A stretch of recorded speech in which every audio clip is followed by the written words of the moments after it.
Chapter 220, Tier 4 Magic Scroll. First floor reception hall of Starstreak Trading Firm. The Starstreak Trading Firm's store was different from normal stores. As it specialized in big businesses across cities, it had its own specialized reception room set up in the building. At the same time, there was also a sales area located on the first floor of the building. The sales area sold various merchandise such as clothing, weapons, equipment, potions, alchemy products, magic scrolls, and much more. This place was just like a supermarket. In reality, a trading firm was different from the auction house. As the auction house charged players exorbitant processing fees, the items sold there were far more expensive than the items sold in normal stores. Earning money in God's domain was no simple task. Hence, rather selling their wares at the auction houses, losing 15% of their profits in the process, a large majority of the players in God's domain would prefer to spend more time selling their wares at trading companies or stores. Esteemed sir, how may I assist you? The beautiful and dignified young lady at the receptionist counter smiled at Shifeng. I wish to meet President Henry. Please tell President Henry that Lady Charlene sent me to speak with him. Shifeng said. Please wait for a moment. I will notify the president immediately. The receptionist immediately took out a multicolored communication crystal, transferring Shifeng's information through the crystal. After several minutes, Mr. Yi Feng, the president is waiting for you in the president's office on the third floor. Thank you. Immediately, Shifeng walked towards the spiral staircase in the distance. When he arrived before the president's office on the third floor, he met two level 150 guards who stood by the office's door. Average players were absolutely not allowed to enter the president's office. In the past, countless guild executives had queued up in front of this office. They had wished to meet with President Henry to discuss matters of renting out the first floor of Starstreak Trading Firm's store for business. Unfortunately, they did not manage to catch even the shadow of President Henry. However, when Shifeng walked up to the office, the two ferocious-looking guards immediately parted the sturdy, mahogany doors for him. Inside the luxurious and spacious office, a man in his 50s sat on a sofa in the middle of the room. The man had an elegant and dignified appearance. This person was indeed President Henry of Starstreak Trading Firm, and he was a well-known financial magnate in White River City. Your Excellency, Yi Feng, please, sit, President Henry said when his eyes met Shifeng's, his finger pointing to the beast-skin sofa before him. President Henry, this is the contract that Miss Charlene wanted me to bring to you. Shifeng sat down. He retrieved the contract from his bag, handing it over for Henry's inspection. No need. Before you arrived, Her Highness Charlene had already notified me of your coming here. I've also learned some information about you from Her Highness Charlene. The young truly are promising, Henry praised. He then said, since you are here now, I feel reassured. Reassured? What are you reassured about? Shifeng had a bewildered look on his face. Just what was President Henry saying? Also, just what did Charlene tell Henry? Oh. Did Her Highness Charlene not tell Your Excellency about it? Confused, Henry said, this contract was set between me and Her Highness Charlene. As long as Her Highness can save the Starstreak Trading Firm from its current predicament, she will obtain 20% of Starstreak Trading Firm's shares and the Tier 4 magic scroll that was obtained from the ancient ruins. You say 20% of the company's shares and a Tier 4 magic scroll? Shifeng's expression froze. Charlene was simply ruthless. Charlene had sent him to deal with the predicament, yet, she would receive a Tier 4 magic scroll in addition to 20% of the company's shares? That's right. I've already mentioned this to Her Highness.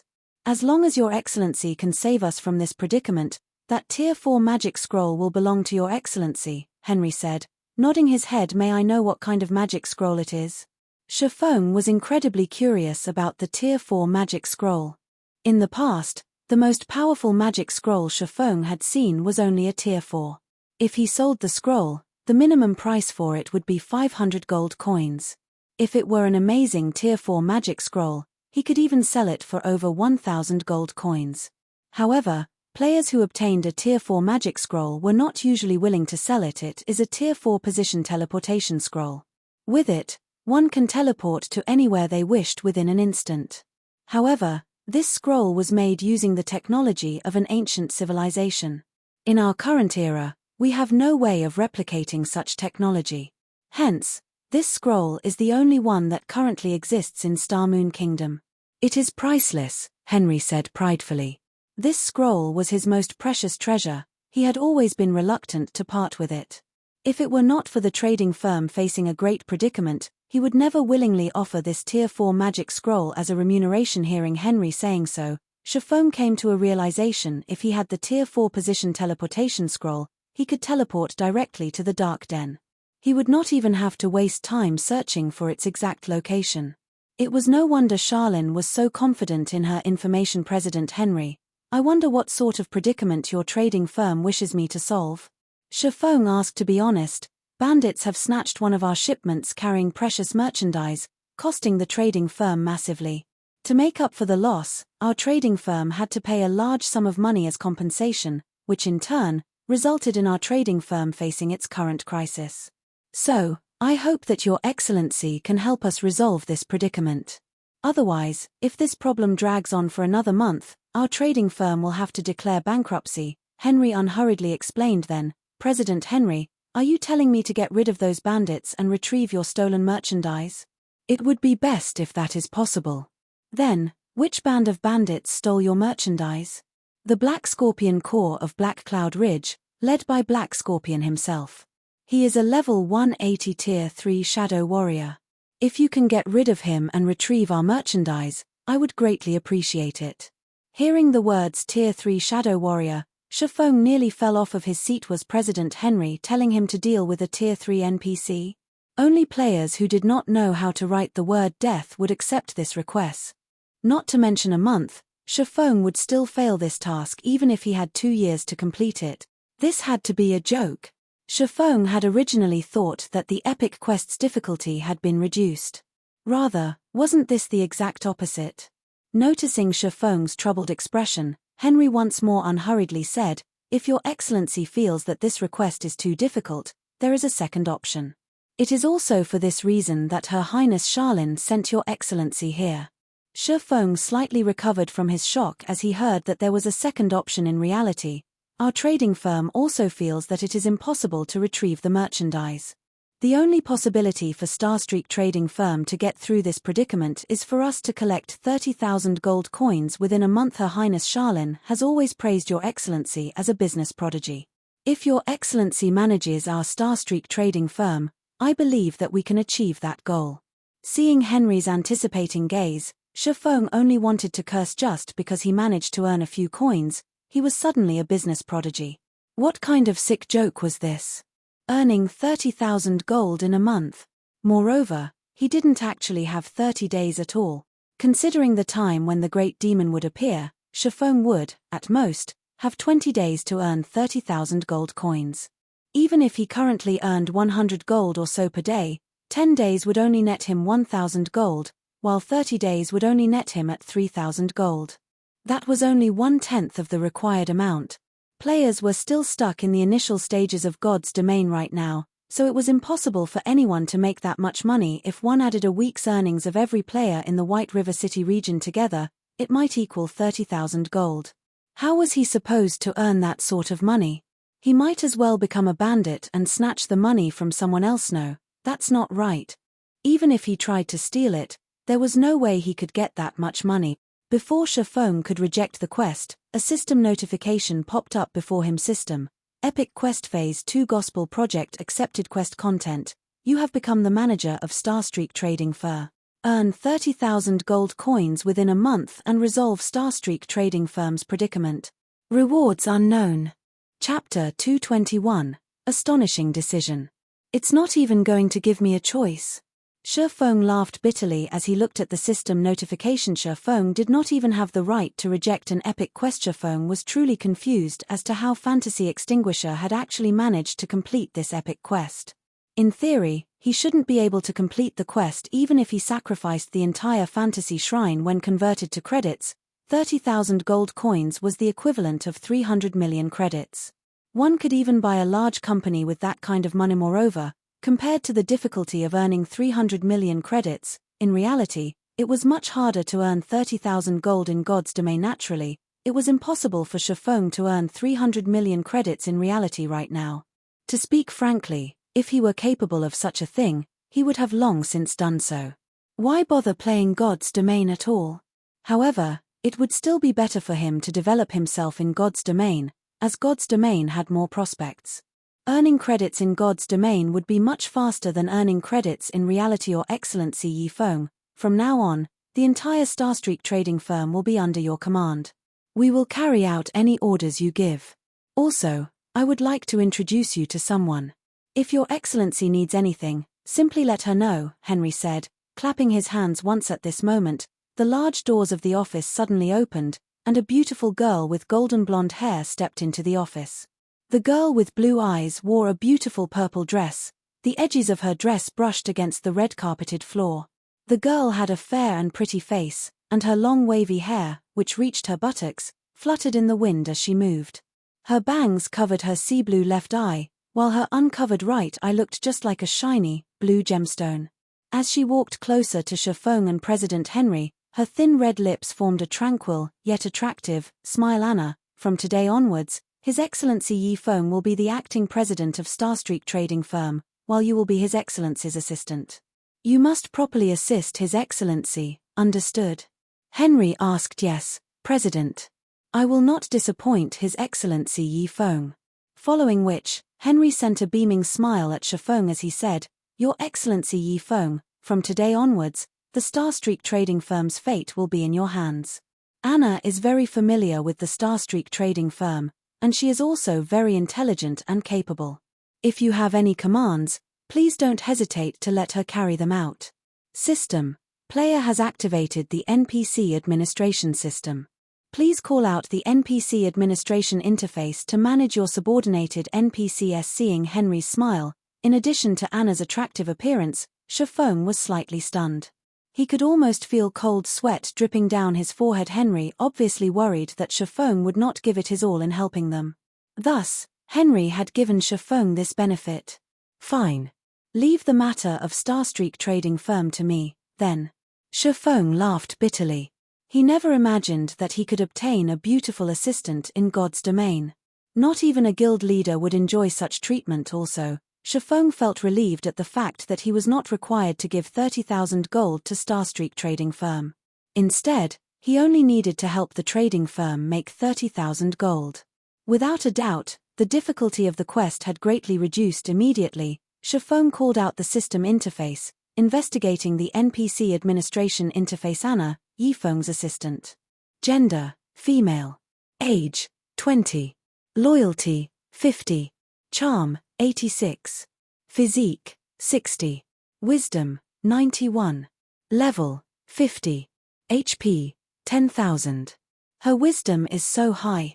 Shifeng was shocked when he saw the information displayed in God's Domain. Wisdom determined an NPC's potential. Normally, NPCs would not have wisdom exceeding 50 points. If an NPC's wisdom reached 60 points, they would possess extraordinary statuses in God's Domain. Meanwhile, those with 70 points in wisdom were usually Tier 2 mags. As for NPCs who had 90 points in wisdom, they were usually characters such as Charlene, a Tier 3 divine official. However, Anna was far more amazing than Charlene. Charlene had a Tier 3 class, so her attributes would have been increased, resulting in her wisdom reaching 90 points. However, Anna did not possess any class right now. If Anna obtained a Tier 3 class, her wisdom would exceed 100 points. Although it was only a difference of 10 points, wisdom increased slower as it reached higher numbers. Similarly, the difference between a single point in wisdom would also become greater. An NPC with 100 points in wisdom was the equivalent to Magistrate Weissman of White River City, an Apex Tier 4 wizard. With such a powerful subordinate, Shifeng's mood improved greatly. Although 30,000 gold was a huge sum of money, if Shifeng earned it through the Starstreak Trading Firm, he would still have a thread of hope of succeeding since he was already capable of earning 100 gold per day by himself. If he utilized Starstreak Trading Firm's influence, he had a very high possibility of earning the 30,000 gold coins. After all, Starstreak Trading Firm had shops based in 8 cities, and every one of them was in the heart of the trade areas of each respective city. Meanwhile, the total population of these 8 cities exceeded 5 million players. With such a large player base, it would be very easy for Shifeng to make money. Thinking up to this point, a flash of inspiration struck Shifeng. All this time, he thought of opening a shop in White River City. Only, he did not possess the sufficient reputation or money to do so. After all, not to mention purchasing a shop located within the trade area, even the cheapest shop in White River City required players to have 500 White River City reputation points in addition to 1,000 to 5,000 gold coins. Although the price looked high, in reality, it was not as expensive as one would imagine. After all, the hardest part of purchasing a shop was the required 500 reputation points.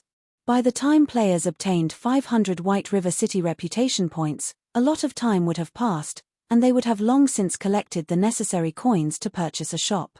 Moreover, the coins at that time would not be as valuable as right now.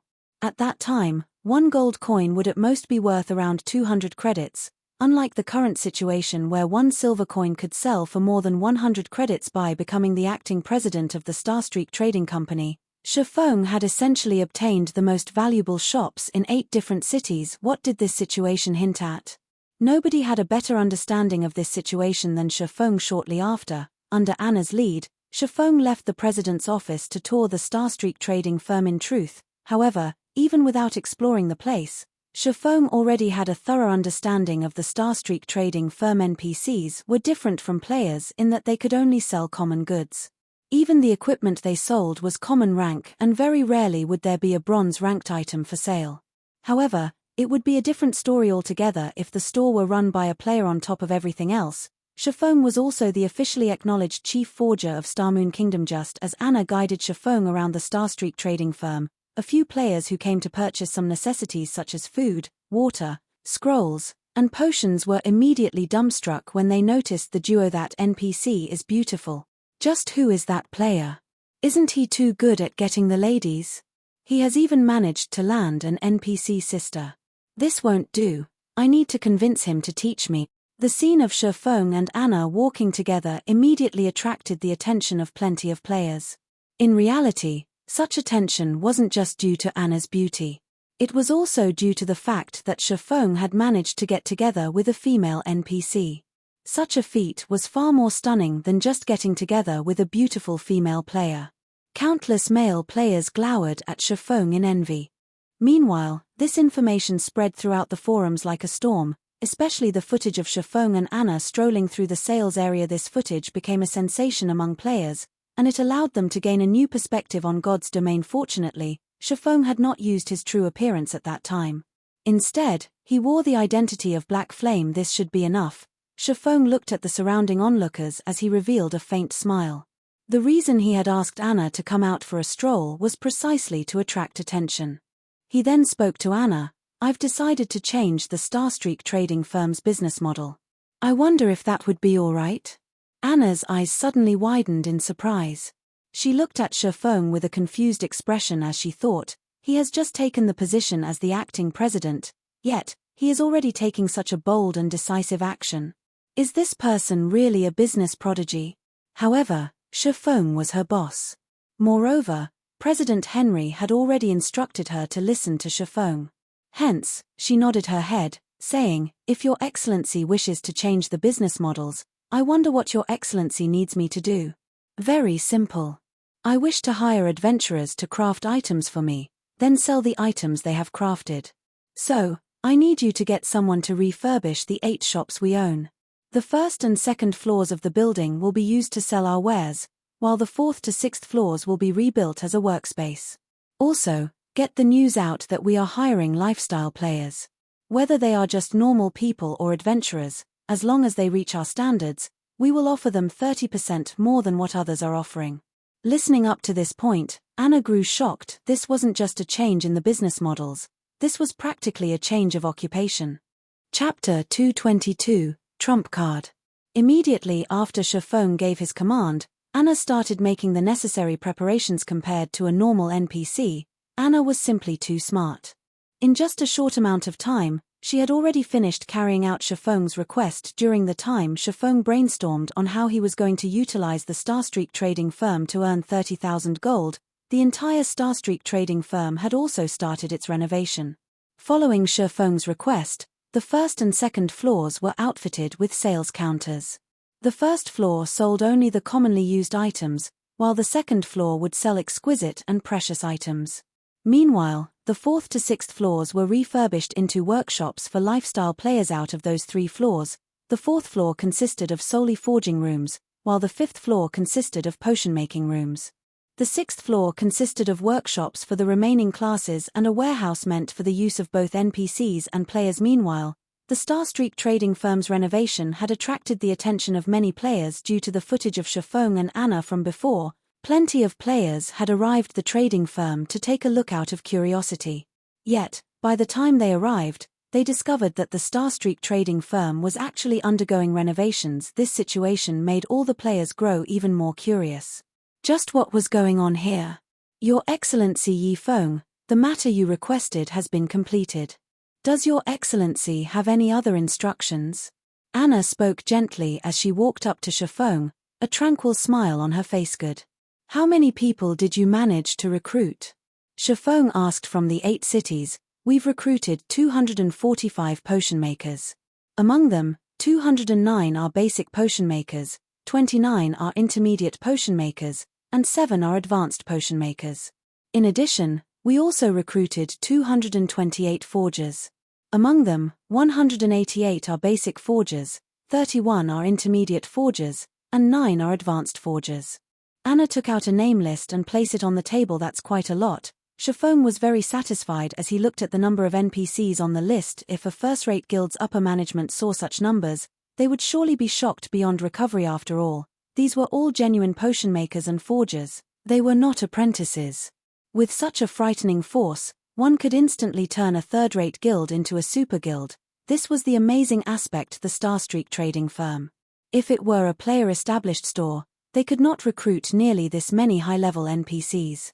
The best NPCs they could recruit would only be apprentices.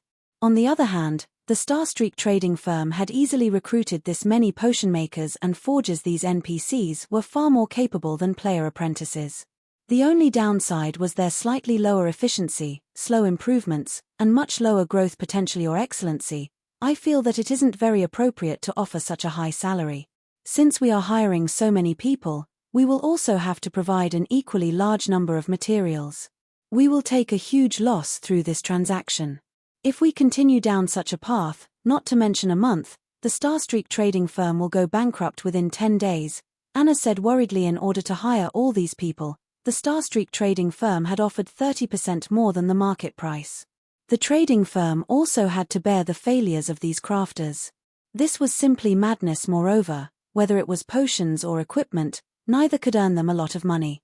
The sales of these items were similarly average. Only those master-level characters would earn a lot of money from their craft. Right now, they were simply taking a loss by recruiting so many people. Anna truly could not understand why Shifeng would invite all these people to work here. Wouldn't it be better to purchase the finished products from these crafters? That way, their trading firm would not have to suffer any losses. Unfortunately, Anna had no idea just how important these potion makers and forgers were to the current players of God's domain. You don't need to bother with this. The remaining thing we need is to convince the basic potion makers to continuously make the basic recovery potions and basic mana regeneration potions that they are adept at making. As for the intermediate and advanced potion makers, get them to make intermediate recovery potions and intermediate mana regeneration potions. For the forgers, get all of them to make only whetstones, Shifeng said with a smile. There were plenty of NPC potion makers and forgers in God's domain. Meanwhile, only players with their own shops had the right to hire these NPCs. Otherwise, even when players provided the materials, these NPCs would refuse to make anything for these players. However, there was a downside to getting these NPCs to make items. Simply put, they were slow. The number of items they could craft within a day was fixed. As for the advantage, NPCs had a much higher success rate, so they did not waste as many materials as players did. Meanwhile, during the later stages of God's domain, as player-made items grew in abundance, the usefulness of these NPCs would similarly start to wane. Right now, however, these forgers and potion makers were of great use to Shifeng. It was especially true for the intermediate recovery potion and intermediate mana regeneration potion. These two items were very useful to players, as they could save their lives during a crucial moment. Although these two items were common products, and their respective recipes were also available for sale at the Potion Making Association, the players at this stage of the game were simply incapable of crafting them. Meanwhile, these 2 potions were only available for purchase from hidden NPCs, and only a limited amount was sold each day. They were items that a majority of the players in God's domain had no chance of enjoying. If these NPC potion makers crafted these 2 potions, their success rate would be more than 70%. The materials needed to make an intermediate potion were only around 30 to 40 copper, yet, each completed bottle could sell for 5 to 6 silver coins. If Shifeng deducted the cost of hiring, he would still make a profit of 4 to 5 silver coins. So, why wouldn't he carry out this transaction? Players needed these items the most right now. If the Starstreak trading firm sold these items, they would make a killing. There were also the whetstones. This was an item that all players lacked. Currently, each stack of hard stones sold for 13 silver coins, while a stack of whetstones sold for 40 silver coins. When comparing the success rate of forging apprentices and an official forger, how could the former even hope to win over the latter? The only problem was materials. As the Starstreak trading firm had previously only purchased finished products from forgers and potion makers, they did not have any materials of their own stored up. Now, they needed to provide the materials for these crafters. Although the trading firm could purchase the more common materials at low prices, Shifeng needed to be the one to gather the materials required to make intermediate recovery potions, intermediate mana regeneration potions, and whetstones. However, Shifeng was not afraid of this. The herbs needed to make the intermediate recovery potion and intermediate mana regeneration potion were not very expensive after all. These herbs were utterly useless to players right now. The players in God's domain at the moment were still apprentice potion makers. Crafting basic recovery potions was already impressive. Why would they bother wasting materials to make unrewarding potions? As a result, the herbs required to craft intermediate recovery potions and intermediate mana regeneration potions were very cheap. As for hard stones, Shifeng wasn't worried. After all, he still had a humongous stock in his warehouse. He had enough for these NPC forgers for a long time. Moreover, he could also continue purchasing them from Aqua Rose. He would not lack hard stones at all. He would also sell these items in 8 different cities. With all of these advantages, it would be challenging not to make a profit. Moreover, Shifeng also revealed one of his trump cards: advanced whetstones. Advanced whetstones were much stronger than a normal whetstones. Not only did they recover twice the amount of a weapon's durability, but they could also increase the weapon's damage. Shifeng had already intended to sell each for 7 silver coins, and 1 stack would sell for 1 gold, 40 silvers. As long as he placed the advanced whetstones on the 2nd floor, a majority of the players would fight over it, especially the large guilds. Oftentimes, just a 1% difference in damage could decide the victory or defeat of a boss raid. Meanwhile, the advanced whetstone provided a 3% increase to a weapon's damage. So, how could the various guilds, who were currently in a rush to raid dungeons, miss out on this item? They would definitely be in a mad rush to purchase them. Previously, Shifeng had kept all the advanced whetstones for his personal use. Later on, he passed some of them to his teammates, leaving him with 800 or so for himself.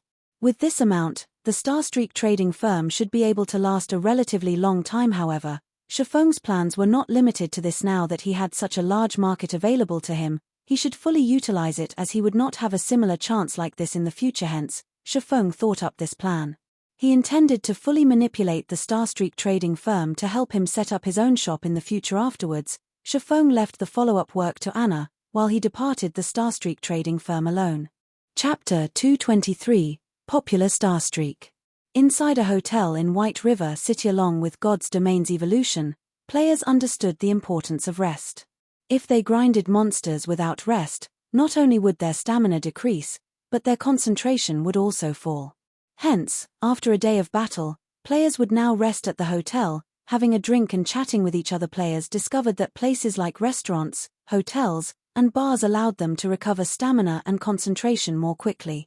After relaxing for 2 or 3 hours, they would feel refreshed and filled with energy. Did you hear?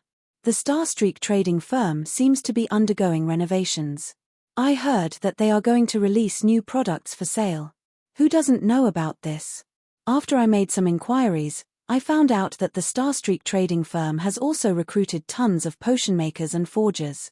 The The trading firm is even hiring lifestyle players right now. However, no players have dared apply for a position yet, thinking that it wouldn't be a reliable job. I wonder what sort of new items they are going to sell. Aside from the common usage items, what else could an NPC-owned store sell? They can't possibly offer bronze equipment or rare potions, right? That sounds about right. While the players in the hotel conversed, a male player suddenly pushed open the saloon doors, panting big news. Starstreak trading firm has finished its renovations and has officially opened for business. The panting ranger exclaimed to his companions loudly, "Why are you making a fuss? Aren't they just reopening their business? We don't lack basic potions or common equipment right now, so we don't need to replenish our stock." As the leader of the party, the shield warrior rolled his eyes as he watched this embarrassing companion of his. Others would make fun of them for the ranger's unsightly appearance indeed, just like the shield warrior had feared. The other players in the hotel sent belittling glances, mocking smiles on their faces. "Leader, listen to me," that ranger excitedly said. "I saw whetstones inside the shop. There are also intermediate recovery potions and intermediate mana regeneration potions. Moreover, the basic potions are cheaper than anywhere else." "What did you say? There are whetstones?" The shield warrior froze, stunned. The entire hotel fell silent. "Let's go. Take us there immediately. We have to buy all of them, now."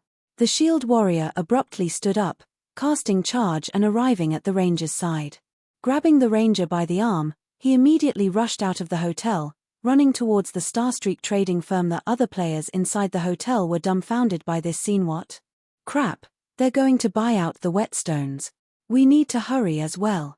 After entering White River City, players' need for whetstones had not decreased in the slightest. On the contrary, their need had grown. It was especially true when they faced high-level monsters, as the durability of their weapons reduced at a much faster rate. As a result, the popularity of whetstones had exploded. The available supply was far from meeting the demand. By the time everyone had arrived at the Starstreak trading firm, a sea of people had already obliterated the shop's doors. Aside from whetstones, the players present also fought to purchase the intermediate recovery and mana regeneration potions like madmen. Meanwhile, this information had quickly spread to the ears of the various guilds. "Guild leader, I've already collected a large sum from all our members, and we've managed to purchase 30 stacks of hard stones. This amount should be enough to last us a long time." Stabbing Heart spoke through the system communicator. "Good. The moment the money-making team sends over the latest batch of gold coins, immediately return all the money we borrowed from our members," Cruel Sword excitedly said. Aside from the Assassins Alliance, other guilds also frantically gathered funds. "Snow, just what is happening at that Starstreak trading firm? Why would they suddenly start selling these items?" Zhao Yueru wrinkled her crescent brows when she looked at the latest news that she had just received. She then said helplessly, "We've already spent a lot of money to purchase our previous stock of hard stones. We don't have any money to purchase any more right now. I've heard that the Starstreak trading firm is also selling limited edition advanced whetstones right now. Rumor has it the advanced whetstones effects are at least double that of normal whetstones. In addition, it also provides a 3% damage buff. Although it is slightly more expensive, costing 7 silver coins per piece, we would have a much easier time raiding the dungeon bosses with them." Gentle Snow shook her head, a helpless expression appearing on her beautiful face as she said, "Under normal circumstances, NPCs would never sell these items. However, there is something strange going on. A player has created a connection with the Starstreak trading firm. I'm just wondering who could possibly achieve such a feat also, who would possess enough funding to supply so many whetstones and intermediate potions. This is simply unbelievable. Send someone to investigate this matter immediately." Recently, she had managed to raise 20 gold coins and had purchased hard stones with that money. Yet, the Starstreak trading firm now sold whetstones. She had not received any information before this incident, causing her to suffer disaster. Currently, the issue of weapon durability had caused a roadblock in their dungeon raiding progress. Everything would be too late by the time their guild's forgers managed to turn those hard stones into whetstones. Other guilds would have long since surpassed them. They needed to obtain the whetstones right this instant, especially the advanced whetstones. Meanwhile, inside an intermediate forging room in the Forging Association, Shifeng currently crafted advanced whetstones. He did so to increase his forging proficiency and earn money. The present market was not the same as before. With the Starstreak trading firm around, he could now sell the advanced whetstones he made in 8 cities. Although the advanced whetstones were somewhat expensive, players from the 8 cities would still buy them. Even if Shifeng forged advanced whetstones 24 hours a day, he still wouldn't meet the demand of the 8 cities currently. Gold coins poured into the Starstreak trading firm's accounts with every passing moment. Shifeng did not even dare open the money system notification.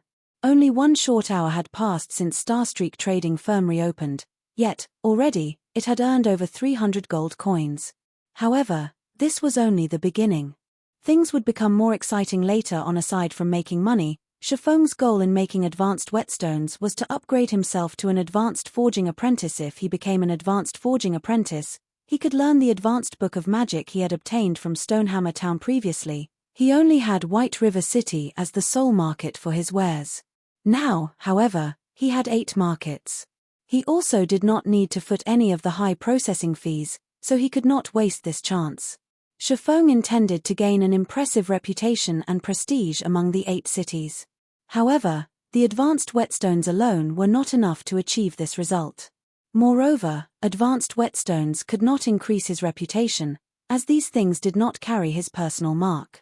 Only the Starstreak trading firm would gain reputation from these advanced whetstones. Most importantly, after everyone had a taste of the benefits of the advanced whetstones, they would fervently investigate how they could obtain the recipe. After all, the recipe for the advanced whetstone was not unique. Players could obtain them from multiple team dungeons. By the time Shifeng opened his own shop, he would no longer possess the advantage he had right now. Thus, he needed to become an advanced forging apprentice and learn the advanced book of magic, creating the one and only mana armor kit. Once he thoroughly spread the Black Flame Forger's reputation with the mana armor kits that only he could create, tons of players would search him out. Chapter 224, Runic Gold. In the quiet and steamy forging room, a deep blue flame burned brilliantly as it refined one hard stone after the next. Originally, forging advanced whetstones had a low success rate. Yet, when Shifeng made them, the process was as smooth as flowing water. Whether regarding production speed or quality, both were equally amazing, and one couldn't help but give praise when witnessing this scene. Although the repetitive task was slightly cumbersome, when Shifeng's thoughts wandered to the fact that each advanced whetstone could sell for 7 silver coins, endless motivation flowed into him. After 3 hours had passed since Shifeng started this laborious work, he had made 180 advanced whetstones. His speed could practically rival the efficiency of 3 or 4 forgers combined. Also, without noticing it, Shifeng had also recovered his previously lost level, returning from level 14 to level 15. His current leveling speed was far more efficient than grinding normal monsters. Having decided to take a short rest, Shifeng examined his current forging proficiency.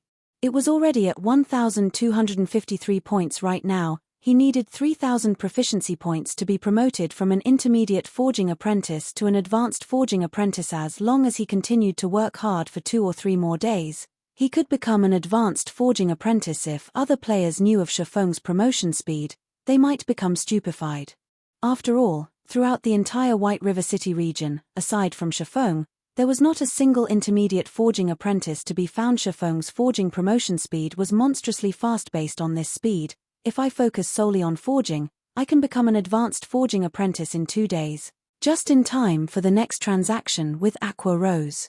I can rake in another large sum of money from Aqua Rose. Shifeng made a rough estimation. Growing excited, he greatly profited every time he met with Aqua Rose. If he could make another large sum this time, he would have mostly dealt with the matter of setting up his workshop. Later on, he only needed to think of a way to recruit a large number of players that could serve as the backbone of the guild in the future. If he wished to establish a guild with tens of thousands of members, he needed at least several hundred players to serve as the backbone of the guild. Otherwise, he could not manage so many players properly. Hence, Shifeng had decisively bought the office building to establish his workshop. It would save him the trouble of having to move to a new workshop in the future, limiting such issues related to the guild's development. Chem. Gentle Snow. When Shifeng heard the ringtone for his communicator, he discovered the caller was Gentle Snow. However, she was not looking for Yifeng, but Black Flame instead. It just so happened that Shifeng had reasons to look for Gentle Snow as well previously. He had intended to use the ID of Black Flame to establish the lifestyle guild, the Horizon Alliance. However, he never found the chance to do so now. A chance had arrived currently. He was temporarily in charge of the Starstreak trading firm, which possessed shops in 8 different cities. Moreover, these shops were all located in the heart of each city. Regarding materials, workplace, or a place to sell items, Shifeng now had everything a lifestyle player would need in his possession. If he factored in Gentle Snow's advertising, establishing the Horizon Alliance was practically a done deal. If Horizon Alliance successfully developed, it would be worth a gold mine. He could obtain both funding and materials through this lifestyle guild at that time. Shifeng would not have to worry about Zero Wings development. Black Flame, are you interested in making a deal? Gentle Snow immediately asked without any greeting. A deal? I wonder what sort of deal Miss Snow wishes to make. Shifeng asked, curious. I know that you are related to the matter of the Starstreak trading firm, so I wish to purchase some whetstones from you, especially the advanced whetstones. I'll pay credits, and I'll buy as many as you have right now. Gentle Snow said. So, you desire the whetstones. This should be simple. However, I need gold coins far more than credits right now. If Miss Snow has a lot of them, I can definitely sell you my entire stock. Shifeng did not refute Gentle Snow's claim. After all, it was not strange that she had discovered his relation to the Starstreak trading firm previously. He had used the appearance of Black Flame to stroll through the trading firm with Anna openly. Moreover, many players had recorded a video of that scene. Since Gentle Snow had seen Black Flame before, she could easily figure out the relationship between him and the Starstreak trading firm. As long as she saw one of those videos, I'll pay you 3 times of the market price via credits. Gentle Snow did not want the other guilds to catch up to them. Hence, she did not mind spending some extra credits. Miss Snow, there is no need to continue. You and I both know how important gold coins are right now. If you do not have the sincerity to conduct this trade, let us just forget it altogether. I am sincere about this deal. However, I've recently purchased a large batch of hard stones, so I don't have any excess gold coins at the moment. How about 5 times the market price? Gentle Snow felt helpless right now. Black Flame certainly had a powerful backer supporting him, so he might not value credits as much as gold coins. However, she truly had nothing she could use to trade. She only had credits. Let's just forget about the credits. Don't you have a lot of hard stones right now? Shifeng revealed a faint, bitter smile. If he were not required to earn 30,000 gold coins within 20 days, he would have definitely agreed to 5 times the market price. However, gold coins were much more important to him right now. This matter affected his own future development, so he could not compromise. Hence, he suggested, let's exchange using hard stones, then. Exchange? Gentle Snow's beautiful face froze. Stunned, she asked, what will the ratio of exchange be? That will depend on you. For the normal whetstones, it will be a 1-to-4 ratio. As for the advanced whetstones, I require a 1-to-9 ratio, Shifeng stated calmly. Fine. However, I want only advanced whetstones. Moreover, I want to conduct the trade immediately. After giving the matter some thought, Gentle Snow felt that this exchange seemed reasonable. However, Gentle Snow inwardly cursed at Shifeng for being too hateful. It is as expected of the chief forger of Starmoon Kingdom. If she allowed the forgers in her guild to make whetstones right now, they could produce 1 whetstone with every 4 or 5 hard stones. Meanwhile, Shifeng had accurately suggested trading 1 whetstone for 4 hard stones. The result of this exchange was just slightly better than the result the forgers in her guild could produce. So, Gentle Snow agreed to trade the majority of their stock of hard stones for advanced whetstones, leaving the remainder for the forgers in her guild to increase their forging proficiency. All right, then. Look for an NPC named Anna once you arrive at the Starstreak trading firm. She will conduct the exchange immediately, Shifeng instructed, chuckling. Soon after, Shifeng disconnected the call, resuming his production of advanced whetstones. Shifeng's trade with Gentle Snow was only a small interlude. After Gentle Snow had exchanged 4 stacks of advanced whetstones with Anna, under Shifeng's instructions, Anna made the exchange mechanism open to the public. The exchange ratio was the same as he previously mentioned to gentle snow. As a result, many players who lacked the money to purchase whetstones started frantically exchanging their hard stones. They no longer needed forging apprentices to rip them off with this. Not only could the Starstreak trading firm deal with its material supply issue, but it could also make a profit from this exchange. This scene caused many lifestyle players to have second thoughts about applying to work at the trading firm. 2 days later. System. Congratulations. You are the first player to be promoted to an advanced forging apprentice. Obtained 200,000 EXP.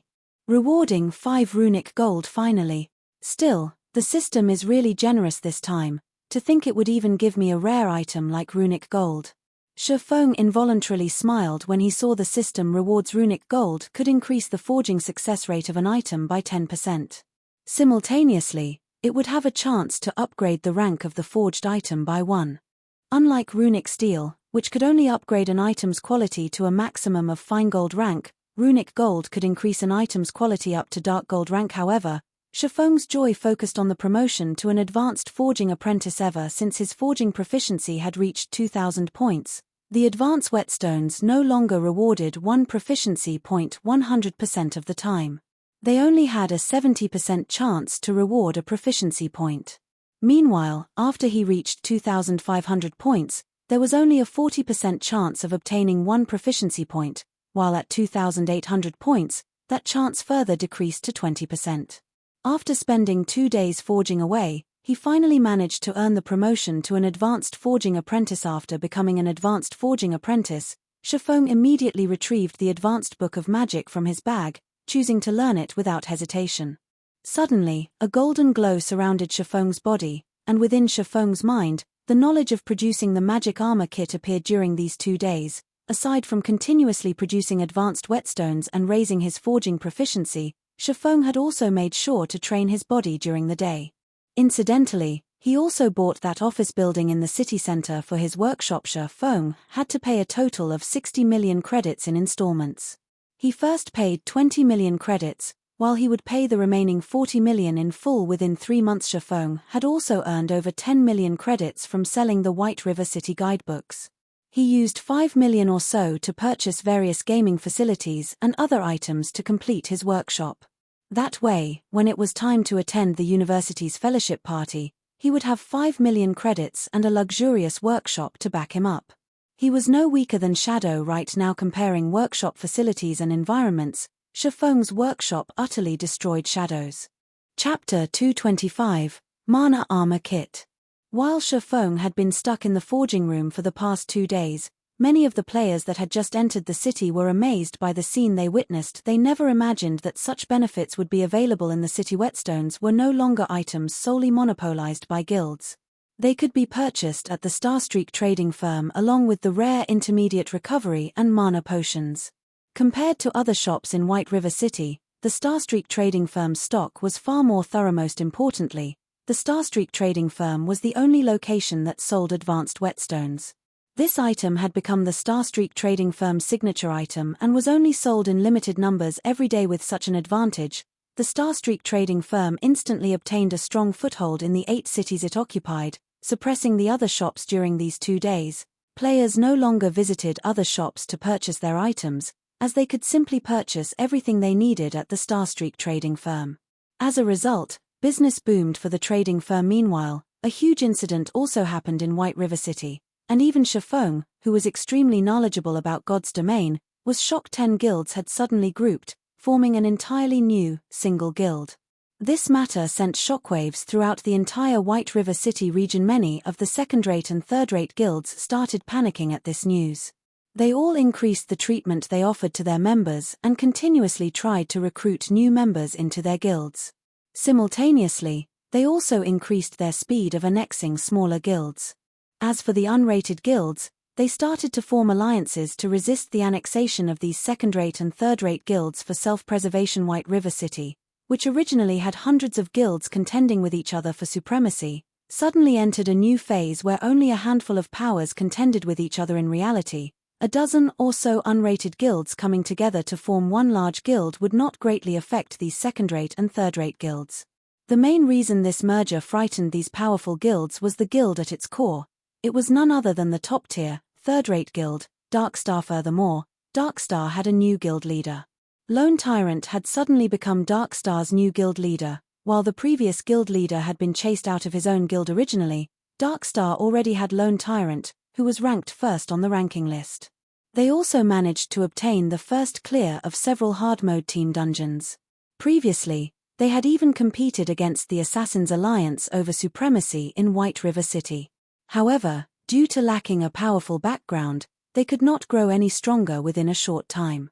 Now that Lone Tyrant had become the guild leader, not only had Darkstar annexed a large number of guilds, but they had also managed to recruit quite a few hidden experts. Just a short time after the merger, Darkstar had obtained the first clear of 2 hard-mode team dungeons, and one of them was even the first clear of a 20-man hard-mode team dungeon. As a result, Darkstar's fame soared once again. They were no longer beneath the Assassins' Alliance. They might have already surpassed the Assassins' Alliance currently. Darkstar's influence in White River City could rival that of a first-rate guild. They had become one of the tyrants of White River City. On another note, for reasons unknown, the first thing Lone Tyrant did after he unified those unrated guilds was place a bounty on Shifeng's head. Moreover, the bounty he set was rather generous. As long as someone could kill Shifeng to level 0, he would immediately reward the person responsible with 5 million credits and an elder position in Darkstar. Meanwhile, any player who killed Shifeng once could receive a reward of 200,000 credits in a virtual reality game. Such a high bounty was mind-blowing right now. Major corporations in the real world were only offering an annual salary of 5 million credits or so when recruiting well-known top-tier experts. On the other hand, Shifeng was not even a great character from a first-rate guild. Such a high bounty on an unknown player was a first in the world of virtual reality. Even though they did not know what sort of enmity Lone Tyrant had with Shifeng, many players had expressed their sympathies for Shifeng. Meanwhile, Lone Tyrant's tyrannic actions had undeniably garnered the attention of many independent players, compelling them to join Darkstar to develop themselves further. However, from Shifeng's point of view, Lone Tyrant was simply a lunatic. He had snatched away only one first clear away from Lone Tyrant. Was there really a need to be so unforgiving? Moreover, Shifeng was really confused as to when Darkstar had become such an amazing existence. They had actually managed to annex more than 10 unrated guilds within such a short amount of time. One should know that each guild would have at least 1,000 to 2,000 members. In the case of a larger guild, there might be even 5,000 to 6,000 members. Yet, Darkstar had actually devoured and incorporated them in a single go with room to spare. Even the Assassins' Alliance did not possess a background strong enough to carry out such a feat. Although Darkstar was very powerful right now, Shifeng considered the bounty on his head no more than a joke. If Shifeng were only a normal expert, he might have trembled in fear as he could not continue mingling in White River City. However, was Shifeng a normal expert? No, he wasn't. In a situation where everyone else had yet to familiarize themselves with God's domain fully, Shifeng already had 10 years' worth of experience playing in God's domain as an expert swordsman. As of this moment, Lone Tyrant, the current first-ranked player on the ranking list, was only level 14. However, during the time Shifeng had spent cooped up inside an intermediate forging room producing advanced whetstones, he had already recovered to level 16. Shifeng was leaps ahead of Lone Tyrant regarding EXP they had. Moreover, with his current level and equipment, Shifeng had dared to face an absolute powerhouse head-on from his previous life. So, why would he possibly be afraid of Darkstar? This time, however, Shifeng could not use the same strategy he had with Martial Union within Red Leaf Town. There was nobody in White River City who dared provoke a tyrannic tiger like Darkstar. Moreover, Darkstar had too many members. Shifeng would go bankrupt if he placed a bounty on all its members. Not to mention, whether it was gold coins or credits, Shifeng was sorely in need of both right now. Hence, Shifeng chose to ignore Darkstar and instead focus on his own matters, producing mana armor kits. Compared to normal armor kits, mana armor kits were far more powerful. Aside from providing additional defense, normal armor kits only provided a small bonus to attributes. On the other hand, mana armor kits provided a significant bonus. Moreover, mana armor kits could be equipped on both plate and cloth armor. The materials needed to produce them were also very basic. No expensive or rare materials were necessary at all. Basic mana armor kit. Materials required: 10 copper ore, 3 bronze ore, 1 basic recovery potion or 1 basic mana regeneration potion. Can be crafted into either physical or magical basic armor kit. Bound to character after equipping basic physical armor kit. Defense plus 80. Strength plus 3, endurance plus 4, agility plus 3. Maximum binding limit per character, 3, can only be bound to level 10 equipment or above. Basic magical armor kit. Defense plus 30. Intelligence plus 3, endurance plus 4, vitality plus 3. Maximum binding limit per character, 3, can only be bound to level 10 equipment or above. Intermediate mana armor kit. Materials required: 15 iron ore, 5 fine iron ore, 1 intermediate recovery potion or 1 intermediate mana regeneration potion. Can be crafted into either physical or magical intermediate armor kit. Bound to character after equipping intermediate physical armor kit. Defense plus 200. Strength plus 10, endurance plus 12, agility plus 10. Maximum binding limit per character, 3. Can only be bound to level 25 equipment or above. Intermediate magical armor kit. Defense plus 60. Intelligence plus 10, endurance plus 12, vitality plus 10. Maximum binding limit per character, 3. Can only be bound to level 25 equipment or above. Advanced mana armor kit. Materials required: 20 silver ore, 8 mithril ore, 2 advanced recovery potion or 2 advanced mana regeneration potion. Can be crafted into either physical or magical advanced armor kit. Bound to character after equipping. Advanced physical armor kit. Defense plus 400. Strength plus 30, endurance plus 40, agility plus 30. Maximum binding limit per character, 3, can only be bound to level 50 equipment or above. Advanced magical armor kit. Defense plus 150. Intelligence plus 30, endurance plus 40, vitality plus 30. Maximum binding limit per character, 3, can only be bound to level 50 equipment or above. As long as a player bound 3 mana armor kits to their equipment, they would have the equivalent of an additional piece of precious equipment. Whether in a normal battle or dungeon raid, the mana armor kits would provide an immense improvement to a player. Who could resist such an enticing item? Chapter 226, Attracted by Fame. On a street located in the heart of the trade area, a man hiding himself under a hooded cloak hurriedly walked into the tall building, the Starstreak trading firm. By the roadside, due to its raging popularity, there were plenty of players entering and leaving the Starstreak trading firm. Moreover, players who wore cloaks were common at the trading firm, so the hurried man did not attract the attention of other players. However, if one observed carefully, they would discover 2 exquisite long swords strapped to his back. Of the 2 swords, one released a faint glow that resembled a black flame, while the other released a green stream of light. One could easily tell that these 2 swords were extraordinary items. Moreover, the style of this man's equipment clearly indicated it was a set equipment, and a high-quality set equipment at that. This person was none other than Shafong, currently disguised as Black Flame. Previously, after spending most of his day hiding in a forging room, Shafong had forged a total of 600 basic mana armor kits. 400 of them were physical armor kits, while the remaining 200 were magic armor kits. A large amount of copper ore, bronze ore, intermediate recovery potions, and intermediate mana regeneration potions was required to make so many armor kits. Fortunately, Shafong had these materials in spades. With the Philosopher's Stone, Shafong could refine stones into ores. There was no need for him to purchase any at all. As for basic potions, he simply needed to spend some money to purchase a large stock of them.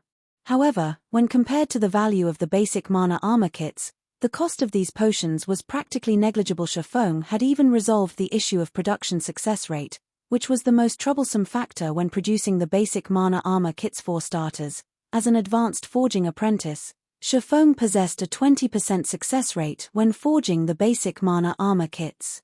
After factoring in the Book of Forging and the various supporting tools he possessed, his success rate was further boosted to 66%. Although there was still the chance of failure, each try would only cost him 70 copper coins. With Shafong's current wealth, he would not feel even an itch from losing such a meager amount of money. After arriving at the 3rd floor of the Starstreak trading firm, Shafong quickly discovered a long line of people in the hallway. These people were currently queued up outside an office. A majority of these people consisted of NPCs, while the minority were players. Hey, do you know what first come, first served means? You mannerless brute. You actually dare break the rules that Lady Anna has set? Bro, you sure have guts, huh? Aren't you afraid of Goddess Anna kicking you out? Regardless if it were the NPCs or players queued up in the hallway, all of them sent fierce glares at Chiffon. However, their anger did not stem from their hatred of meeting Chiffon for the first time. Instead, they were afraid of Chiffon's rudeness earning the ire of Lady Anna. They had been painstakingly waiting to meet Lady Anna for a long time now. If Lady Anna chased all of them away in a fit of rage, it would be a tragedy. What are you guys queuing for? Chiffon asked curiously. Chiffon casually glanced at the people queued up in the hallway. Just from a rough estimate, there should be over 200 people present. This was in no way a small number. Moreover, looking at how all of these people referred to Anna as Lady Anna or Goddess Anna with both admiration and respect, Chiffon couldn't help but grow astonished. You dare come here without even knowing this? Everyone immediately rolled their eyes at Chiffon. They looked at Chiffon as if he was a noob, their gazes filled with disdain. The Starstreak trading firm is currently hiring a large number of forgers and potion makers. If we're chosen and can work for Starstreak, we will enjoy a private workshop all to ourselves. Moreover, the trading firm will provide us with an endless supply of materials. If we perform well, the trading firm will even reward us with our very own private research room and provide us with all the materials we need to carry out our research. In other words, as long as we can become a forger or potion maker of Starstreak trading firm, both money and fame will be available for our picking. Speaking up to this point, everyone couldn't help but sigh incessantly. They felt great envy towards those who had already become forgers and potion makers of the Starstreak trading firm.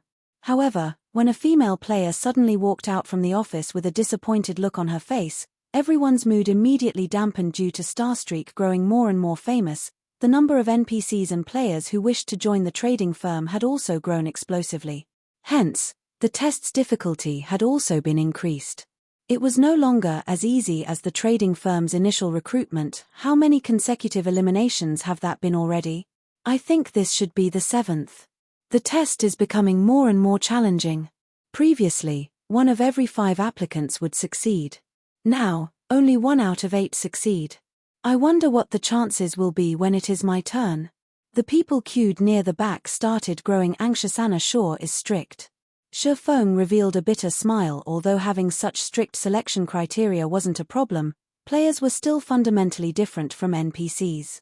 Especially for players who were timid and introverted, it was a little extreme to reject them after undergoing only a single test. Cream Coco, the female player who had just walked out from Anna's office, was one such example.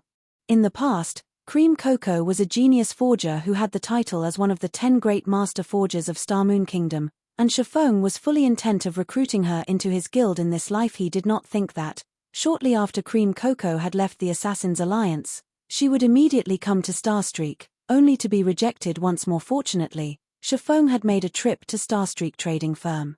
Otherwise, he would similarly be shedding tears of regret with Cruel Sword. Another failure. Where am I supposed to head to now? At this moment Cream Coco wore a dejected expression. Previously, she had been chased out of the Assassin's Alliance due to her production success rate being overly low. Now, Starstreak trading firm had also rejected her. After these consecutive failures, she no longer knew where she should head. Am I really not cut out for forging? Maybe I should go adventuring and fight like the other players. However, I am a sports idiot. How am I supposed to fight like the others? Hello. Are you here to apply for a job at Starstreak trading firm?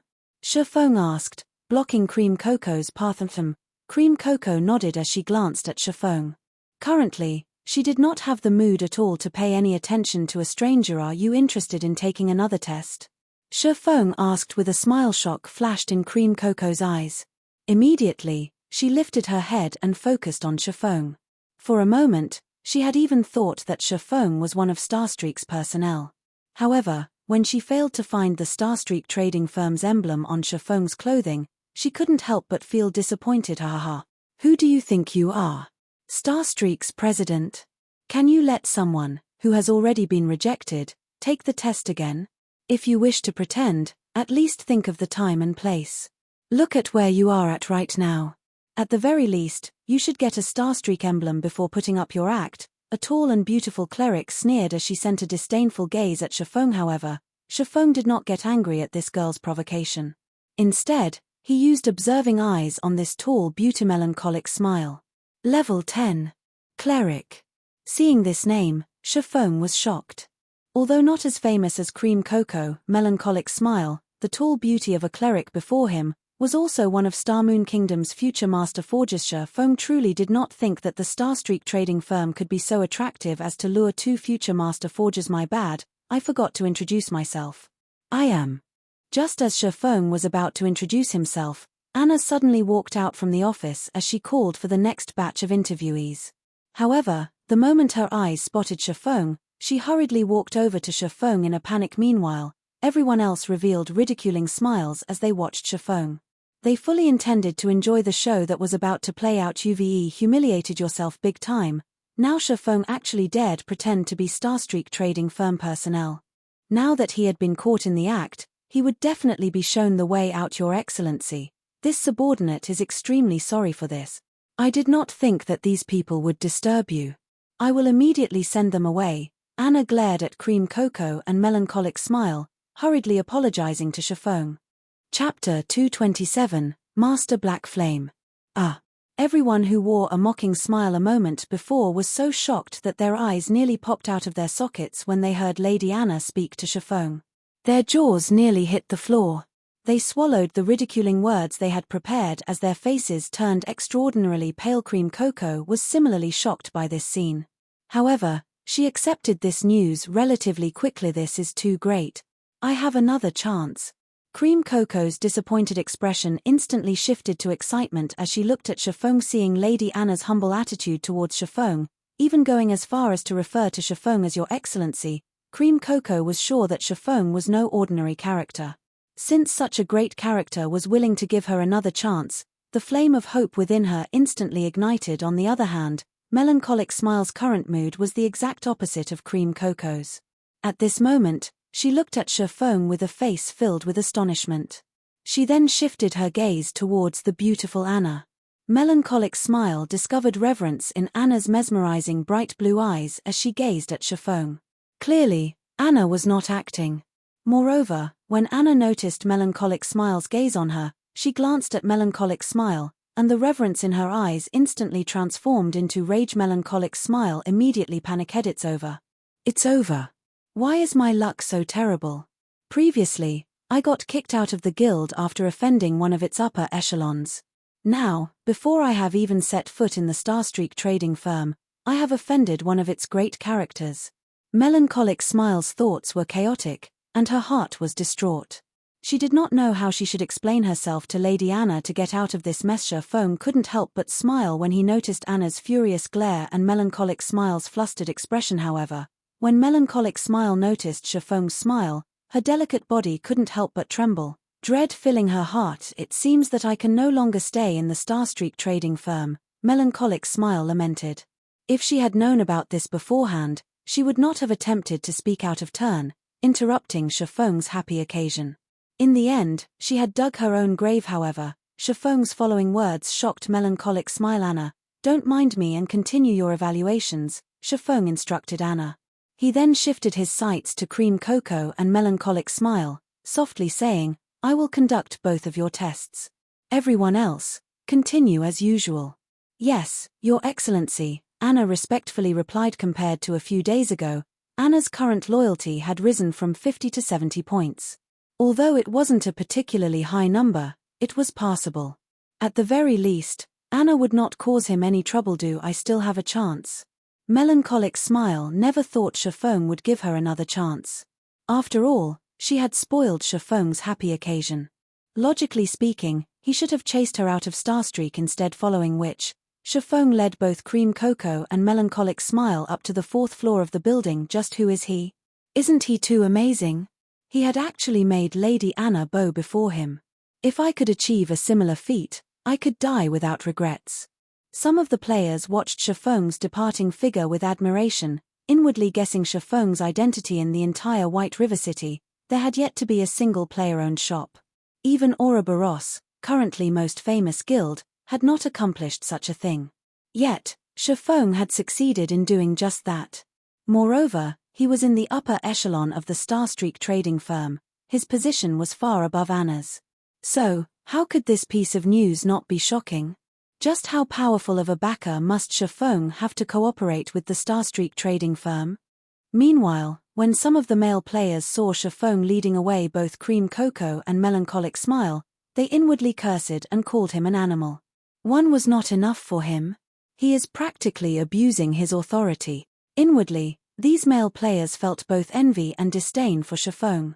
Inside a forging room on the 4th floor, Shifeng prepared 5 sets of materials to craft whetstones for each of the 2 girls. Looking at the materials placed on the stone table, Melancholic Smile's thoughts slightly lagged. She never thought that Shifeng would truly give them a test and not have any unscrupulous thoughts towards them. What is it? Have you not learned how to make whetstones yet? Shifeng asked curiously when he noticed Melancholic Smile's dazed expression. The Forging Association sold the recipe for whetstones. Moreover, it was available for only 30 copper coins. Logically speaking, every player who aspired to become a forger should have learned the recipe, not to mention players who had managed to enter White River City are. That's not it. I know how to make them. Melancholic Smile hurriedly shook her head, a faint blush appearing on her cheeks. She felt ashamed of herself for completely misunderstanding Shifeng's intentions. On the other hand, Cream Cocoa had a much purer mind than Melancholic Smile. She had not overthought things like the cleric had. However, she was still extremely nervous at the thought of having to make a whetstone in front of Shifeng. She felt deeply afraid that she would fail the test. Shifeng had given each of them 5 sets of materials, and his requirement was for them to achieve at least 2 successful attempts. However, during her time at the Assassin's Alliance, Cream Cocoa could only make 1 or 2 whetstones out of 10 sets of materials. Before you start, I'll give you 2 a demonstration. Shifeng retrieved a set of materials from his inventory. With a wave of his hand, he started producing the whetstone. You are a forger as well? Cream Cocoa and Melancholic Smile asked in astonishment. How forgetful of me. I still haven't introduced myself. As Shifeng had kept both his name and level hidden, others could not discover who he was. I am Black Flame, a forger. You are the chief forger of Starmoon Kingdom? You are Master Black Flame, the one that developed the Glimmer chestplate? Cream Cocoa and Melancholic Smile immediately grew flustered. They would never have believed that they would meet the legendary Master Black Flame. After all, he was the person responsible for elevating the status of forgers, turning it into the most popular lifestyle class in Starmoon Kingdom. Simultaneously, he had also given the various large guilds a reason to support and nurture their forgers. One could say that Master Black Flame had done every forger within Starmoon Kingdom a favor. What was even more unbelievable was the fact that Black Flame was actually the ordinary and detached-looking man before them. In their eyes, Black Flame should have either been a handsome young man or a strange old man. However, Black Flame did not match either description. Although Black Flame looked different from what they had imagined, that did not stop their growing excitement. If this man before them was the famous Black Flame, that would explain why Lady Anna showed so much respect. It also explained how the Starstreak trading firm could possess items such as the advanced whetstones. Noticing Cream Cocoa's and Melancholic Smile's excited and hungry gazes, cold sweat dripped down Shifeng's forehead. He coughed dryly and said sternly, I will only demonstrate this once. If you cannot complete 2 whetstones, you can show yourselves out. I won't accept you into the firm. The 2 girls instantly calmed after being admonished by Shifeng. Afraid that they would miss out on something, they both heightened their concentration as they watched Shifeng's hands. However, Shifeng's actions rendered them speechless. Shifeng's production speed was simply too fast. Moreover, his actions were as smooth and natural as flowing water. One would easily find themselves mesmerized. Before they could react, Shifeng had already finished producing a whetstone. All right, it is your turn now. Shifeng smiled calmly as he pointed the 2 towards the materials on the stone table. He was already an advanced forging apprentice. Even if he did not utilize the Book of Forging, he still had an 80% success rate when producing whetstones. However, even if he succeeded in making one, he would not receive any additional proficiency points. He had only done so to test the two girls' potential. After all, they were both future master forgers. If they could not gain any inspiration after watching him work, it proved that they had only become a master forger due to luck. Chapter 228, Meteoric Rise. As the level of technique Shifeng demonstrated was slightly high, in addition to his strict requirement, Cream Cocoa and Melancholic Smile immediately grew serious. Shifeng's forging techniques had clearly undergone refinement hundreds and thousands of times. It was not something inexperienced forgers like them could hope to compare to. However, they had, more or less, noticed the key points in Shifeng's demonstration. Soon after, the two girls stepped up to their separate forging tables. As if they had received some enlightenment, they held up the forging materials and fell into deep thought as expected of future master forgers. Shifeng revealed a faint smile when he noticed their actions at this point. It was impossible for the average player to possess sufficient materials to practice their forging with, not to mention the precious materials to produce items. However, Shifeng was different from these inexperienced forgers. During his 10 years of playing God's Domain, he had encountered plenty of master forgers. In their free time, these players would usually discuss forging. For players with their skill level, their conversations were no longer about simply playing a game but instead counted as true research. Shifeng had experienced many such conversations. Coupling that knowledge with an endless supply of materials to use as practice, he had naturally learned the craft fairly quickly. However, in terms of talent, Shifeng was far from being a match of the girls currently before him. After all, at the end of the day, Shifeng was still a player more suited to battle and adventure. The only thing he could do was combine the knowledge he had gained from listening to those masters with his own understanding of forging techniques and display it. Although it would not be of great help, it would be enough as long as they could realize their own deficiencies. At this stage of the game, a majority of the players had a relatively high success rate when producing whetstones. They should have at least a 40% success rate. They should be able to produce 2 whetstones out of 5 sets of materials. If they had passable techniques, it wouldn't be unusual if they could even produce 3. However, a majority of the players at this stage could only produce 1 whetstone out of 5 attempts. Although the forging rooms in the Starstreak trading firm were not comparable to the intermediate forging rooms in the Forging Association, they should still be much better than the basic forging rooms. When making a common item like the whetstone, the forging room should increase a player's success rate by at least 5%. Due to this, Shifeng required the both of them to produce 2 whetstones out of 5 sets of materials. After a period of silence, the two girls finally started their first attempt at producing the whetstone. 3 minutes later, both had produced their first whetstones. They wore joyful expressions as they handed their products to Shifeng for evaluation. A failure. The same goes for this one. Shifeng shook his head after he checked the information on the 2 items. Both whetstones were of poor quality, and they yielded 0 effects when used. Cream Cocoa and Melancholic Smile were both disappointed by these results. They knew they did not have many chances remaining. If they did not produce 2 whetstones out of the remaining 4 sets of materials, without a doubt, they would be chased out of the trading firm. After experiencing failure on their first try, the two girls spent more time reflecting before their second attempt. After reflecting for more than 10 minutes, the next action the two girls took astonished Shifeng. Within a single breath, the two had used up all 4 sets of materials. Moreover, their production speed was much faster than before. After producing all 4 whetstones, the two smiled at each other. They then placed their completed whetstones on the table, awaiting Shifeng's evaluation. You two have really surprised me. Out of 4 pieces, both of you actually managed 3 successes. Shifeng couldn't help his shock when he looked at the information displayed before him. Very good. From today onwards, you two are officially members of the Horizon Alliance. Here is the contract. If there aren't any problems, just sign it. Horizon Alliance. It isn't the Starstreak trading firm? Cream Cocoa and Melancholic Smile were confused when they took a look at the contract. After all, their goal in coming here had been to join the wealthy and powerful Starstreak trading firm. However, after they read the contract, they discovered that the benefits stated were abnormally good. Even Cream Cocoa, who had come from the Assassins Alliance, found the offer quite attractive. After all, not only would they be provided with limitless materials and forging designs, but they would also obtain 15% of the profits once the item sold. They would also earn a minimum monthly salary of 2,000 credits. On the other hand, the other guilds only provided their forgers with 5% of the profits and a low monthly salary. The materials these guilds provided were also very limited. Under normal circumstances, the best materials would be given to the forgers with better techniques, leaving remaining forgers wanting. I can't reveal what kind of relationship the Horizon Alliance has with the Starstreak trading firm. However, I can tell you one thing: the Horizon Alliance is a lifestyle guild.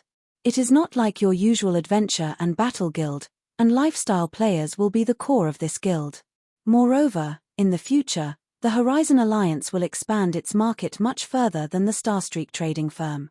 We won't only sell our products in 8 cities, but in every city throughout the entire Star Moon Kingdom. Moreover, you guys will not have to worry about materials. As long as you can produce items of sufficient quality, you won't need to worry about failing to sell the item. Shifeng calmly smiled as he continued, "Of course, if you don't want to, you can choose to join the Starstreak trading firm instead. It all depends on you." Cream Cocoa and Melancholic Smile considered their options carefully. At present, the Starstreak trading firm was undeniably the better choice if they wished to develop themselves further. Moreover, they had never even heard of the Horizon Alliance, not to mention a guild run by lifestyle players. I am willing to join the Horizon Alliance. However, Cream Cocoa signed the contract without hesitation. Melancholic Smile simply shook her head at this sight, thinking that Cream Cocoa was simply too naive. However, although she thought in such a way, she had similarly signed her name on the contract she received from Shifeng. The reason she had chosen was the man currently before her. Not only was he the chief forger of Star Moon Kingdom, but he also had deep ties with the Starstreak trading firm. One could also say that, without the advanced whetstone, the Starstreak trading firm would not be enjoying its current popularity. Most importantly, it was the Horizon Alliance's future potential good. Since you two have signed the contract, you are now official members of the Horizon Alliance. From this moment onwards, you two can use the forging rooms in the Starstreak trading firm anytime you want. If you lack materials, just notify Anna, and she will provide them for you. You two only need to focus on advancing into a true forger, Shifeng said, smiling. With 2 potential master forgers joining, Shifeng felt much more optimistic about Horizon Alliance's future. Shifeng also made Melancholic Smile the Horizon Alliance's temporary manager. While she managed the Horizon Alliance, she was also tasked with poaching some of the forgers and potion makers with potential from the Starstreak trading firm. After all, Shifeng was only an acting president of the trading firm. Starstreak trading firm's forgers and potion makers belonged to Starstreak only, not the Horizon Alliance. When Shifeng completed the second phase of the epic quest, he would no longer have any relation to the Starstreak trading firm. He would not be able to sell items through the Starstreak trading firm any longer. In other words, he and the Starstreak trading firm would draw a line between each other. So, he naturally had to recruit players with potential to his side. Soon after, Shifeng placed the basic mana armor kit for sale on the second floor of the Starstreak trading firm. He priced each basic mana armor kit at 20 silver coins. Although this price could rival that of a piece of level 10 bronze equipment, Shifeng did not mind. After all, he had no fear that this item would not sell. He only feared that it would sell too quickly, thus, he had set such a high price. Shifeng then returned to his forging room and resumed forging basic mana armor kits. The 600 basic mana armor kits were just a drop in the bucket. He still needed to produce a lot more to meet demand. Not to mention, Shifeng still had a mountain in the form of 30,000 gold coins weighing down on him. Moreover, plenty of guilds had started growing greedy after seeing Shifeng make so much money from selling the advanced whetstones. They all started thinking up of plans to obtain the recipe for themselves. Hence, during the past few days, many guilds had started investigating the origins of the advanced whetstone. Shifeng couldn't help but admit that a guild was indeed far more powerful than an individual. Within a short amount of time, these guilds had discovered the origins of the advanced whetstone. They had even managed to obtain its recipe. The Moonlight Forest treasures filled this place. Aside from having plenty of treasure chests and field bosses, the drop rate for gemstones here was much higher than other maps. The various large guilds in White River City had long since regarded the Moonlight Forest as a cash machine.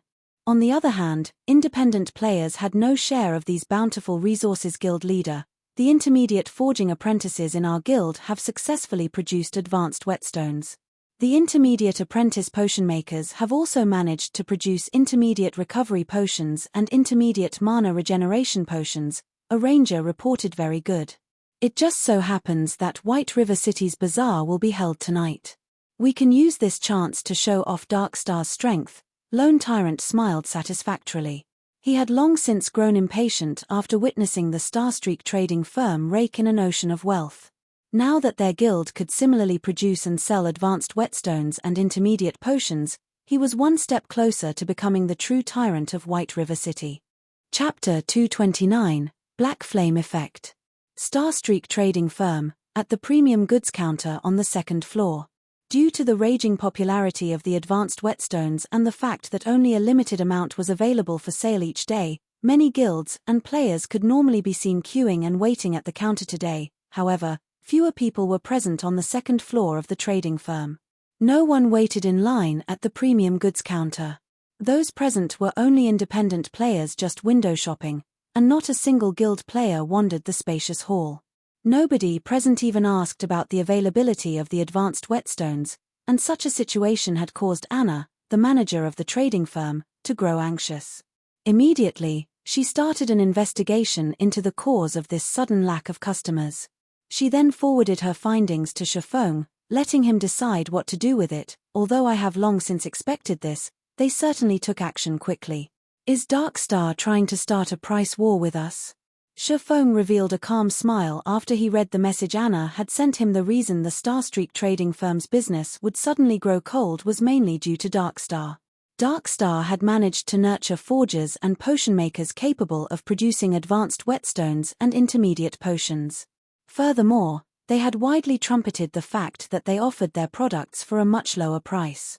Originally, a stack of advanced whetstones sold for 1 gold, 40 silvers at the Starstreak trading firm. However, Darkstar sold them for only 1 gold per stack. As for the intermediate potions, both types sold at a price 1 silver coins cheaper. Although the prices were greatly reduced, the advanced whetstone and intermediate potions were originally products that sold at greatly inflated prices. Even if one reduced their selling price, they would still earn several times the base cost of the items. Hence, in order to solicit customers, Darkstar would naturally initiate a price reduction. As for the players looking to purchase these items, they would purchase these items for the lowest price. This was the natural law of human nature. Nobody would be so foolish as to purchase an item of equal quality for a higher price. However, a price reduction was only the beginning of Darkstar's strategy. To make matters worse, Darkstar had even made a decisive change to the exchange mechanism. Although the exchange rate they used for normal whetstones was similar to the Starstreak trading firms, they had reduced the advanced whetstones to hard stones ratio from a 1:9 ratio to a 1:7 ratio. This ratio was just slightly higher than the production requirements of intermediate forging apprentices. Compared to the Starstreak trading firm, Darkstar's exchange rates were far more lucrative. As a result, many players had turned to Darkstar to trade their hard stones. Now that the Starstreak trading firm had lost its main source of income for hard stones, even if they relied on the hard stones Shafong had previously accumulated, they would, sooner or later, run out.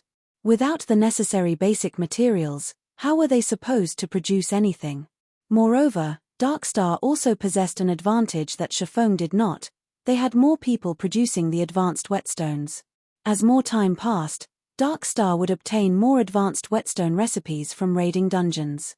They could endlessly increase the number of people capable of producing advanced whetstones in their guild. Meanwhile, the Starstreak trading firm only had Shafong. However, Shafong currently had neither the manpower nor the time to waste raiding a low-level dungeon for the recipes. If this situation persisted, Darkstar would surpass the Starstreak trading firm eventually. Soon after, Shafong passed on his verdict to Anna. Since Darkstar wanted to start a price war, he would gladly engage. Hence, he adjusted the prices and exchange rates to equal Darkstar's. However, this change would only take effect in White River City. The prices and exchange rates would remain the same in the other 7 cities. Simultaneously, Shafong also took this chance to reveal the basic mana armor Kitana was very efficient in her work. Shortly after Shifeng assigned her the tasks, she had completed all of them. Moreover, she had also added an additional counter on the second floor specifically for selling the basic mana armor kits. Visiting players quickly discovered the new addition here. There's a new counter here. What's this basic mana armor kit? Won't we know once we take a look? Originally, one of the elite parties present on the second floor had only come to the Starstreak trading firm with the intention of purchasing some normal whetstones for future use. However, when they noticed the appearance of the new counter and a new product, curiosity got the better of them, and they decided to investigate. Crap. This is insane. Is this thing made of silver? They're actually charging 20 silver coins for a broken armor kit. I can get a piece of level 10 bronze equipment with that kind of money. They're even limiting the sales of this thing to 50 pieces a day. This is too expensive. Even though we are an elite party, our harvest from a single dungeon raid will, at best, amount to 2 to 3 pieces of bronze equipment. Moreover, not only do we risk losing experience, but we also need to spend money on potions and repairs after a raid.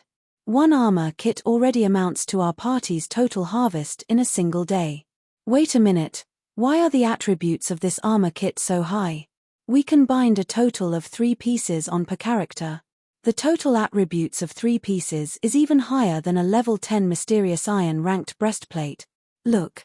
Every armor kit is marked with a black flame. Don't tell me this is something made by the Black Flame Forger. Originally, the members of the team had cursed the Starstreak trading firm for trying to rip them off. However, the moment they noticed the attributes on the mana armor kits and the Black Flame mark, they involuntarily shuddered. Who was Black Flame? He was someone every veteran player throughout Starmoon Kingdom knew. Although the Glimmer chestplate was outdated at this point, it was an undeniable fact that the item had once caused an uproar throughout Starmoon Kingdom. Moreover, due to its gallant appearance, many players still held onto their Glimmer chestplates. The ones that held the Black Flame mark looked even more awesome, and countless collectors wished to possess of one of these pieces. Unfortunately, such marked pieces were exceedingly rare, and right now, each piece was already worth 50 silver coins on the black market. Yet, even at such an insane price, nobody would willingly sell theirs now. Black Flame had revealed himself once more. He was even selling such powerful mana armor kits. It was just like the saying that had circulated Starmoon Kingdom. Anything produced by Black Flame would definitely be a premium product. How much money do we have right now? Speaking softly, the leader of the elite party suddenly asked in the party chat. Brother Chin, we barely have 43 silver coins if all 6 of us pool our money together. We have only managed to collect this after much difficulty to repair our equipment and buy some potions. You can't be thinking to trade a portion of the hard stones we collected for normal whetstones, then sell the rest. Also, sell all of the gemstones we previously obtained. Before anybody discovers this armor kit, we need to buy as many as we can. As long as we can equip our MT and healer with 3 of these mana armor kits, we can easily clear normal mode party dungeons. Furthermore, by the time Starstreak sells out on these mana armor kits, we can resell our extras for a high price. We should be able to earn back most of what we have spent. When the other party members realized the logic behind their party leader's words, they immediately started pooling their money and sold all of their expendable items to buy as many basic mana armor kits as they could. If both their MT and healer could have an additional piece of mysterious iron equipment, they could greatly reduce the number of deaths when they raided a dungeon. With an additional 240 defense and 12 endurance, their MT's strength would soar to the next level. Their MT could tank boss monsters with much greater ease. Not to mention, their healer would also receive an upgrade soon after. The elite party's MT and healer each bound 3 basic mana armor kits to their equipment. The party also bought an extra piece for future use. In reality, it wasn't just this particular elite party that had found out about the basic mana armor kits. Several other elite parties and independent players that had wandered into the Starstreak trading firm had secretly sold off their assets after discovering the armor kits. Some of the players who were wealthy in reality even went as far as to purchase coins at a high price to purchase the armor kits. As a result, 50 basic mana armor kits silently disappeared from the Starstreak trading firm. During the night, when the moon was bright and the stars were few, many players would come to the pub to relax and chat. Old Chin, why is your party so happy today? You guys even bought such expensive alcohol to drink. Don't tell me it's your birthday. A party leader of another elite party asked. Our three-headed wolves party is very happy today. Here. I'll treat your nine-headed birds party to this bottle of ice blue spirit. Did you guys strike it rich? Why are you being so generous? This is a high-quality spirit that costs 3 silver coins. Of course. Today, our party managed to clear a hard mode party dungeon for the first time. We also managed to get a piece of mysterious iron equipment for our MT from that dungeon raid. Tomorrow, we plan to raid another hard mode party dungeon. The other players inside the bar were immediately shocked when they heard that someone had managed to clear a hard mode party dungeon. They all sent envious gazes at the player called Chin. Throughout White River City, the number of independent parties that managed to clear a hard mode party dungeon could be counted on one's hands. Old Chin, stop boasting. Did you think I don't know about your party's strength? Not to mention hard mode, you guys still have to struggle through life and death to even clear a normal mode party dungeon. The party leader of the nine-headed birds frowned in disbelief. Ha ha ha. If it were in the past, of course, it would be impossible. However, our party's MT has over 1000 defense and 1600 HP right now. Chin gleefully boasted. The party leader of the nine-headed birds was greatly shocked by this information. After all, he and the other party leader had known each other for a long time now, so he knew Chin from top to bottom. Previously, the three-headed wolf's MT had not been so powerful. He was even weaker than the nine-headed bird's MT by a small margin. After some probing, the nine-headed birds spent 20 silver coins to obtain the secret the three-headed wolves used to clear a hard-mode party dungeon. The main reason for the three-headed wolves' success was the contribution of the basic mana armor kits.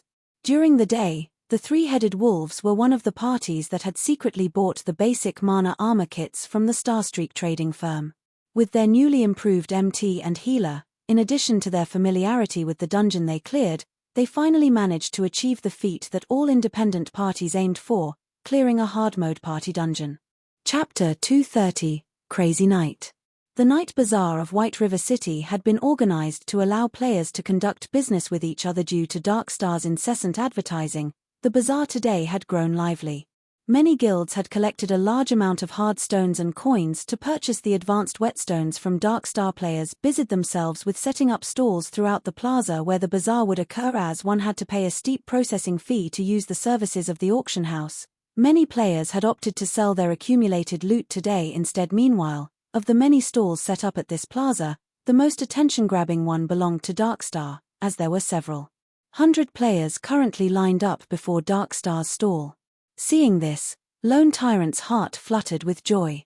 By the time tomorrow arrived, Darkstar would become the wealthiest guild in White River City, and very soon, they would even surpass the Starstreak trading firm.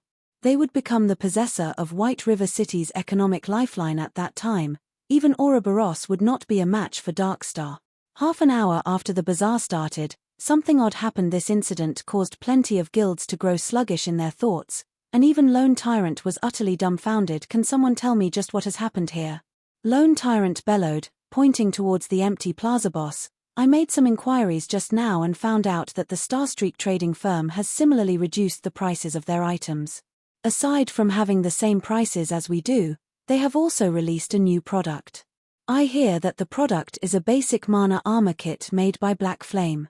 As long as one binds this armor kit to their equipment, they will receive a great improvement to their attributes and defense. If a player binds 3 pieces to their equipment, then it would be the equivalent of having an additional top-tier mysterious iron-ranked breastplate. However, Starstreak has limited the sales of the armor kit to 50 each day. So, everyone went to queue up for the item instead. Black Flame? Isn't that the chief forger of Starmoon Kingdom? Why would he work with the Starstreak trading firm? Lone Tyrant's brows wrinkled. He had also heard rumors about Black Flame. However, the man was simply too mysterious, so nobody had a concrete idea which major power stood behind him. The public only knew that there was a deeply hidden major power supporting Black Flame. So what if he is the chief forger? Lone Tyrant sneered, since Black Flame can create such a good item, we only need to make it as well. Immediately investigate the basic mana armor kit. Find out where we can get the forging design. I truly wish to thank Black Flame for giving us this great business opportunity. Boss is the best. I'll investigate it immediately. Meanwhile, at the Starstreak trading firm, there was already a sea of people lining up outside the building selling one stack of hard stones for a low price. Come over here if you are interested. Level 10 bronze axe for 30 silver coins. Buying silver coins for a high price. I'll take as much as you have. Unknowingly, a market had formed outside of the Starstreak trading firm. Although players could not set up stalls there, they could still do face-to-face trading. Albeit troublesome, nobody would mind such a small matter. After all, they were currently trying to make as much money as they could. By the time the Starstreak trading firm started selling the basic mana armor kits again, they would buy as many as possible while everyone stood in line outside the building. Many had struck up conversations with one another. They started to boast about the effects of the basic mana armor kit. What the Three-Headed Wolves party had accomplished had especially become the envy of many independent parties. Meanwhile, the more this news spread, the more it was blown out of proportion. Currently, the rumors mentioned that the Three-Headed Wolves had originally not been able to clear even a normal mode party dungeon. However, after their MT and healer had each bound 3 basic mana armor kits to their equipment, the party immediately succeeded in raiding a level 10 Hell mode party dungeon. They had even obtained a secret silver ranked shield and many other mysterious iron set equipment pieces from the raid, increasing their team's prowess to that of a party of experts. Some said that the Three-Headed Wolves were currently stronger than even the elite members of a first-rate guild. This rumor had caused many independent players to long for the basic mana armor kits. They wished to obtain the armor kits and achieve great success. Aside from independent players focusing on the basic mana armor kit, the various guilds had also started taking action. They tried to think of ways to contact Black Flame. They wanted to purchase a large number of the armor kits from him directly. After all, if they could equip every member of their elite team with 3 basic mana armor kits, their team's strength would rise to an entirely different level. At that time, conquering the 20-man Hell mode team dungeon would no longer be a dream. Taking a step back, even if they could not clear the Hell mode, if they could manage to clear the hard mode, they could still reap a lot of benefits. Hence, it was a must for them to obtain the basic mana armor kits. DI. Snow, is Big Brother Black Flame offline? Zhao Yueru asked. Worried Gentle Snow nodded her head, saying bitterly, I have truly underestimated Black Flame. Originally, I thought that he would suffer a small setback after Dark Star revealed the advanced whetstones and intermediate potions. However, I would never have imagined that he would reveal such a card, catching everyone by surprise. Gentle Snow had believed that she had a good understanding of the man called Black Flame. However, time and again, Black Flame continued to surpass her expectations. It was as if Black Flame had brought out 2 cards, one white and one black, forcing others to guess which card he would reveal. In the end, however, he had done the unpredictable by taking out a grey card, catching everyone by surprise. Night in God's domain was day in reality. At this moment, Shifeng had already logged off from the game and started training his body. Hence, he had absolutely no idea about the current goings-on in White River City. Ever since Shifeng had moved to his new apartment, the first thing he did after waking up every morning was drink a bottle of nutrient fluids. He would then complete 20 sets of muscle-strengthening exercises and a 10-kilometer morning run. The nutrient fluid is as extraordinary as expected. My current physique should be on the level of a normal member of the school's fighting society. After ending his morning run, Shifeng made a rough estimate of his body's current condition. However, if he wanted a more accurate estimate, he would need to test his abilities in an appropriate training room. After training and strengthening his body these past few days, Shifeng was no longer as frail and thin as he used to be. Currently, Shifeng's body had grown much sturdier, giving others a faint feeling that it was packed with vitality as usual. After completing his daily workout routine, Shifeng paid a visit to the workshop to check on its current renovation progress. A gaming workshop occupied an entire office floor of such size. In the past, such a notion was simply inconceivable. However, along with God's domain's growing influence, it wouldn't be odd even if a gaming workshop took up an entire office building, not to mention a single floor. In the past, Shadow was one such example. However, the Shadow of that time possessed a lot of members. It had even established 10 great city-states under its name. It was only normal to have such a large workshop, Brother Feng. You're here. The workshop's renovation is complete. We are just waiting for the gaming facilities we ordered to arrive, and we'll set them up. After we finish that, our zero-wing workshop will finally take shape. Blackie excitedly said. At that time, those who we recruit to our guild might just join without hesitation after seeing our workshop. A few days ago, Shifeng had suddenly paid a visit to Blackie's dormitory. He notified Blackie that he had already purchased a workshop in the city center. In the future, Blackie would not need to live in the dormitory, disturbed by others. Blackie could simply live in the workshop and focus on playing God's domain. Moreover, there was a high-class restaurant situated a floor below the workshop. The well-known Big Dipper Training Center was also located on the street next to their building. Compared to living in the university's dormitory, it would be far more comfortable for Blackie to live in the workshop. In the beginning, Blackie had thought that the workshop Shifeng had mentioned would only be a house of 50 to 60 square meters. Even so, that would still be a relatively comfortable place to live. However, when Blackie arrived at the building floor and discovered that the entire floor was meant for their workshop, Blackie had nearly thrown out his back in shock. Shortly after, that shock had turned into immense joy. After all, this large workshop of theirs was far more amazing than Shadow's. With such an amazing workshop, would they even need to worry that they couldn't surpass Shadow in the future? Oh, right. Blackie, how are things on your side? How much longer do you guys need before getting out of there? Shifeng asked. Chapter 231, Legendary Genius. Blackie and the others had been trapped in the Trial of God for several days now. If they remained inside, Shifeng didn't know when he could go to the demon's castle to obtain the demon's heart. Hence, Shifeng needed to know their current progress. If they were truly unable to leave the trial anytime soon, his only option was to seek Gentle Snow's help. However, he did not want Gentle Snow to know too much about him.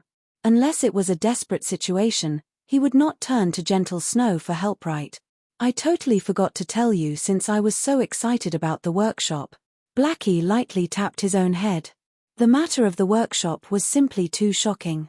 He continued, Brother Feng, just where did you find such an expert little sister? She is just too awesome. Originally, we nearly despaired from the difficulty of the trial. However, thanks to her, we all made it through the trial with great ease. Right now, we're about to head to the highest floor to receive our reward. An expert. Little sister? Are you talking about Fire Dance? Haven't you already seen how amazing she is? Shifeng curiously asked. No, it's not Fire Dance, but Violet. We managed to clear the trial only thanks to her, but really, she is simply too strong. Blackie lamented. At the beginning of the trial, little sister Violet had only healed us from behind. As we progressed, her healing grew better and better, and she was able to grasp the timing of her heals perfectly. However, the monsters in the trial also grew stronger. After some time, we were barely surviving, even with little sister Violet's excellent healing. It was then that she took action. Although her combat standards, in the beginning, were very crude, as the battles continued, one after another, her combat standards increased endlessly. Within just a day, she had already surpassed Fire Dance. I even felt that the Trial of God was created specifically for little sister Violet. Inside the Trial of God, for every trial we cleared, we would be given an evaluation and an appropriate reward. Meanwhile, ever since little sister Violet took action, she always obtained an evaluation of rank A or above. Her equipment and skills continuously upgraded, and regarding damage output, even though I had the Mavis's guard, I only won against her by a small margin. If little sister Violet also had an epic ranked staff, she would have long since left me in the dust. Little sister Violet is the most talented person I have ever met in God's domain. Brother Feng, if you saw her frightening growth rate, you, too, would be shocked. After having mentioned Violet Cloud, Blackie could not stop his mouth as he talked on and on about her.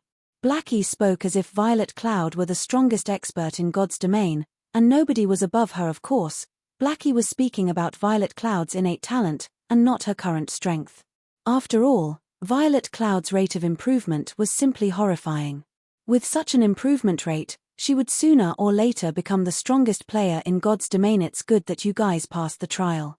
However, you shouldn't just pay attention to Violet. Don't forget that you are a cursemancer, while she is a cleric. You also hold an epic ranked staff in your hands. If your damage really does lose to hers, then you're going to have to hand over the Mavis's guard to Violet. Shifeng joked. However, he was truly relieved. It was no wonder Violet Cloud had managed to become a cleric god in the past. Her innate talent was not a sham, however. Maybe because Violet Cloud had played a cleric in the past, she had never revealed her true potential during the early stages of the game. However, after leaving Ouroboros, Violet Cloud could no longer depend on her healing to play God's domain, as she only had herself to rely on in battles.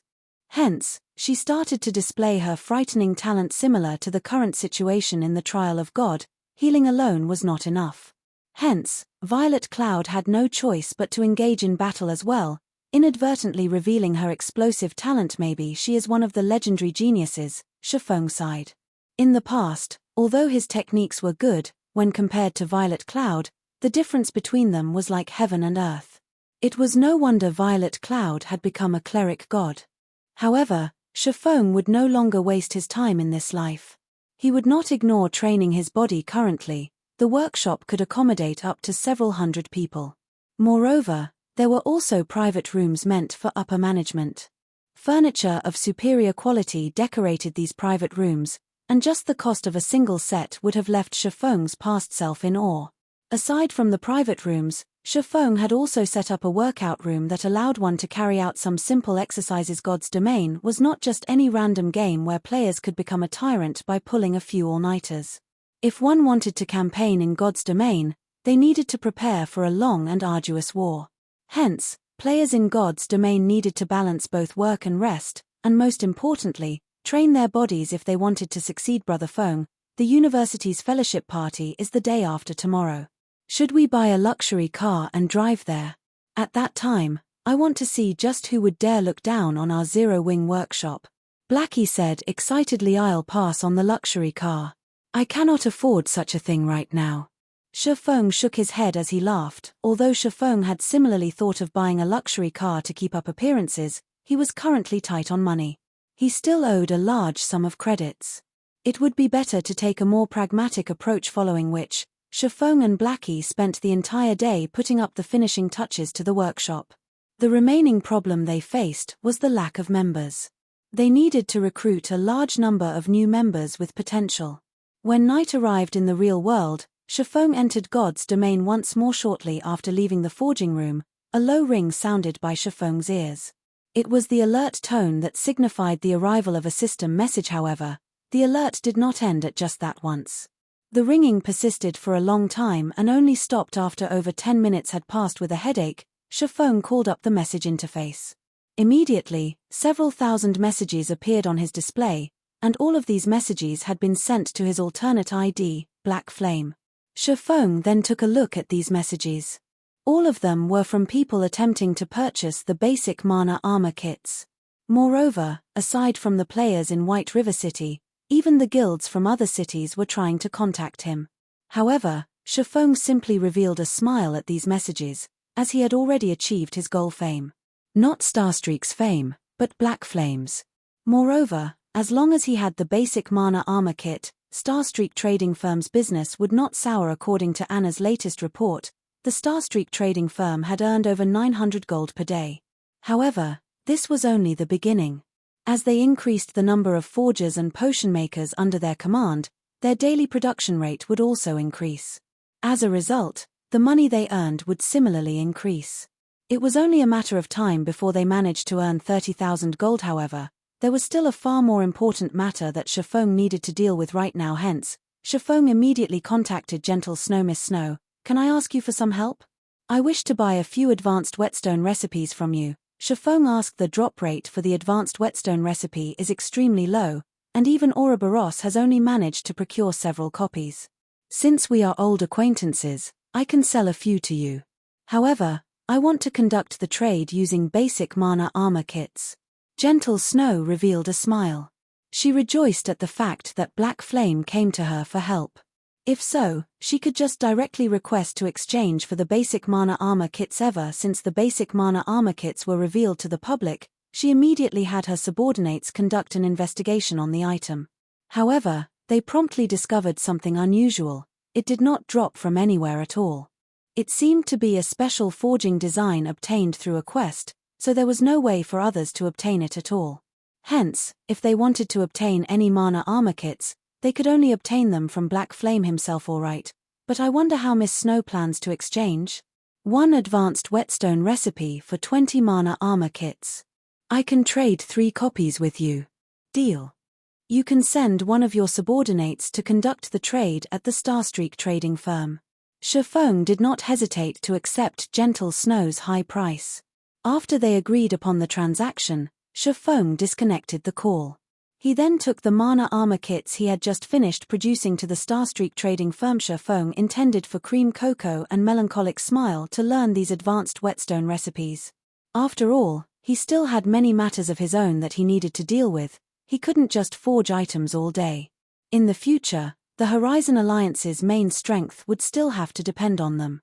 Thus, he purchased those recipes. Brother Feng, we're out of the trials. When do we head to the Demon's Castle?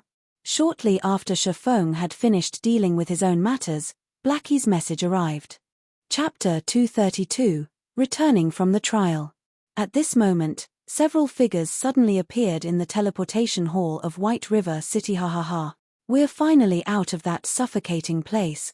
There are so many players in White River City. Of course. We've been stuck in that broken place for so many days now. The conversation of these new figures resounded throughout the teleportation hall, and these players were none other than Fire Dance and the others who had just returned from the Trial of Gods. The moment they set foot out of the teleportation hall, the group immediately attracted the attention of many players. The equipment Fire Dance and the others wore was simply too dazzling, nearly blinding all observers. Even the elite team members of first-rate guilds were not immune. After all, among the 8 members of the team, the poorest quality equipment they wore was mysterious iron rank.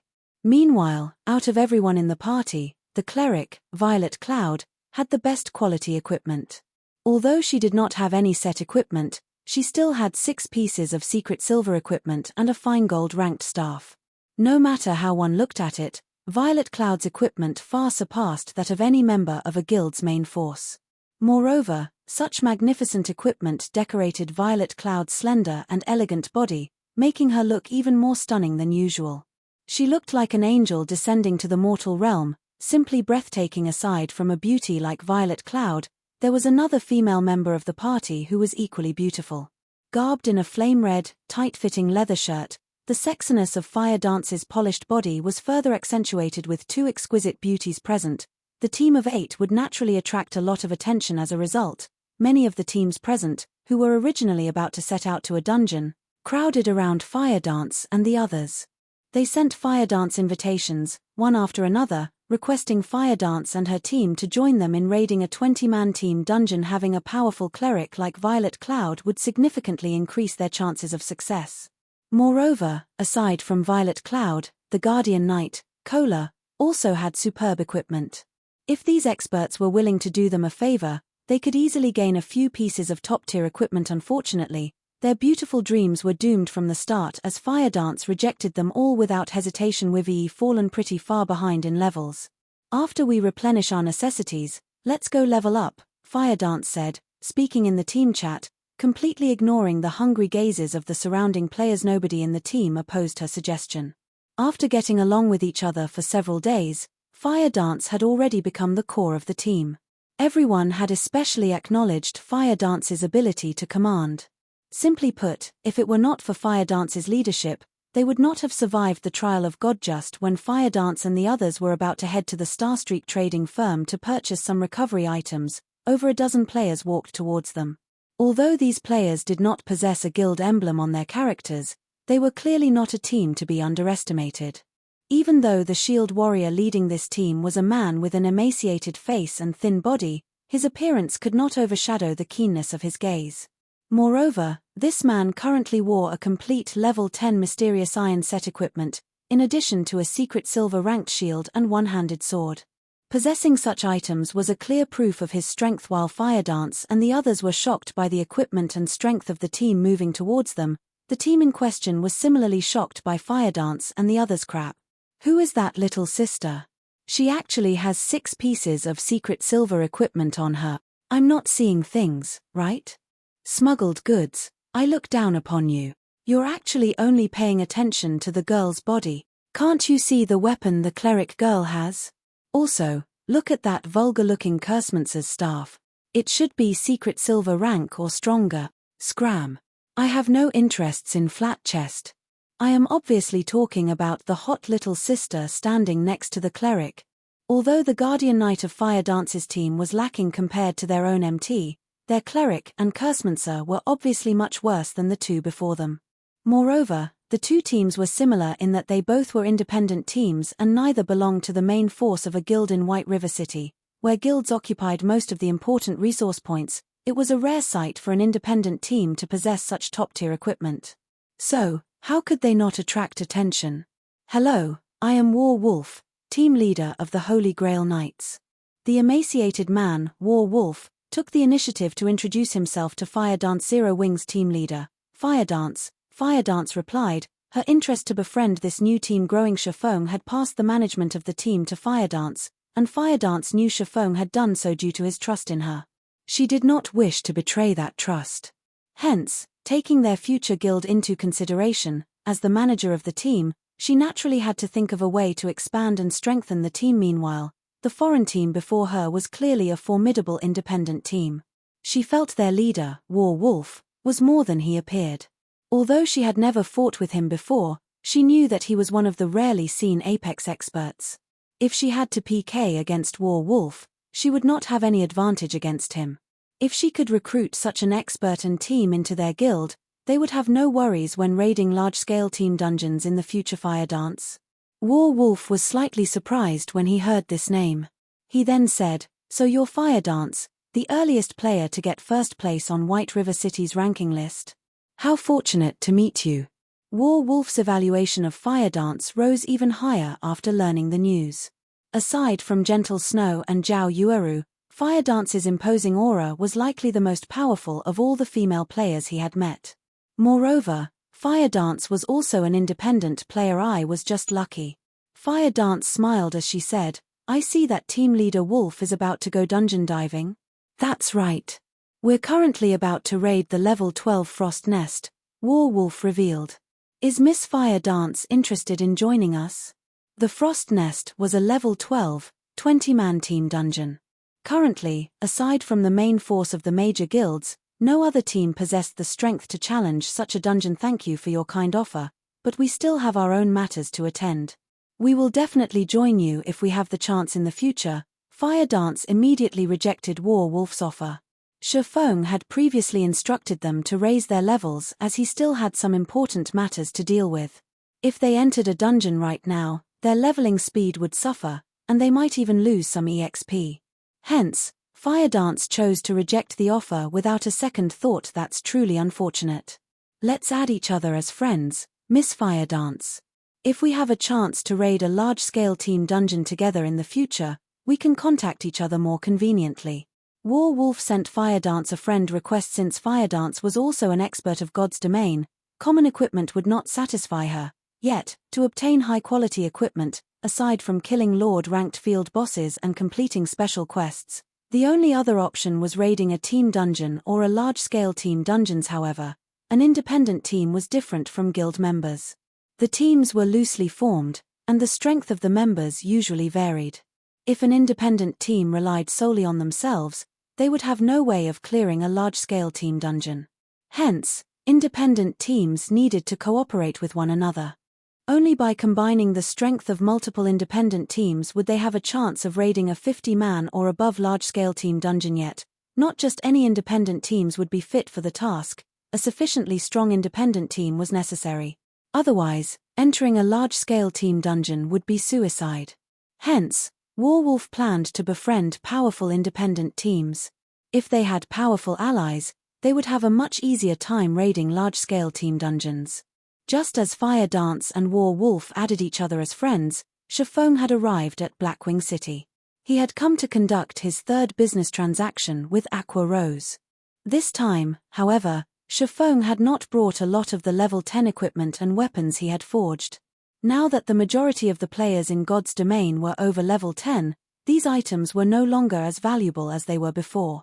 Hence, Shifeng did not produce many of them. Instead, he prepared something better, something that could even attract the attention of first-rate guilds. In addition, the Blackwing auction house was holding an auction today. To any wealthy player, this was a chance that must not be missed, including Shifeng, who currently possessed enormous wealth. However, after Shifeng had arrived at the appointed restaurant, Aqua Rose did not show up, even after a long time had passed. Instead, a pot-bellied man resembling Metria walked over and quietly sat opposite of Shifeng. With a gentle and elegant smile, he said, "Hello there, Master Black Flame. As Miss Aqua has some urgent matters to attend to today, she has sent me to represent her in this transaction." Miss Aqua expresses her sincerest apologies. Chapter 233, Astronomical Transaction. Miss Aqua has some urgent matters. Shifeng was slightly surprised. That's right. Although I cannot reveal to your excellency what those matters are, I, Joking Scholar, can represent Miss Aqua in conducting the transaction with you. However, Shifeng did not believe him. Every time he and Aqua Rose completed a transaction, both sides would gain massive profits. Logically speaking, there should be nothing more important than this matter. Even if Aqua Rose truly had an urgent matter, she should have at least notified him beforehand.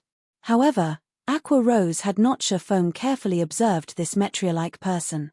Although he appeared absolutely harmless, his body exuded a sense of shrewdness that spoke of vast experience in the business world. Virtual reality. In this realistic world, regarding a player's expressions or demeanor, both would be fully displayed on their characters. With over a decade of experience campaigning in God's domain, Shifeng could immediately perceive the delight and panic hidden behind those beady little eyes. Since Miss Aqua has some matters to deal with, let us postpone our business transaction till next time, then. Shifeng smiled calmly before standing up, saying, "I still have some matters that I need to attend to, so I'll leave first." Hearing that Shifeng had no intention to continue the trade and intended to leave, Metria's facial expression immediately changed. A hint of panic appeared in his friendly smile when Shifeng stood. "Master Black Flame, don't be in such a rush. Although Miss Aqua is absent, Twilight Echo sincerely desires this trade's success. We are willing to pay 30% more than the previously mentioned price." Joking Scholar hurriedly stood and held back Shifeng. 30%. It seems that you guys really are sincere about this. Shifeng halted his steps, smiling. He then turned to face the panicked Metria, saying, "Since you've already made the offer, let us negotiate the price." Of course, of course." Joking Scholar hurriedly nodded his head, once more revealing his friendly smile, following which, the two sat and resumed their business transaction. "Do you have what I asked of Miss Aqua the last time?" Shifeng asked Master Black Flame. "Please have a look." Joking Scholar retrieved several ore bags. Hard stones and rare forging materials filled the majority of these bags. Moreover, aside from taking out 5 400-slot ore bags, which were the largest ore bags currently available to players, he had also taken out a black leather bag. There were many runes carved on the exterior of this bag, and one could tell that it was not an ordinary item with just a glance. It is as expected of Twilight Echo. They even have a Runic ore bag. Shifeng was inwardly shocked. The Runic ore bag was a mysterious iron-grade ore bag. It had a massive capacity of 1,200 slots, 4 times that of a common grade ore bag. However, this item was not easy to obtain. Only Lord-ranked bosses in mines had a chance of dropping this item. Compared to the previous encounter, this transaction would be far larger.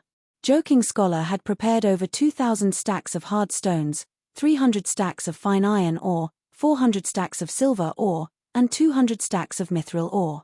Furthermore, there were also 100 stacks of gold ore, which was currently unavailable in Starmoon Kingdom. Just how much manpower and resources had they spent in the process of gathering such a large amount of precious ores? This was precisely the strength of a first-rate guild. It was not something a normal guild could compare to. "Good, everything that I requested is here. Deducting all these ores, if we factor in the 30% increase in price you previously mentioned, you just need to pay me an additional 120 million credits." Shifeng took out a letter that had been encrypted by the system and placed it on the table. Only a specified person could open this letter, and outsiders had no way to discover its contents. When Joking Scholar heard the price of 120 million credits, his smiling expression immediately froze. He had nearly spat the black tea that was in his mouth, the teacup in his hand nearly falling to the ground due to his trembling. The 120 million credits is the price of this encrypted letter? Joking Scholar looked at the white envelope on the table, his facial expression turning extraordinarily ugly. His previously beady eyes abruptly widened as he sent a chilling glare at Shifeng, coldly saying, "Master Blackflame, aren't you going a little too overboard? We of Twilight Echo have come here with the sincerest intentions to conduct business with you. Are you looking down on Twilight Echo? Or do you not take Miss Aqua seriously?" No matter how stupid Joking Scholar was, he knew that no transaction in God's domain could currently achieve such a frightening cost. That was 120 million credit. Not 120 million hell money. Such an amount was sufficient for a normal person to live the rest of their life in luxury. Even Joking Scholar himself would not earn such an amount in this lifetime. The only possibility was that Shifeng was toying with him, or that Shifeng had already found out that he was a fake. However, as a preventive measure, he still used Aqua Rose's name to warn Shifeng. Shifeng calmly smiled at this Metria's reaction. He paid no mind to Joking Scholar's chilling and threatening gaze, unhurriedly saying, "How could you say such a thing? Weren't you the one that suggested for the 30% increase in price? I've fully followed our previous agreement and have brought what that Miss Aqua requested. Could Miss Aqua have forgotten to tell you about it? Or is it because you are fake?" A chilling light suddenly flashed in Shifeng's eyes as he loudly questioned you. At this moment, Joking Scholar gnashed his teeth in anger. Shifeng had clearly pretended to be the fool here. Yet, he could not just reveal Shifeng's act. "Master Blackflame, of course, I was sent here by Miss Aqua. Please stop trying to probe me. Miss Rose never agreed to this." Joking Scholar was no fool. He thought that Shifeng was currently trying to probe him, so he quickly cooled his temper. "Probe?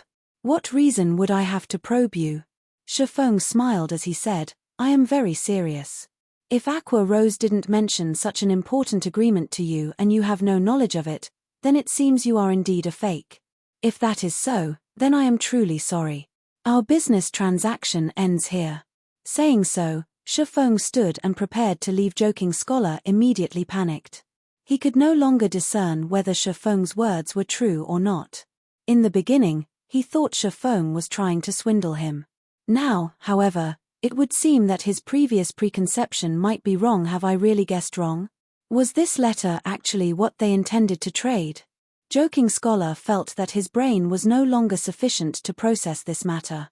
He could not see through Shifeng at all. Previously, Shifeng had expressed immense interest in continuing the trade.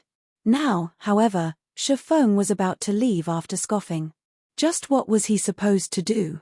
Joking Scholar had personally witnessed the benefits Aqua Rose had obtained through her transactions with Shifeng. If Twilight Echo could periodically conduct similar trades with Shifeng and obtain such immense profits every time, the other first-rate guilds in their kingdom would have no chance to compete with them.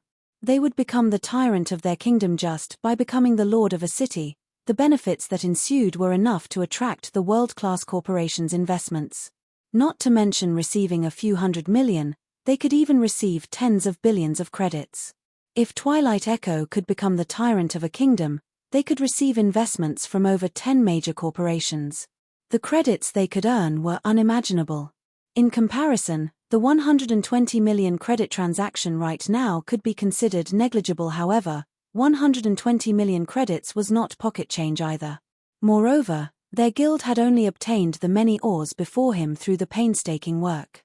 If they gave them all to Shifeng, the losses would be mind-blowing. Of course, if such a powerful benefit were truly available, it could greatly assist Twilight Echo in elevating its current position, becoming the tyrant of the capital city. However, Joking Scholar could not see past Shifeng's thoughts at all. He did not know whether Shifeng had the sincerity to continue their current cooperation. With his status, he did not dare make this gamble. "Master Blackflame, please wait a minute. Maybe Miss Aqua has forgotten to mention this to me. I'll have to ask Miss Aqua about this before making a decision.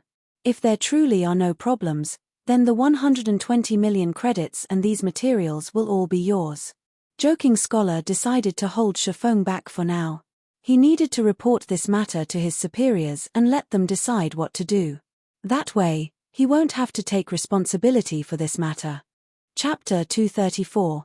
While the priest climbs a post, the devil climbs 10. Naturally, Shifeng could not just walk away after hearing Joking Scholar's words. Although he did not know what had happened to Aqua Rose, if he could swindle so many materials and credits, he would make a huge profit. Fine. I'll give you 1 minute. I'm in a hurry. Shifeng swept a glance at the clock displayed on the system interface. There were still 2 hours before the auction started at the Blackwing City auction house. If he missed this chance, he would have to wait for several more days before the next. Since a lot was at stake, Joking Scholar dared not waste any more time. He immediately sent a message to his superior, awaiting the decision. After waiting for half a minute or so, Joking Scholar received a reply. Joking Scholar immediately felt his mood refresh when he read the reply. Master Blackflame, Miss Aqua has said that, due to the transaction being of such magnitude, if we are to conduct this trade, we need to verify the item that you have provided. Of course, I will preside over this verification. If there truly are no problems, we will immediately transfer the money to you. Joking Scholar confidently informed Shifeng that won't do. If you guys get a look at the contents of this letter, then the information inside will no longer have any value.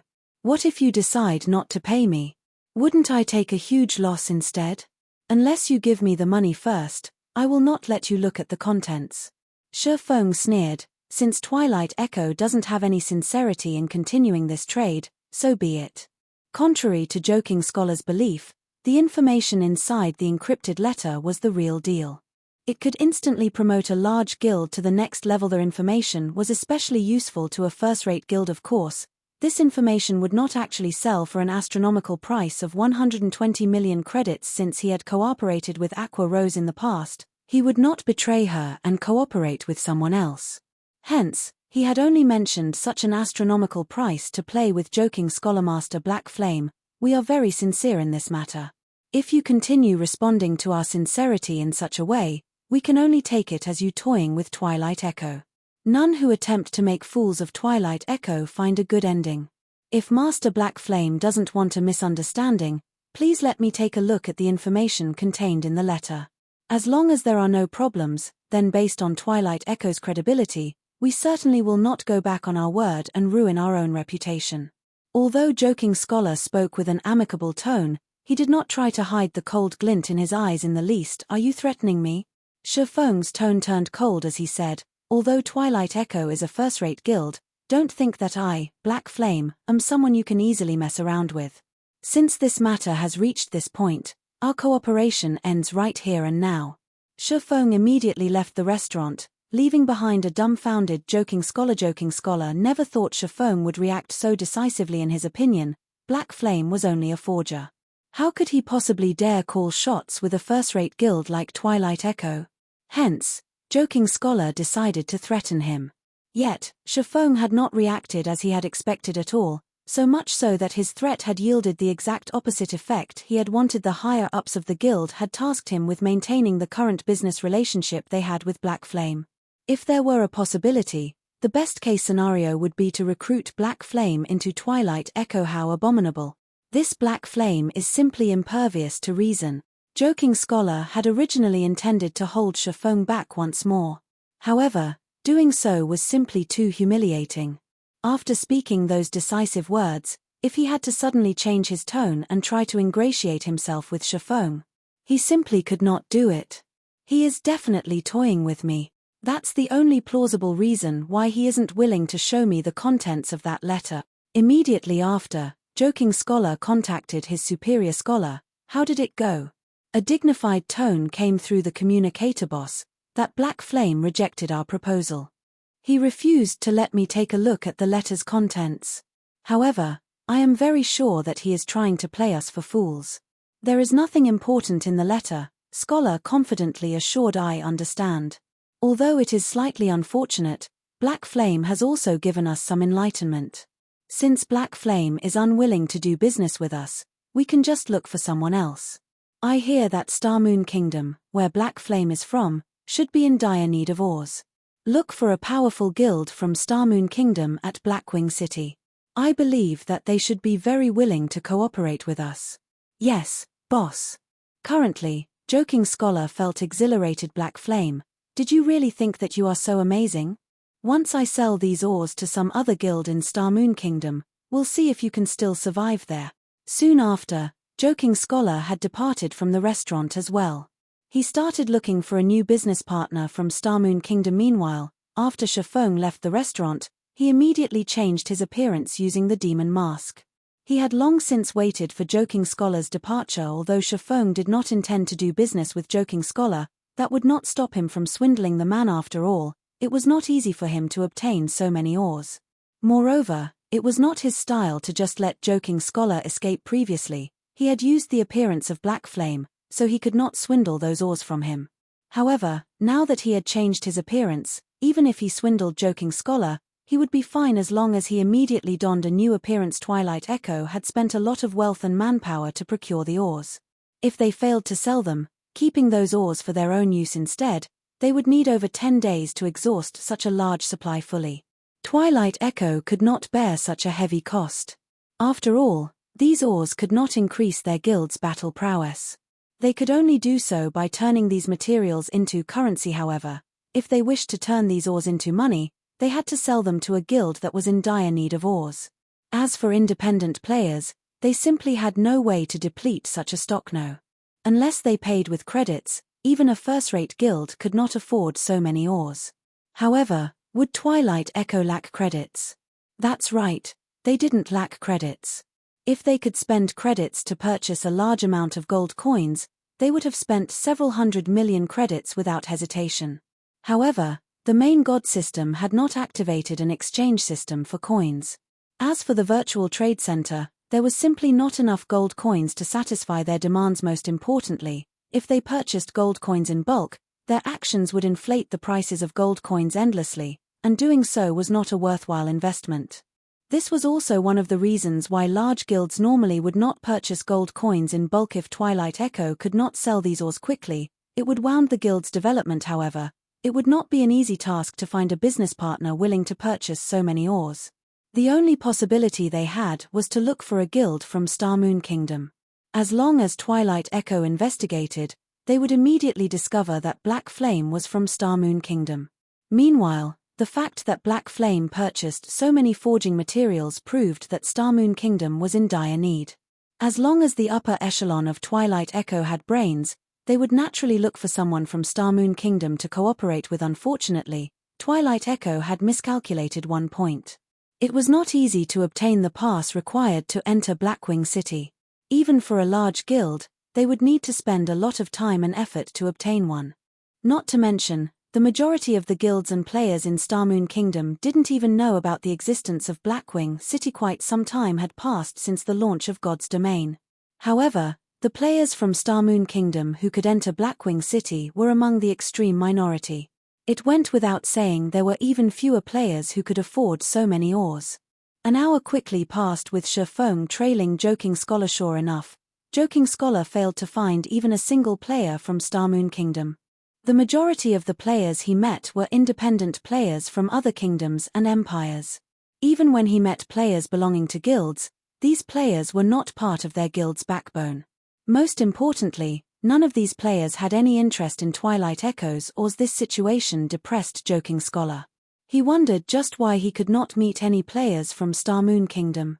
It would be fine even if it were even an independent player. At this moment, Shifeng took on Lone Tyrant's appearance using the demon mask, and he walked towards Joking Scholar casually.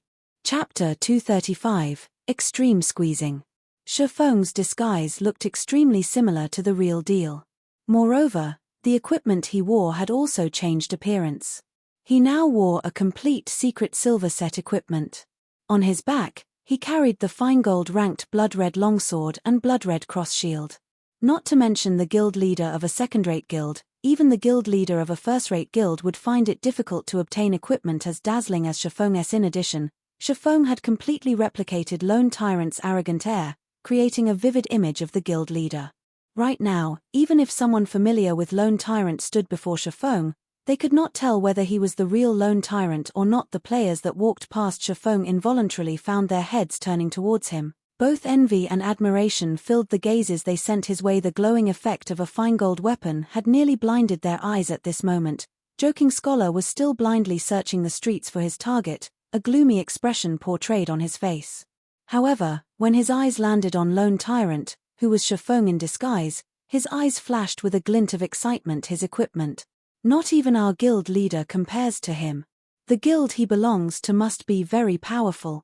I hope he is a player from Star Moon Kingdom. Joking Scholar made a silent prayer as he walked towards Shifeng. Hello. I am Joking Scholar of Twilight Echo. May I ask if your excellency comes from Star Moon Kingdom?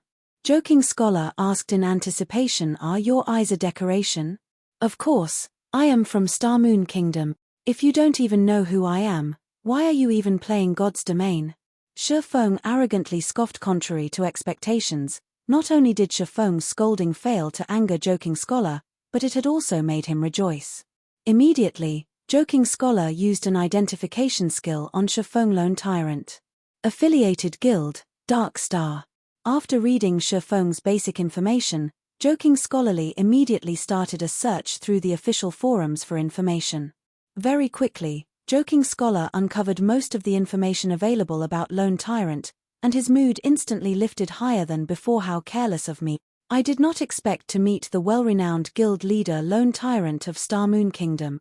I wonder if your excellency would be interested in purchasing some ores? Joking Scholar spoke unhurriedly. However, Shifeng inwardly smiled at Joking Scholar's words. Just as he had guessed, Joking Scholar was in a hurry to get rid of the ores in his hands. Ores? Are you looking down on our guild?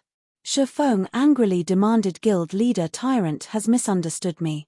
Of course, I know that your excellency does not lack materials. Joking Scholar calmly said. However, what about the other guilds in Star Moon Kingdom? If guild leader Tyrant can sell a large number of ores to those guilds at a low price, wouldn't your excellency make a huge profit? At this moment, Shifeng faked an interested expression. Guild leader Tyrant, after the recent update of God's domain, fighting monsters places a huge toll on a weapon's durability. Hence, I believe that every guild would be very interested in whetstones. Meanwhile, the main material needed to produce whetstones is hard stones. I just happen to have plenty of hard stones with me right now, and I can sell all of them to your excellency at a very low price. Joking Scholar hurriedly said. Cheap hard stones? Shifeng appeared even more interested now, saying, Speak, then. I can sell these hard stones to your excellency at a price of 10 silver coins a stack. Similarly, I can also sell the other ores I have with me for much cheaper than those found in Star Moon Kingdom. Joking Scholar offered confidently. You call 10 silver coins per stack cheap? Are you trying to toy with me?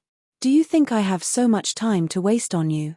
Shifeng growled. I will pay, at most, 5 silver coins a stack. Otherwise, we do not need to continue this conversation. Your Excellency, I know how much hard stones sell for in Star Moon Kingdom. Normally, each stack can sell for 11 to 12 silver coins. By reselling the hard stones your Excellency buys from me, your Excellency can still make an effortless 1 to 2 silver coins. Moreover, the amount of hard stones I have with me is by no means small. They can allow your Excellency to make an immense profit. Joking Scholar had done his homework, thoroughly researching the prices of ores in Star Moon Kingdom. Hence, Joking Scholar felt confident that Lone Tyrant was interested in buying the hard stones. Lone Tyrant was simply trying to lower the prices to maximize his profits. 12 silver coins? Shifeng disdainfully said, that was the price 2 days ago. Now that everyone's level is higher, the available locations they can farm hard stones from has also increased. It is absolutely impossible to sell them at such a high price anymore. I'll repeat myself one more time, 5 silver coins a stack. If you don't want to sell, then so be it. Immediately, Joking Scholar grew flustered at Shifeng's words. Indeed, he had investigated the ore prices in Star Moon Kingdom 2 days ago. Moreover, just as Shifeng had said, players' levels rose constantly. Not only would the drop rate of hard stones from monsters increase, but players could also obtain quite a number from mining ores. Take the hard stones Twilight Echo had gathered, for example. Twilight Echo had previously paid around 3 to 4 silver coins per stack while gathering the hard stones. If they sold them for only 5 silver coins a stack to Shifeng, they wouldn't make a huge profit. Your Excellency drives a hard bargain. How about this? What do you think about 8 silver coins a stack? Joking Scholar probed Scram. If you're not going to sell them, then forget it. Shifeng pretended to grow angry. Although Shifeng stated that the prices of hard stones had fallen, the prices in White River City had not decreased by much. Each stack could still sell for around 11 silver coins right now. However, Shifeng was in no hurry. He knew that Twilight Echo was deeply afraid of keeping the hard stones and having their value depreciate as time passed. Such a loss could greatly hamper Twilight Echo's growth, letting the other guilds surpass them. Your Excellency, please wait a moment. How about 7 silver coins per stack? Joking Scholar hurriedly bargained when he noticed Shifeng about to walk away. However, his offer failed to halt Shifeng's steps. All right, 6 silver coins. I can't lower the price any further than that. Joking Scholar felt helpless at Shifeng's unyielding attitude. However, it was simply too difficult to find players from Starmoon Kingdom in Blackwing City. It was especially true for a guild leader like Lone Tyrant. If Joking Scholar could not sell these hard stones as quickly as possible, their value would continue to depreciate. However, reality was cruel. Shifeng did not halt his steps at all. Joking Scholar started to panic now. He hurriedly ran to stop Shifeng, saying in an urgent tone, "Your Excellency, are you really not going to consider it? 6 silver coins is already a very low price. You can't find such an offer anywhere else." "Can't find?" Shifeng smiled. Although Starmoon Kingdom ranked above average among kingdoms that produced herbs, regarding mineral production, Starmoon Kingdom ranked below average. Thus, the mineral supply in Starmoon Kingdom lacked constantly. However, not every kingdom and empire was in a similar situation to the Starmoon Kingdom. Immediately, Shifeng loudly yelled, selling hard stones for 6 silver coins a stack. "You definitely can't find a price lower than this." Shifeng's actions dumbfounded Joking Scholar. However, many players on the street sent gazes of contempt towards Shifeng. "Stop joking around. You call 6 silver coins a stack cheap? Even 5 silver 30 coppers is expensive where I come from. If you want to purchase in bulk, I can sell them to you at 5 silver coins a stack." "Ah, I nearly died from laughter just now." Many players on the street started laughing at Shifeng. However, the one who was truly embarrassed was Joking Scholar. At this moment, he felt so ashamed that he could not even raise his head to face Shifeng. His absolute confidence from before had returned to slap him in the face. Moreover, someone had already made an offer of 5 silver coins per stack. Nothing could have a more powerful impact than this. "How about it? Didn't you say that your hard stones were the cheapest? Didn't you say that I absolutely couldn't find a lower price than yours?" Shifeng snorted as he asked, "Why is everyone offering me a lower price, then? Did you really think that I am a fool? This is a misunderstanding, really." Joking Scholar hurriedly said, "Just like Your Excellency suggested before, how about 5 silver coins a stack?" "Too late. I'll offer, at best, 2 silver coins now. Before, I had only casually asked around on the street, and already, someone has offered me a price of 5 silver coins. If I ask even more people, I might even find a cheaper offer than that. There are plenty of kingdoms rich in ores." Shifeng smiled contemptuously. Chapter 236, Mysterious NPC. Shifeng's offer this time truly shocked Joking Scholar. However, Joking Scholar knew that it was no longer possible for him to sell the forging materials for a good price at this moment. Joking Scholar had finally realized that making money in Blackwing City was not an easy task. Although Blackwing City provided players with various opportunities, the competition here was more intense than any other city in God's domain. The players in Blackwing City came from various kingdoms and empires, and each one of these kingdoms and empires had their own specialties. Although Twilight Echo was a first-rate guild, they held no advantage whatsoever in this city. Even the forging materials they were so proud of held no advantage in this city. Joking Scholar honestly wondered how Aqua Rose had managed to make so much money from her trips to Blackwing City. "Your Excellency, can you give me some time? After all, the price you offered is simply too low. I need to consult with my superiors before making a decision," Joking Scholar persuaded Shifeng. "Fine. It just so happens that I need to purchase some items. We'll meet up in this plaza in 30 minutes. Shifeng nodded. The two promptly added each other as friends. After parting, Shifeng immediately walked into an empty alley. The reason he had offered an extremely low price of 2 silver coins was to force Joking Scholar to contact his superiors. More importantly, He had done so to part with Joking Scholar. Otherwise, he would have no way of realizing his plan. After walking into the alley, Shifeng immediately used the 7 Luminaries crystal and returned to White River City. He then rushed to the bank, retrieving several hundred stacks of hard stones and other ores, before using the 7 Luminaries crystal again to travel to Blackwing City. Afterward, Shifeng looked for a dark, narrow alley.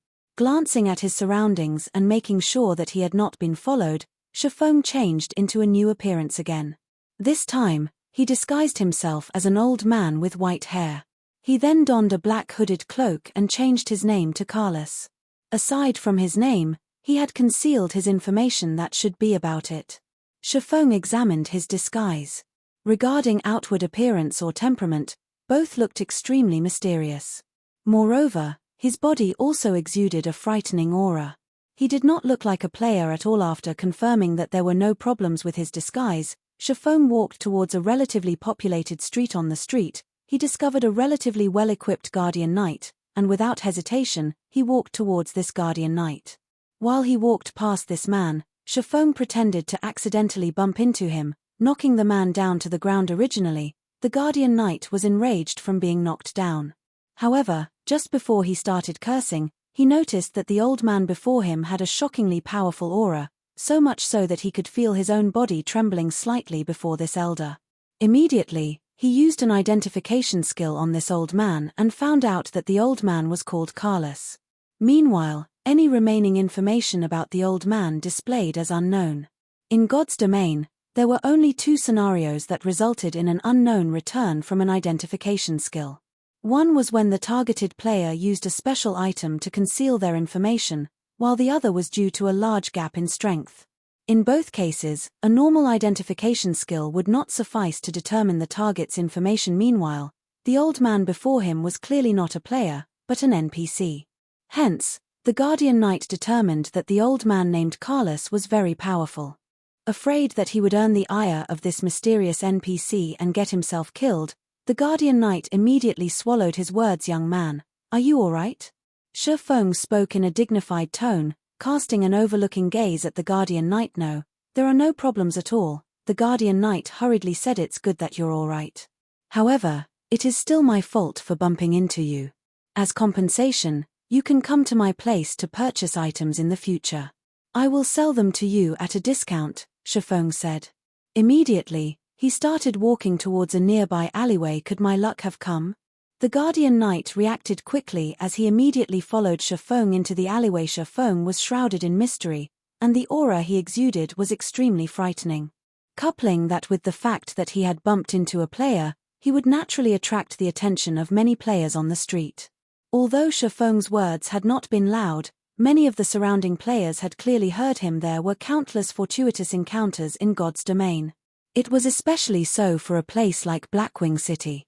It was not strange for players to purchase some rare items from a hidden NPC. The elderly man before them was such a powerful NPC, it would not be odd for him to sell some powerful, rare item. So, how could they possibly miss out on such a good opportunity? Hence, every player on the street followed Shifeng and the Guardian Knight. "Damn, why are there so many people following us?" The Guardian Knight felt depressed when he noticed the crowd of players trailing behind him and the old man. However, his feet did not stop as he continued after Shifeng. Meanwhile, when Shifeng noticed the large number of players following him, his lips curled into a smile. He had already achieved his goal. Soon after, Shifeng led the crowd of players past the street where Joking Scholar was. As Joking Scholar had only needed to notify his superiors about the current situation, he had not wandered too far from his original location. Naturally, he also noticed the strange sight of a crowd of players following a mysterious old man. Hence, he hurried after one of the players trailing Shifeng. After making a short inquiry, Joking Scholar learned the reason for this strange situation. His face lit up with joy as he, too, joined this army of players. Seeing that Joking Scholar had taken the bait, Shifeng located an unoccupied gazebo and took a seat there. His expression remained indifferent as he gazed at the players following him. The Guardian Knight from before immediately walked up to Shifeng without hesitation. He intended to find out what items he could purchase from the old man. In response to the Guardian Knight's actions, Shifeng revealed a faint smile as he retrieved hard stones and many other types of rare ores. He then quoted extremely low prices for all these ores. Shafeng quoted 1 stack of hard stones for 40 copper coins, a stack of 200 iron ore for 4 silver coins, a stack of 200 fine iron ore for 6 silver coins, 200 silver ore for 10 silver coins, and 200 mithril ore for 12 silver coins. The Guardian Knight was immediately dumbfounded when he heard these prices. The prices Shafeng quoted were far lower than the current market prices. It was especially true for the hard stones that were currently in high demand. Your Excellency Carlos, I wish to purchase 30 stacks of hard stones, the Guardian Knight said, excitement clear in his voice. After all, if he returned to his own country and resold these hard stones at 5 silver coins, he would make an immense profit. Anyone would grow excited over such a situation. Hence, the Guardian Knight spent all of the money he had on him to purchase hard stones from Shafeng. Meanwhile, the players that arrived a tad bit later were immediately stunned by the Guardian Knight's transaction. Immediately, they rushed forward to purchase hard stones from Shafeng. A majority of the players currently in Blackwing City were independent players. The money they carried did not amount to much, so the number of hard stones they could buy was limited. Most of the players only bought a dozen or so stacks of hard stones from Shafeng. In the blink of an eye, Shafeng had already sold over 200 stacks. The players who managed to purchase hard stones from Shafeng left with wide smiles. Some had even purchased gold coins using credits, shouting their offer on the streets. If they were to purchase coins through the virtual trade center, the coins would need at least 2 hours to arrive in their accounts. If it were a private transaction between players, however, they could immediately pay and receive the coins. Hence, these players immediately started yelling on the streets, going so far as to offer double the market price. Joking Scholar immediately panicked. This mysterious NPC was actually selling these items and at such a low price. There were even so many players purchasing coins on the streets. If news of this matter reached Darkstar's guild leader, Lone Tyrant's ears, if that happened, he would never get rid of the forging materials in his hand. Immediately, Joking Scholar sent this information back to his superior, and just as quickly, he received a reply. They ordered him to sell as many of the materials as he could at a low price. Following which, Joking Scholar immediately rushed towards the meeting location he had agreed upon with Shafeng. He then sent Shafeng a message, stating that they could conduct their trade immediately. Joking Scholar was deeply afraid of Shafeng discovering the matter with the mysterious NPC. If Shafeng found out about it, he wouldn't even be able to sell his hard stones for 2 silver coins a stack. Shafeng revealed a faint smile after receiving Joking Scholar's message. Immediately, he told the players that he had sold out for the day and that he would return tomorrow. Many of the new arrivals were gravely disappointed. They lamented over the fact that they had been so slow, and they had no choice but to return tomorrow. Soon after, Shafeng vanished from the players' sight. He searched for a secluded location and donned the appearance of Lone Tyrant once more, before hurrying over to the meeting location. Chapter 237, If you don't do stupid things, they won't come back and bite you in the ass. In the central plaza of Blackwing City, many players wandered, sightseeing. Blackwing City was a must-see destination as it had been built atop the peak of a mountain. Meanwhile, the stargazing tower loomed in the central plaza of the city. Through the usage of a floating platform, players could arrive at the top of the tower and witness the full beauty of Blackwing City. Beneath the stargazing tower, Shafeng located Joking Scholar. At this moment, panic painted Joking Scholar's face. His eyes were like searchlights as they scanned the plaza. When he finally spotted Shafeng, he hurried over. Guild leader Tyrant, the higher-ups have given me my instructions. To maintain long-term cooperations with guild leader Tyrant, we agree to sell the hard stones to you at 2 silver coins a stack. As long as you take these forging materials back to Starmoon Kingdom, you can earn back at least 3 to 4 times the cost, Joking Scholar said as he walked up to Shafeng, a smile filling his face. Twilight Echo had spent a lot of time to obtain these forging materials. They had even spent an impressive sum of coins and credits in the process. Meanwhile, their main goal was to turn these forging materials into coins. If luck would have it, they could even make a small profit from the trade. By the looks of it, however, that would not happen. After all, not only were the forging materials of other kingdoms and empires similarly cheap, but there was also a mysterious NPC in Blackwing City selling these materials far below bottom-line prices now. The only thing Joking Scholar could do now was turn all these forging materials into coins, even at the cost of taking a small loss. He could then head to the Blackwing City auction and purchase some items that would benefit the guild's development. However, although ideals were wonderful, reality was very cruel. It was clearly impossible for Shifeng to spend hundreds of gold to purchase these materials. Even if he had over 3,000 gold coins, he still wouldn't spend it in such a way. Not to mention, Shifeng had spent so much effort in swindling Joking Scholar. He naturally wouldn't stop at just 2 silver coins a stack. Now that's what I call sincere. However, just before I came here, someone mentioned to me that they are willing to sell a large amount of hard stones for 1 silver coin a stack. Moreover, if I am willing to purchase over 1,000 stacks, they will lower that price even further. Shifeng shook his head, feigning disinterest. What? 1 silver coin a stack? Who said that? Joking Scholar was already on the brink of insanity. He had only found a large transaction after much difficulty. Now, however, someone was trying to undersell him. Moreover, that person clearly knew about the mysterious NPC selling forging materials. If he had to sell each stack of hard stones for only 1 silver coin, he might as well take them back to his own empire and sell them there. The various guilds in Storm Empire, the empire Twilight Echo belonged to, was far from lacking forging materials. As for the independent players there, most were self-sufficient. As a result, the players purchasing hard stones were very few. On the contrary, there were plenty of players selling them. However, due to Twilight Echo's recent mass purchase, the prices of hard stones in the Storm Empire had increased. Originally, 2 silver coins would be more than enough to purchase 1 stack of hard stones if these hard stones were forged into whetstones, though the demand would slightly increase. You will have to investigate this person yourself. If there aren't any more matters here, I'll be going. I still have to discuss the exact pricing with that person. If I buy several thousand stacks, I wonder if he will sell at an even lower price. Shifeng laughed. Guild leader Tyrant, please wait a moment. Joking Scholar hurriedly said, if you are willing to purchase a large amount, Twilight Echo is willing to offer the same price as that person.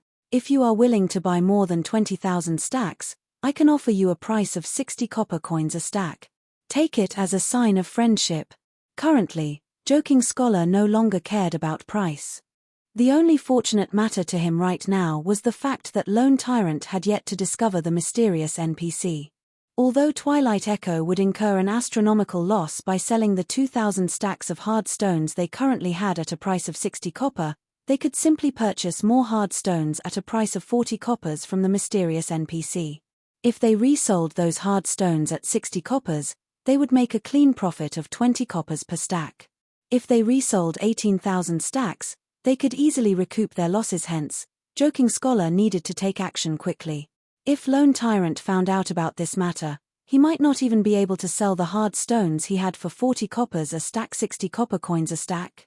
Moreover, you guys actually have over 20,000 stacks. Shifeng feigned astonishment as he spoke. Of course. This is our way of showing sincerity. However, you have to buy 20,000 stacks to get such a low price. Joking Scholar nodded his head, smiling. Hold on a minute. I'll ask that person what price he is willing to offer if I buy 20,000 stacks, Shifeng said. Hearing that Shifeng was about to contact the person who knew about the mysterious NPC, Joking Scholar's panic grew. Anyone aware of this information only needed to spend as much effort as flipping a hand over in this transaction.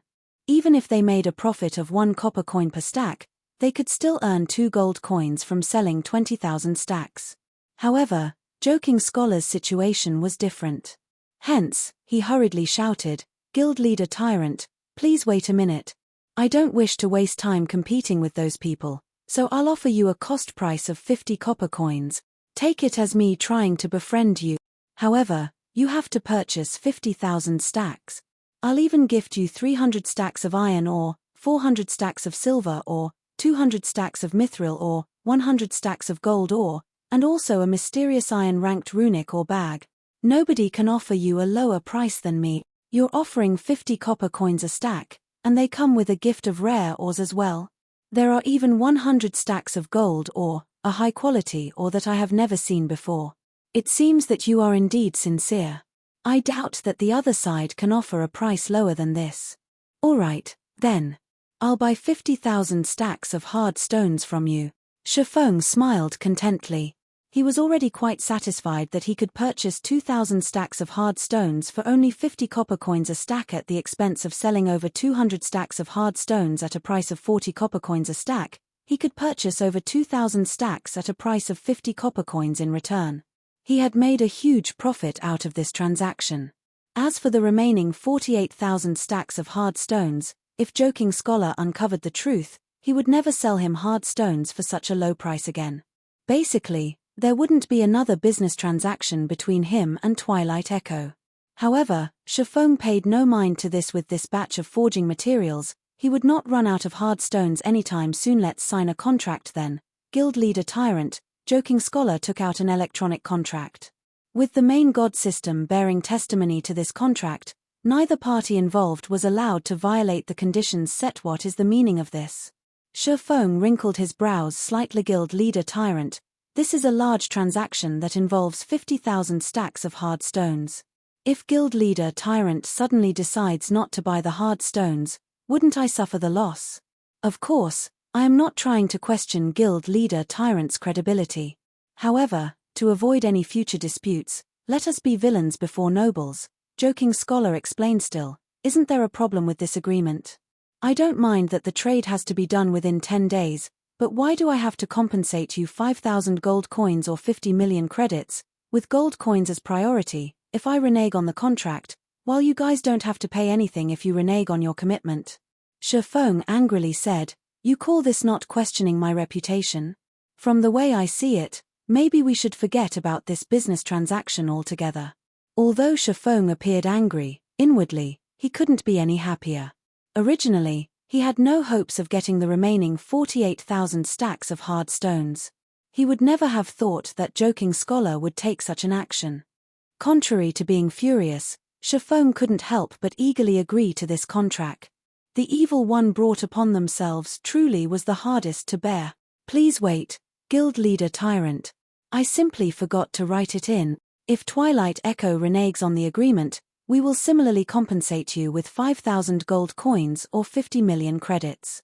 Moreover, Guild leader Tyrant can rest assured about the validity of this contract, as our guild leader has personally signed. The only thing remaining is Guild leader Tyrant's signature. Joking Scholar hurriedly amended the agreement. He had indeed forgotten about this matter out of panic. After all, he was deeply afraid of Shifeng discovering the mysterious NPC who sold forging materials. However, as long as both parties signed this agreement, even if Lone Tyrant discovered this mysterious NPC, Joking Scholar had nothing to fear now. That's more like it, Shifeng said with satisfaction. After finding no problems with the agreement, Shifeng was nearly unable to suppress the excitement in his heart. After calming his excited mood down, he signed the contract. However, Joking Scholar was far more excited than Shifeng. His heart was about to break out of his chest. As he watched Shifeng finally sign the agreement, the contract receiving the recognition of the main god system, he simultaneously revealed a cold smile. Chapter 238, Perfect Substitute. Let's first trade the 2,000 stacks that I have with me, then. Joking Scholar felt fully relieved now. Sure, Shifeng revealed a faint smile, nodding. Joking Scholar then called up the trade interface, initiating the trade with the agreement in effect now. Even if Lone Tyrant discovered the secret, he would not dare renege on the deal. If he did so, he had to pay 5,000 gold coins or 50 million credits, with gold coins set the priority. Hence, he could only gnash his teeth as he purchased 50,000 stacks of hard stones for 50 copper coins a stack. The full transaction would total to 250 gold coins. Meanwhile, by reselling the 48,000 stacks of hard stones he would obtain from the mysterious NPC, Joking Scholar could make a clean profit of 48 gold. In addition to the 10 gold he just obtained, he would have a total profit of 58 gold. Such an amount could allow him to purchase quite a lot of items at the Blackwing City auction. He could also use the leftovers to increase the guild's fluid funds. Joking Scholar nearly roared with excitement. This feeling is great. However, Joking Scholar suppressed his excitement. He still needed to maintain a proper outward appearance. Now that Twilight Echo had such fluid funds, they could develop at a much faster rate. Also, since his contribution in this matter was so great, Joking Scholar wondered just what sort of reward the guild leader would give him. Currently, Shifeng also felt exhilarated at the sight of so many forging materials. Most importantly, He had only spent 10 gold coins for all of them. Nothing could feel better than this. As long as he resold them in White River City, he could earn 200 gold coins from the 2,000 stacks of hard stones alone. If he forged all of them into whetstones, he could make 800 gold. If he turned them into advanced whetstones, that would be a 2,000 gold profit. Although he could not make whetstones and advanced whetstones at a 100% success rate, after deducting costs, he could still easily earn over 1,000 gold. Moreover, this was only in the case for 2,000 stacks. If he received the full 50,000 stacks of hard stones from Twilight Echo, he could easily achieve the 30,000 gold needed for his epic quest. Guild leader Tyrant, please hold on a moment. I'll go and retrieve the remaining hard stones. Joking Scholar was satisfied after receiving the money. He would immediately use this money to purchase even more hard stones from that mysterious NPC. Fine. Let's meet up at the bank, then. Shifeng couldn't help but smile as well when he saw Joking Scholar's smile. Although players could not retrieve their personal belongings from the Bank of Blackwing City, they were still allowed to store items. Right now, Shifeng's bag was full to the brim. It would be inconvenient for him to attend the Blackwing City auction in such a state. Hence, he planned to store his items first. As for the remaining forging materials he had been promised, Shifeng no longer held any hopes of receiving them. After all, he could already envision the end result. Shifeng wondered just what sort of expression Joking Scholar would make when he found out that not only was the NPC that sold the forging materials no longer there, but the NPC would also never return. Very quickly, Joking Scholar ran over to the gazebo the mysterious NPC had previously occupied. Where is he? Joking Scholar looked at the scarcely populated alley. Aside from a few players, the mysterious NPC was nowhere to be found. Are you referring to that NPC that sold the forging materials? You came late. That NPC sold out of materials a while ago. He said he would only return tomorrow after restocking. You guys are gullible. Did you really think such things will happen every day? I bet this was a one-time event triggered by some sort of quest. I highly doubt that old man will return. Otherwise, if the old man sold so many hard stones every single day, wouldn't it break the market? The main god system shouldn't make such a mistake. Two kind-hearted players passing by suddenly started chatting about this incident. How could this be? Hearing the words of the two kind-hearted players, Joking Scholar's face instantly turned ashen. Words could no longer describe his current mood. God, just what have I done? Whether the mysterious NPC sold the hard stones in limited amounts every day or stopped selling altogether, to Joking Scholar, there was no difference between the two. No matter which scenario occurred, it was impossible for him to put together 48,000 stacks of hard stones within 10 days. If he failed to do so, then he would break the terms of the contract. If so, he would have to compensate Shifeng with 5,000 gold coins, or 50 million credits. Faced with such a heavy price, Joking Scholar had instantly fallen from heaven directly into hell. Moreover, he had fallen to the most horrifying 18th layer of hell. Obviously, if he had known such a situation would occur, he absolutely would not have sold those forging materials he had for such a low price. In the end, he had only gained 10 gold coins for all those precious materials. Moreover, he had even dug his own grave and bought his own coffin by signing that 50,000 stack contract with Lone Tyrant. What was he supposed to do now? This won't do. I need to contact Lone Tyrant immediately. I have to think of a way to scrap that contract. At the end of the day, Joking Scholar was still a veteran businessman. Now that he knew what he should do, he hurriedly ran towards the Bank of Blackwing City. If he had only lost this batch of forging materials, Twilight Echo could still bear such a loss. It would not greatly hamper the guild's overall development. Furthermore, he had at least received 10 gold coins for those materials. However, the remaining 48,000 stacks of hard stones would take Twilight Echo's life. If he took Twilight Echo's life, the guild leader would take his. Just after Shifeng stored all the materials in the bank, he noticed Joking Scholar running over to him in a flurry. Although Joking Scholar tried to feign calmness, with the immense pressure and fear bearing down on him, he failed. Brother Scholar is fast. It must be exhausting for you to transport the stones back and forth. I wonder how many stacks you have brought this time. Shifeng poked fun at Joking Scholar. Your Excellency Tyrant, I need to discuss a certain matter with you. Joking Scholar no longer had the confidence from before. He even started using honorifics in his speech. However, he had no choice as his life was now in Shifeng's hands. We are already business partners. If you have anything to say, just say it. Shifeng nodded. Your Excellency, Tyrant is right. We at Twilight Echo have always been villains before gentlemen. Since we are business partners, we have to consider each other. If we trade 50,000 stacks of hard stones in a single go, I'm assuming that Your Excellency Tyrant won't have enough gold coins. Even if given 10 days, that should not be possible. Hence, after careful consideration, we have decided to alter the contract, loosening the conditions stated on it. How do you feel about this, Your Excellency Tyrant? Joking Scholar slowly explained, his words sounding very logical. If Shifeng hadn't known that Joking Scholar was trying to renege on the contract, he might have been moved to tears by Joking Scholar's words. As expected of a veteran businessman, he can still wear a straight face when tricking someone. For a moment there, I even believed he was thinking of my own good. Shifeng inwardly sneered. Unfortunately, such words could not move his heart or trick him, especially since he had long since known Joking Scholar's true colors. Many thanks for Brother Scholar's worries. However, Brother Scholar can rest assured that, as long as I return to my kingdom with these materials and resell them, I can earn the money back very quickly.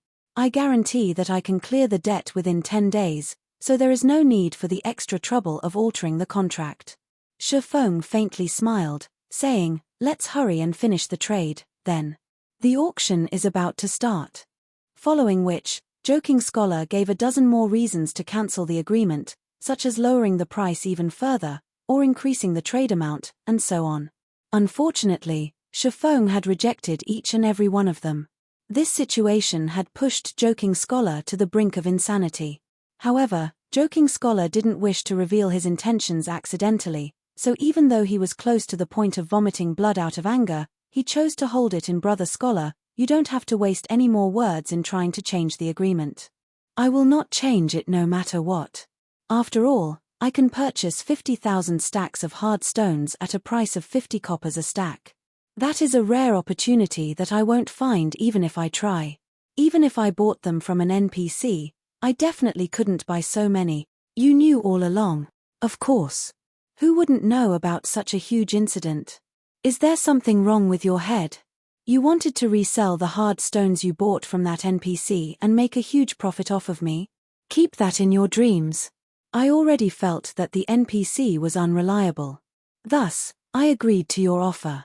Seeing your frustration, as expected, that NPC really was unreliable. I eagerly anticipate the arrival of the remaining 48,000 hard stones. You swindled me. I am representing Twilight Echo. Aren't you afraid of angering Twilight Echo with your actions? We can extinguish a third-rate guild like Darkstar at any given minute. Oh. Twilight Echo is a first-rate guild. I'm so scared. Unfortunately for you, Twilight Echo is based in the distant Storm Empire. You guys are simply too far away from Starmoon Kingdom. So what if you are amazing? Can you do anything to me? What can you do to Darkstar? If you have the ability, then come to Starmoon Kingdom. I'll gladly exterminate Twilight Echo and remove its name from God's domain permanently. However, for now, you guys best think of a plan to deal with the compensation. Ha ha ha. Saying so, Shifeng departed from Blackwing City's bank, laughing loudly and leaving behind an utterly dazed Joking Scholar. Joking Scholar was completely unable to accept the reality that he had been swindled. However, compared to being swindled, he felt more humiliated over the fact that Shifeng had been toying with him from the beginning. Moreover, he had gladly jumped for joy like a monkey. When Joking Scholar thought about this, he felt utterly humiliated. After a good while had passed, Joking Scholar bellowed, "Lone Tyrant, just you wait. Twilight Echo's power far exceeds your imagination. We will definitely destroy you and Darkstar." Chapter 239, Surprised Again and Again. After Joking Scholar recovered from his shock, he immediately called up the system communication interface and reported to Twilight Echo's guild leader, Glorious Echo Guild leader, that Lone Tyrant clearly looks down on Twilight Echo. He has already resolved to swindle 5,000 gold coins from us. Joking Scholar reported everything that happened to Glorious Echo, trembling as he spoke.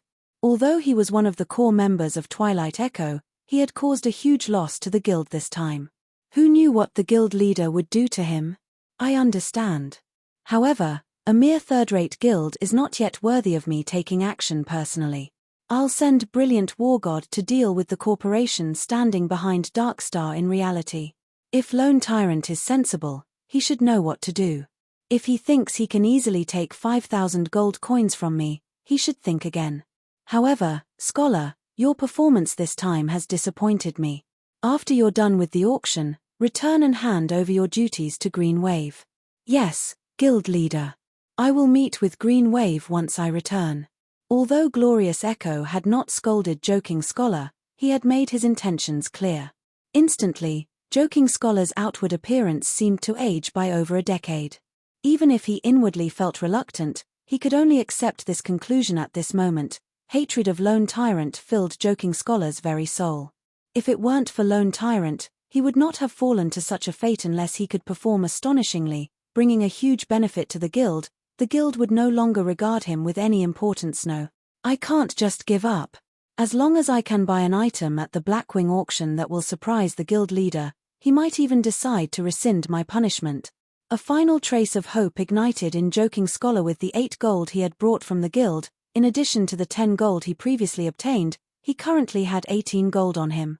With so much money, not even a first-rate guild could contest him in the auction. Elsewhere, Shifeng had already arrived at the Blackwing auction house under the guise of Black Flame. Shifeng's plan had succeeded magnificently. Not only had he earned a large sum of coins and credits, but he also helped Darkstar make a powerful enemy. Twilight Echo was a first-rate guild. Meanwhile, as the guild leader of this first-rate guild, Glorious Echo possessed over 20 years of experience playing virtual reality games. Furthermore, he had led Twilight Echo in campaigns in the virtual world for over a decade, so he had a wealth of experience, and his strength and techniques were also extremely powerful. Aside from such an impressive guild leader, Twilight Echo also possessed tens of top-tier experts. In the past, every one of these experts had become Tier 4 or above powerhouses. In addition, Twilight Echo also had 3 members who had achieved a Tier 6 class in the past, becoming God-ranked powerhouses. Among those 3, one was none other than Twilight Echo's guild leader, Glorious Echo himself. Meanwhile, Aqua Rose and one of her good friends took up the other 2 spots. This was the reason Twilight Echo stood out amongst the many tyrants surrounding them, becoming one of the few super guilds in God's domain. In the past, Twilight Echo had far surpassed Ouroboros in every aspect, and they had even established a gigantic virtual empire for themselves. Back then, Twilight Echo was an existence that Shifeng could only admire from afar. Of course, Shifeng could not take the current Twilight Echo lightly. After all, Twilight Echo was still a first-rate guild. It had an extraordinary background, and there were countless corporations supporting them financially. They similarly had a large influence in the real world. To deal with a third-rate guild like Darkstar, they could simply put some pressure on Darkstar economically in reality, and Darkstar would suffer. Hence the reason Shifeng had chosen to disguise himself as Lone Tyrant when toying with Twilight Echo. Right now, Shifeng still did not know who supported Darkstar from behind the scenes. However, with a first-rate guild like Twilight Echo placing financial pressure on them in the real world, Shifeng could, at least, glimpse the powerful organization standing behind Darkstar. That way, Shifeng could take appropriate measures to deal with them in the future. Just as Shifeng was about to take a seat in the auction hall, Shifeng's system communicator rang out. The person contacting him was none other than Aqua Rose, who had been out of reach all this time. Miss Aqua, you sure are a busy person. You actually sent a representative for such an important business transaction. Shifeng teased. Shifeng was very clear that Aqua Rose's absence had something to do with Glorious Echo. After all, Aqua Rose's recent performance had been too impressive. The nail that stuck out would be hammered down. Glorious Echo must have felt Aqua Rose was a threat to his position. Master Blackflame, you must be joking. I've only managed to log into God's domain after much difficulty. However, it seems that I am still too late. Aqua Rose's tone was helpless as she spoke. What happened? Shifeng asked curiously. Based on Aqua Rose's tone, Shifeng could tell that this matter was not as simple as it seemed. Otherwise, why would a strong woman like Aqua Rose reveal a trace of depression and helplessness? At the end of the day, Aqua Rose was still an honorary elder of Twilight Echo. Her position in the guild was extremely high. Moreover, Aqua Rose's family in the real world had a powerful background. Her family was also one of the corporations supporting Twilight Echo financially, so they possessed significant shares of the guild. Thus, unless Glorious Echo had gone insane, he should not have taken any vicious actions against Aqua Rose. The current situation was merely a business competition, and both were still doing it to develop Twilight Echo. At worst, both parties would only feel dissatisfied with each other. They would not break off all relations with and start an all-out war. It's nothing much. I only left Twilight Echo, that's all, Aqua Rose casually replied. What? You left Twilight Echo? Did your family not say anything about this? Shifeng nearly thought his ears had played a trick on him. Although Aqua Rose sounded relaxed, Shifeng could feel the aggrieved feelings hidden behind her words. After all, he had personally experienced a similar situation in the past. Still, the corporation behind Aqua Rose possesses a significant number of the Twilight Echo's shares. That Glorious Echo must have gone insane to expel Aqua Rose from the guild. My family tried to force me to do something that I didn't want to do. I refused, so I was expelled from Twilight Echo as a result. In a fit of rage, I also ran away from home. I am penniless now after buying a new virtual reality helmet. I wonder if Master Black Flame would be willing to shelter me. Aqua Rose giggled as she joked she had only been joking about her current financial state. After all, it was a fact that she was the princess of a major corporation. It was inevitable that she would have some money saved up. Even if she ran away from home and did not rely on her parents, the money she had in her bank account could allow her to live the rest of her life in peace without working. Sure. I would gladly welcome a powerful helper like Miss Rose. How does an annual salary of 1 million credits, in addition to 5% of my workshop's shares, sound to you? Shifeng naturally knew Aqua Rose only joked with him. However, Shifeng did not wish to miss such a fortuitous opportunity now that it had landed in his lap. Who knew how long he would have to wait to encounter such an opportunity again? Aqua Rose was immediately dumbfounded by Shifeng's offer. Normally, it was already impressive for a guild to offer an annual salary in the millions. Yet, Shifeng went as far as to offer her 5% of his guild's shares willingly. This was an unimaginable offer, and it clearly showed how highly Shifeng viewed her. Aqua Rose suddenly felt bewildered. Originally, she had intended to start up her own workshop from scratch. After all, some of her loyal subordinates had left Twilight Echo with her after learning of her expulsion. With this group of people under her command, she could still establish a relatively strong workshop. In the future, she intended to build a guild powerful enough to rival Twilight Echo. She wanted to teach her family that their decision was a mistake. The only problem remaining would be Twilight Echo's oppression. It was also why she currently had a massive headache. If she wished to continue developing herself and her workshop in the Storm Empire, they would have to face the full brunt of Twilight Echo.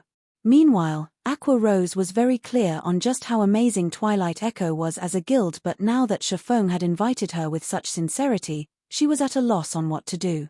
Chapter 240, Purgatory's Shadow. If that is still not enough, you can become the vice leader of the guild. You can also form your own elite team and maintain independence. How about it? Shifeng added. Twilight Echo's abandonment of a future Tier 6 God-ranked powerhouse was the same as crippling both of their arms. The reason Shifeng thought both and not just one of their arms was because, without Aqua Rose, her Tier 6 friend would not join Twilight Echo. Hence, Twilight Echo's decision to expel Aqua Rose was the equivalent of expelling two future God-ranked powerhouses. Meanwhile, Shifeng had single-handedly caused this tragedy of Twilight Echo's, albeit unintentionally. If he could recruit Aqua Rose into his guild, he very much looked forward to the guild's future. Even if I agreed to your offer, I still have a group of subordinates in the Storm Empire. I might be able to afford the expensive teleportation fee for myself, but they won't be able to. Moreover, for my sake, they chose to leave Twilight Echo and abandon their bright futures there. I can't just abandon them for my own selfish reasons. I am truly sorry about this. Although Shifeng's offer was very attractive, Aqua Rose was not willing to abandon her subordinates. Are there a lot of them? Shifeng asked. There should be over 100 people. Master Black Flame, you should just give up. Not even Twilight Echo can afford the teleportation fee for so many people. Aqua Rose naturally understood Shifeng's intentions behind the question. Teleportation across countries was costly. Moreover, the Storm Empire was very far away from Star Moon Kingdom, so the teleportation fee involved would be far more expensive. A rough estimate for a single player was 2 to 3 gold coins, while the total for 100 players would be at least 200 to 300 gold coins, not to mention just one first-rate guild. Even 10 first-rate guilds combined couldn't afford such a price. It was impossible that Shifeng would possess so many gold coins, so it's only 100 or so. Fortunately, there aren't too many. Shifeng sighed in relief. If there were over 1,000 players, then he would truly feel heartache from the teleportation fees. Come to Star Moon Kingdom, then. I'll pay the teleportation fees. He had earned a ton from Twilight Echo before, and right now, it just so happened that he could return some of it to Aqua Rose. This could be considered as a type of fate as well. However, if Glorious Echo found out about this, he would most likely vomit blood out of Anger Master Black Flame. That's 300 gold coins, not 3 gold coins. Aqua Rose reminded Shifeng. Yes, I know that. I'll send 300 gold to you in a moment. After you arrive in White River City, head to the Starstreak trading firm to look for me. As the Blackwing auction had already started, Shifeng disconnected the call after saying so. Shifeng's words left Aqua Rose utterly shocked. Just what kind of power is behind Master Black Flame? How could he have such astonishing wealth? To casually hand over 300 gold coins. Could it be one of those super guilds? Shifeng's tone when he spoke had been very casual, as if the 300 gold coins he mentioned were merely 3 gold coins. Aqua Rose shook her head. No, even those super guilds can't spend 300 gold coins with such ease. This is interesting. Anyway, I'll get my answers as long as I arrive at White River City. Aqua Rose revealed a faint smile, anticipation filling her heart. Meanwhile, the venue of today's Blackwing auction was already packed with players. Among all these players, a majority consisted of the upper echelons of large guilds. These guilds had scraped up every single coin they could for today's auction. From their inquiries, they learned that the auction house sold many astonishing items. Even if it was only in the normal auction, items such as fine gold equipment and materials required to forge dark gold equipment would be available. There was also a small possibility for items such as dark gold weapons and epic ranked items to appear in the auction. One only needed sufficient coins to purchase these precious items. After going through several warm-up auctions, the fiery atmosphere in the auction venue reached its zenith from the start. Players desired every item that had been up for auction. However, none of these items piqued Shifeng's interest, as all of them were only mysterious iron rank. Although such items were useful to a guild's elite members, they were not of much use to him. Meanwhile, the following item that appeared on stage instantly caused the eyes of every player present to shine. They all expressed great interest in this item. This item was a fine gold ranked dagger. Ice Thorn dagger, fine gold rank. Level 15. Attack plus 134. Strength plus 18, Agility plus 24, Endurance plus 15. Additional passive skill dash. Power of Frost, deals 50% frost damage to the target, reducing target's movement speed and attack speed by 50% for 4 seconds. If an assassin equipped this dagger, they would be like a tiger that had grown wings.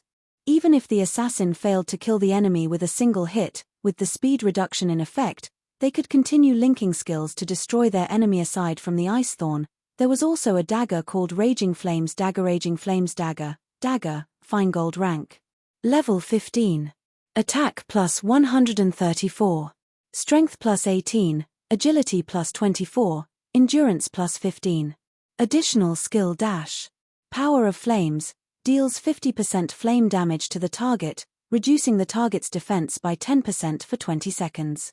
Effect stacks up to a maximum of 5 times. All assassins in the auction venue grew excited at the appearance of these two daggers.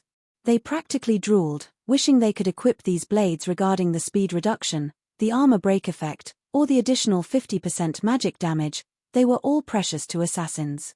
One could say that these two daggers were the best weapons for assassins at this stage of the game, and they were second to none. However, the minimum bid also caused the players to feel helpless and frustrated. The bidding started at 5 gold coins. Moreover, the minimum increment for each bid was 10 silver coins. If they were to compete for this item, the price would still increase by a lot. If one of the large guilds present bid on these daggers, That guild would lose the ability to compete for the following items to show up in the auction unless they had a particular need for these daggers. None of the guilds present would insist on buying them. Not bad. They are indeed top-tier weapons for a level 15 assassin. It just so happens that I can gift them to Firedance, Shifeng said in satisfaction after examining the attributes of the daggers. Great. Heaven has yet to forsake me. If I can present these daggers to the guild leader, he would definitely be very happy. He might even decide to my repeal punishment. Sitting at the forefront of the auction hall, Joking Scholar's eyes turned crimson as he looked at the Ice Thorn and Raging Flames dagger displayed on the stage. If level 200 guards were not present, he might have rushed onto the stage to snatch the weapons. After the auctioneer announced the start of the bidding, the entire auction hall exploded. 5 gold. 5 gold, 50 silvers. 6 gold. Before a minute had passed, the price of the daggers had reached 7 gold 20 silvers. When the majority of the guilds saw such a price, they quickly gave up on the daggers. Haha. You all can compete with each other all you want, but don't even think that you can win against me. Joking Scholar was completely confident at the moment. He was not afraid that someone could bid higher than he could. Moreover, this was only the start of the auction. Many more items would appear later on, and no one knew how powerful the following items would be. Everyone would hold back their bids. Hence, Joking Scholar was not afraid of someone competing with him over the daggers. Seeing that the bids had stopped, Shifeng opened his mouth and said, 10 gold coins. The auction venue instantly fell silent. Although these daggers were top-tier weapons for an assassin, that price was simply too high. However, that was not to say that these daggers were worth such a price tag. Rather, not many players currently present could afford such a price. They had not brought that many coins with them to the auction. If the auction were conducted using credits, many players would be more than willing to spend 500,000 credits to buy these daggers. Black Flame? Shit. He is actually trying to compete with me. How could he have so much money? Joking Scholar was on the brink of insanity. If he offered an even higher price for the daggers, then he could not afford to bid on later items. Yet, if he did not buy these daggers, his future would be bleak in the end. Joking Scholar made a decision, loudly shouting, 10 gold 20 silvers. In response, Shifeng merely smiled as he casually said, 12 gold. 12 gold 10 silvers. Joking Scholar gripped his chest in pain as he shouted, his hatred for Shifeng growing intensely. Annoying little pest. 20 gold. Shifeng did not wish to waste his time with Joking Scholar, so he abruptly raised the bid by a huge margin. He did not mind spending such a small amount of money. After all, he had made a huge profit off Twilight Echo today. Black Flame. Joking Scholar glared at Shifeng, a hint of despair hidden within his eyes. He only had 18 gold on him right now, so he had no way to compete for the daggers at all. He never imagined that, in the very end, the Black Flame he had looked down on would give him the final blow, sending him into the abyss of despair. On the other hand, Shifeng felt it troublesome to pay attention to Joking Scholar. He did not even glance at the Metria as he focused on the next auctioned item, Purgatory's Shadow. This was one of the 3 treasures one could only find in the Blackwing auction house. Chapter 241, Envious Wealth. All the players present at the auction venue were awestruck by Shifeng's bid of 20 gold coins. Players who could attend the Blackwing auction all had extraordinary backgrounds. Even so, none of them could afford such a price, although plenty of the players present were provided funding by their own guilds, that only amounted to 10 gold or so. Even the wealthiest guild present had brought only a little more than 20 gold. Hence, nobody present would be willing to go all out just for a pair of level 15 daggers, even if they were weapons of supreme quality. Although these daggers could instantly turn an expert assassin into an apex assassin, they would not be of much help to the guild in the long run. Even if the players present could afford to buy these daggers, they would not spend 20 gold to do so. After the auctioneer slammed his hammer for the 3rd time, everyone in the audience started laughing maniacally. What a stupid guy. He actually spent 20 gold for those 2 daggers. I wonder who he is trying to impress, for him to willingly part with so much money. Ha ha ha. At least I have one less competitor now. 20 gold. What a rich tycoon. While ignoring everyone's mockery, Shifeng paid 20 gold to the auction house and received the 2 daggers. He then shifted his focus to the next item up for bid, Purgatory's Shadow, one-handed sword, dark gold rank. Level 20, can be upgraded twice. Attack plus 273. Strength plus 30, Agility plus 25, Endurance plus 22. Attack speed plus 2. 20% chance to cause 300% damage, 10% chance to reduce damage dealt by target by 20%. Effect not stackable, additional skill dash. Purgatory power, when activated, increases attack speed by 100% and damage dealt by 30% for 15 seconds cooldown, 2 minutes. In God's domain, weapons and equipment could be categorized into two types, those that could be upgraded, and those that could not be upgraded. A majority of the weapons and equipment available belong to the latter category, and only a scant few items could be upgraded. Normally, only items of epic rank or above could grow along with a player's level, and very rarely would any item below epic rank possess such a capability. It can be upgraded twice. As expected of one of the treasures of the Blackwing auction house. If this item could be upgraded to level 30, it can still be of use even when players reach level 45. Shifeng was very satisfied with this weapon. He could equip the Purgatory's Shadow once he reached level 20, and he would not need to waste time looking for a new weapon. Not only was the Purgatory's Shadow suited to swordsmen, it was also suitable for shield warriors and guardian knights. If an MT equipped this sword, not only would their maximum HP greatly increase, their damage output would similarly increase by a huge margin. They could aggro monsters much more firmly. However, the most important feature of this sword was its ability to reduce a target's damage dealing by 20%. This weapon was practically made to counter boss monsters. If used inside a team dungeon, its effect would be decisive compared to the two fine gold ranked daggers from before. The dark gold ranked Purgatory's Shadow would be of much greater help to a guild. However, the minimum price for the Purgatory's Shadow was likewise greater. Many guilds were overwhelmed by the sword's starting bid of 15 gold. With the funds they possessed, they could only sit on the sidelines in this auction. This sword belongs to me. Everyone else, don't even think of trying to compete against me for it. Who the fuck are you? We, world dominators, have taken a liking to this sword. Whoever dares to bid will be looking for trouble with us. Do you guys think you are the only first-rate guild present in this auction? Our guild is the bloodthirsty war god. Anyone who dares to bid will be dead meat. Although the price of the Purgatory's Shadow was high, the competition for it was still intense. It made one truly wonder just what price it would achieve in this auction. Hence, the many first-rate guilds present started sending warnings to the other guilds in the hopes of buying the Purgatory's Shadow at a cheap price. Idiots. Shifeng helplessly shook his head at their actions. Did these people think that the ones buying items here were limited only to players? Although the minimum bid for the Purgatory's Shadow was 15 gold, according to Shifeng's understanding, one needed to bid at least 25 gold in order to secure the item. Otherwise, it would be bought out by NPCs. Did these first-rate guilds think that, by voicing threats, they could take advantage of loopholes in the system? Soon after, the bidding for the Purgatory's Shadow started, and the price for the sword soared continuously. In a blink of an eye, the price of the sword had already reached 20 gold. The ones currently bidding for the sword consisted of only first-rate guilds.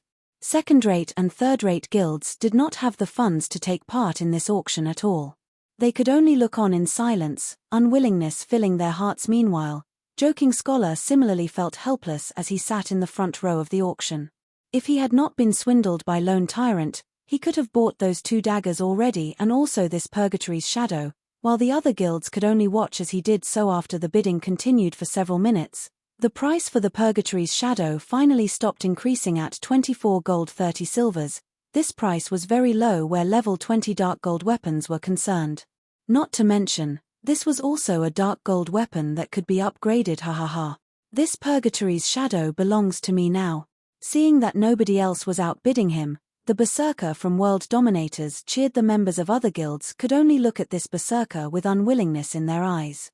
In an auction, players competed with one another in terms of wealth, not influence. However, immediately after the auctioneer slammed his hammer for the second time, someone broke the silence and made a bid. Moreover, it wasn't just limited to a single person. 25 gold. 26 gold. This sword looks finely made. I can add it to my collection.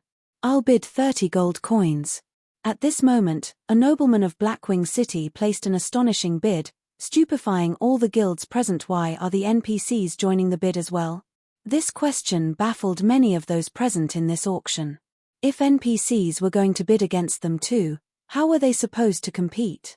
That man was an NPC, a noble of Blackwing City at that. How were players supposed to outbid him? Damn. This auction house is clearly trying to toy around with us. They're only letting us players compete for the non-precious items. If I had known this would happen, I would have bought those 2 fine gold ranked daggers from before. That person was truly lucky. He managed to so easily obtain those 2 daggers. Many of the players present started regretting their previous inaction. They never thought that the auction house would play such a card. 31 gold. At this moment, a familiar, indifferent voice resounded in the auction hall. Every player in the venue immediately turned their gazes toward the origin of this indifferent voice. However, their eyes were immediately filled with both shock and disbelief when they discovered the owner of the voice. The person who called out this bid was none other than Shifeng, the person who previously bought the 2 fine gold ranked daggers for 20 gold. Now, he had once again placed a bid of 31 gold. How much money does this fellow have? Everyone started making speculations that Shifeng might have robbed an NPC noble. Otherwise, how could he have so much money? After Shifeng shouted his bid of 31 gold, the great noble immediately countered with a bid of 32 gold. However, Shifeng did not fall behind as he followed up with 33 gold. As both parties took turns placing bids, the price of the Purgatory's shadow gradually increased. Every player witnessing this scene had their mouths gaping wide in shock. Finally, Shifeng secured the Purgatory's shadow at a price of 39 gold, following which, several rounds of auction passed without much commotion. Compared to Shifeng's 39 gold purchase, the other auctioned items were sold at much lower prices. Although another treasure appeared during the auction, it was a dark gold ranked leather armor that failed to pique Shifeng's interest. In the end, the equipment was bought by an NPC for 32 gold. When the auction reached its peak, the bid for the 3rd treasure finally started. This 3rd treasure could also be considered the grand finale of this auction. Just the starting bid of this item was already set at 30 gold, causing every guild present to give up on bidding for it.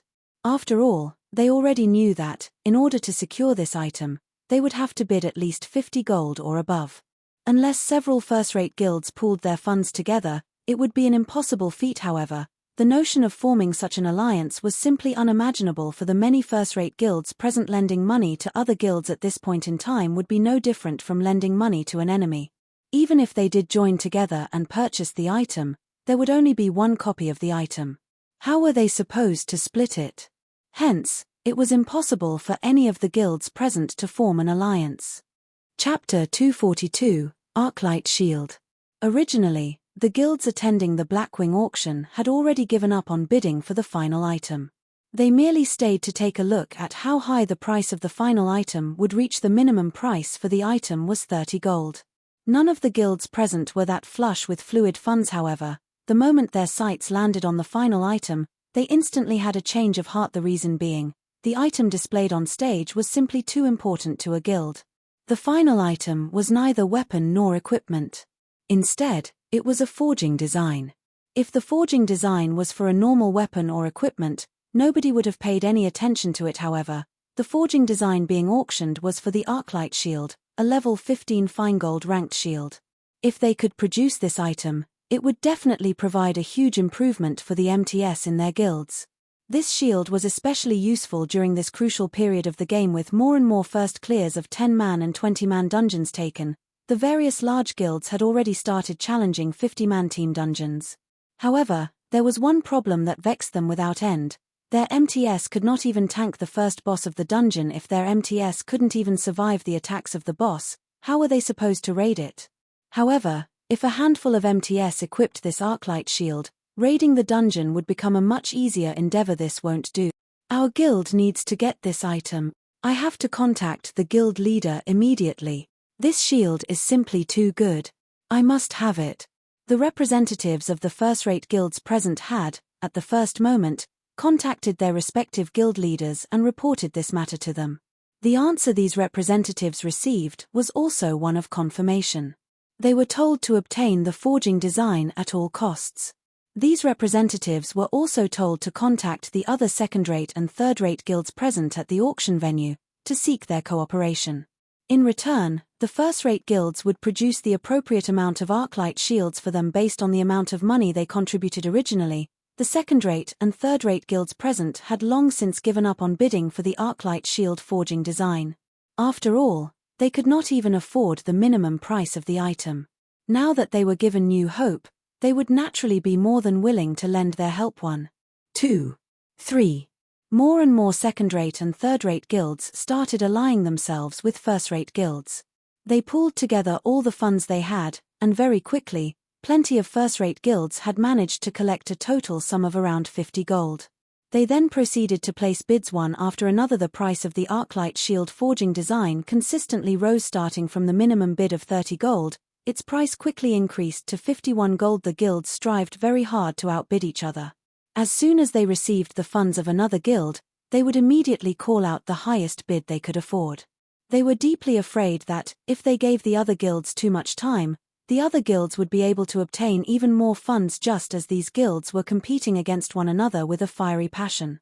60 gold.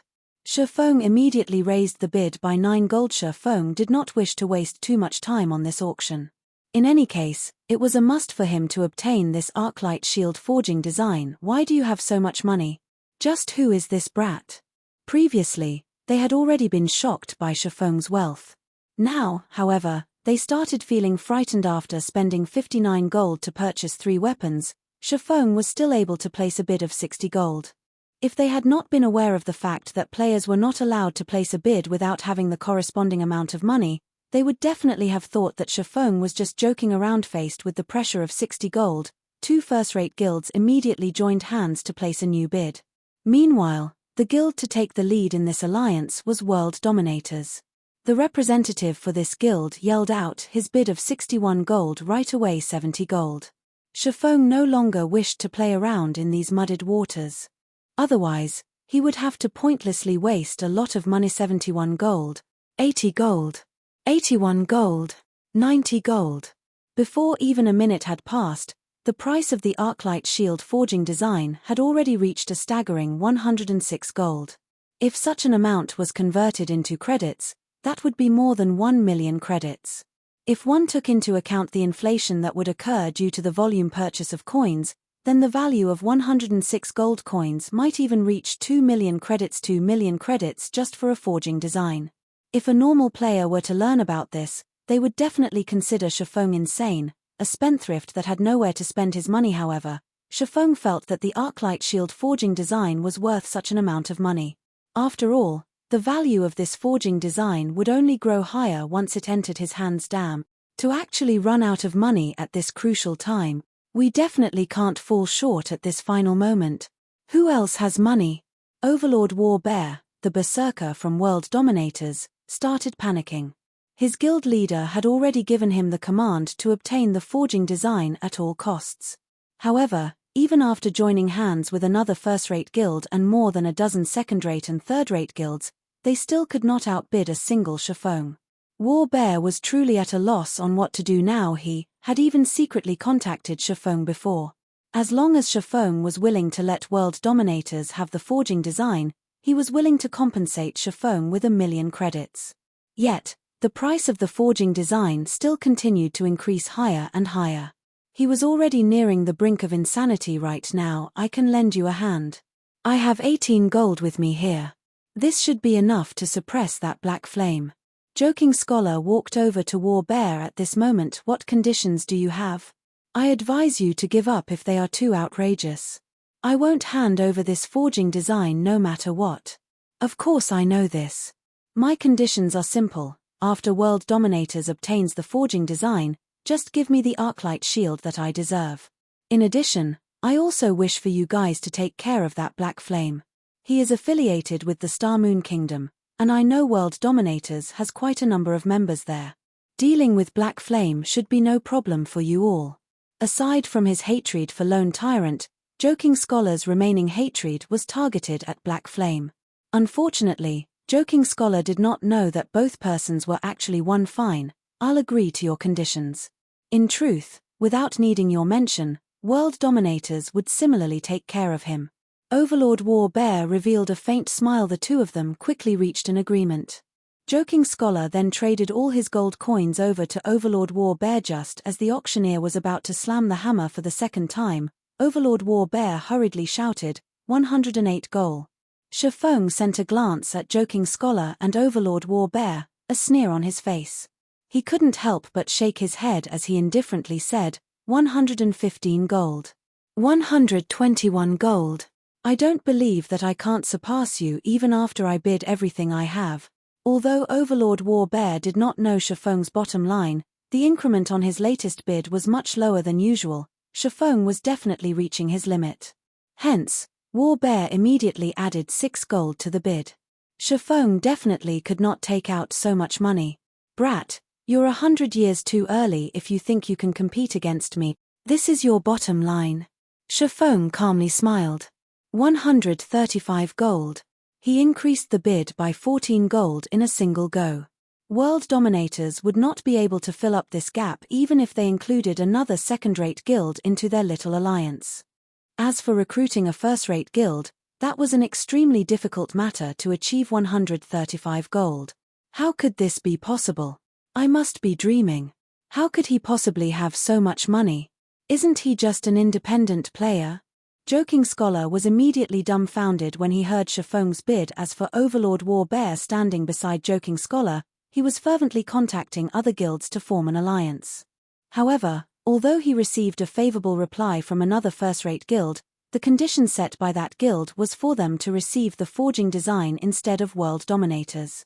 Naturally, Overlord War Bear refused this condition. Yet the few additional third-rate guilds he managed to recruit barely had any money on them. Even after summing up all the additional coins he received, Overlord War Bear did not have the right to shout out a bid at all. 135 gold going once. 135 gold going twice. Even when the auctioneer's hammer landed for the second time, not a single guild present was able to place a new bid. They watched blankly as the auction proceeded toward its end, powerless to do anything about it. 135 gold going thrice. Let us congratulate Mr. Black Flame for obtaining this Arclight shield forging design, following which, a beautiful hostess brought the forging design to Shifeng. After Shifeng paid the 135 gold to the auction house, the hostess similarly handed the forging design over to Shifeng. After officially receiving the Arclight shield forging design, Shifeng wondered just what sort of attributes the shield itself possessed. With such a thought in mind, Shifeng tapped on the item and took a look at its description. Immediately, his lips curled up slightly in a smile. Chapter 243, Bountiful Harvest. Overlord War Bear and Joking Scholar felt great resentment for Shifeng when they saw his smile. They thought Shifeng was mocking them and looking at them in contempt. In reality, Shifeng's smile was purely due to his joy. However, compared to when Overlord War Bear and Joking Scholar first met Shifeng, they dared not underestimate him any longer. On the contrary, their eyes were filled with vigilance. Now Shifeng showed everyone that he was more than capable of spending such a large amount of coins. If someone were to say that Shifeng did not possess any major power supporting him from behind, not even a ghost would believe them. The only question that remained was, what sort of power backed Shifeng? Since War Bear failed to complete the task given to him by his guild leader, his expression looked extremely bad right now. However, he was simply helpless in this matter. 135 gold. Even if every member of World Dominators pooled their coins together, they still wouldn't be able to collect such an amount. It was only natural that he lost the bid. Compared to Overlord War Bear, Joking Scholar was in a much more tragic situation. First, he had ruined the matter of the business transaction. Now, he didn't even manage to buy a single item in the Blackwing auction. What kind of explanation was he supposed to give his guild leader, Glorious Echo? However, Shifeng was very grateful for Joking Scholar. It was only thanks to Joking Scholar's greed that he managed to obtain so many forging materials. As for the reason why he had smiled, it was simply because of the materials needed to produce the Arclight shield. The main ingredients for producing it were mithril ore and gold ore. Though difficult, Shifeng could still find ways to obtain the mithril ore. For gold ore, however, it was simply too rare in the Star Moon Kingdom, not to mention White River City. However, Twilight Echo had given him quite an amount of them, enough for him to make plenty of Arclight shields. As for the other material needed, it was the magic crystals that were dropped by the bosses of team dungeons with a 100% drop rate. This item was not particularly precious. However, due to the amount dropped each time being low, it would be difficult for Shifeng to mass-produce the Arclight shield. Furthermore, the attributes of the Arclight shield had far surpassed Shifeng's original estimation, and he could already envision the popularity of the shield itself. Arclight shield, fine gold rank. Level 15. Equipment requirement, strength 90. Defense plus 460. Block rate, 37%. Strength plus 15, endurance plus 25. Evasion plus 8. Additional passive skill 1 dash. Sound of life, every attack received will grant user a stack of power of life, increasing maximum HP by 3% and received healing by 1% for 1 minute. Maximum of 10 stacks. Additional passive skill 2 dash. Refraction, triggers once every 30 seconds. Becomes immune to one attack. Leaving aside the shield's high defense and block rate, just the passive skills Sound of Life and Refraction would greatly increase an MT's durability. Not to mention, the basic attributes of the shield itself were also very good. The Arclight shield was definitely an excellent piece of equipment. If a 50-man team could have all their MTS equipped with the Arclight shield, they might have a very high chance of successfully raiding the normal mode of a 50-man team dungeon. Right now it should be about time for me to return. Shifeng was very satisfied with his trip to Blackwing City this time. He had reaped a bountiful harvest. First was the 50 million credit agreement. Next was his successful recruitment of Aqua Rose. Now, he had even obtained the forging design for the Arclight shield. Most importantly, Aqua Rose was also going to bring her 100+ elite players over. Their addition had instantly increased his guild's overall strength by a large margin. The next problem he had to deal with was how he would integrate these new members into his guild. Over 100 people. Aqua Rose has truly given me a huge help this time. Now, I won't have to worry about lacking members to raid the demon's castle. Shifeng felt that it would not be enough just to have a workshop. He needed to make some additional preparations and initiate his follow-up plans. After Shifeng departed from the Blackwing auction house, he immediately mailed 300 gold to Aqua Rose. He then returned to White River City, intending to await Aqua Rose and her allies' arrival at the Starstreak trading firm. However, the process of mailing money to other players usually took between 30 minutes to an hour. Hence, Shifeng decided to first head to the Adventurers Association. Currently, none of the guilds in White River City had their own guild residence yet. Members of various guilds had to visit the Adventurers Association in order to receive guild quests, which they complete to increase guild reputation and strengthen the guild. Hence, the Adventurers Association had become the second most popular location in White River City. Just as Shifeng was about to enter the Adventurers Association, his communicator rang. It can't be this quick, right? At first, Shifeng thought Aqua Rose was contacting him. However, when he saw that the caller ID displayed actually belonged to Gentle Snow, he couldn't help but be shocked. Don't tell me it's about the mana armor kits again. Previously, Shifeng had used quite a number of basic mana armor kits to trade for a few advanced whetstone recipes with Gentle Snow. He had then let Cream Cocoa and Melancholic Smile learn the recipes. During this period of time, both girls had already been promoted to intermediate forging apprentices, and were currently in the midst of striving to become advanced forging apprentices. Shifeng couldn't help but admit that both of them were indeed future master forgers. Both of them improved very quickly. In addition, the more they forged, the higher their success rate. Currently, they already had a 20% success rate at producing the advanced whetstones. When compared to the forgers of other guilds, the two girls were ahead by leaps and bounds. In a few more days, the two of them could very well be promoted to advanced forging apprentices, becoming a true help to him. Miss Snow, did you find some new advanced whetstone recipes? Shifeng asked Master Black Flame. How could you hide such an important matter from me? I feel hurt. Gentle Snow faintly smiled. Hide? Miss Snow, you must be joking. I am a very superficial person that can easily be seen through. How could I possibly hide anything from you? Shifeng joked. All right, stop acting. You placed yourself in the limelight at the Blackwing auction house just now, and the news of this matter has long since spread throughout the various first-rate guilds. Each and every one of them wishes to seek cooperation with you and purchase those Arclight shields from you. Gentle Snow smiled as she continued, "Aren't we old friends? Shouldn't you sell them to me for a cheap price? Your information gathering is truly efficient, Miss Snow." Shifeng smiled bitterly as he said, "I can sell a few Arclight shields to you. However, you must pay for them using coins, or exchange for them using the magic crystals you obtained from team dungeons." Magic crystals. Although the bosses drop them every time, the amount they drop is minimal, yet these magic crystals possess a very wide range of uses. Let's just use gold coins.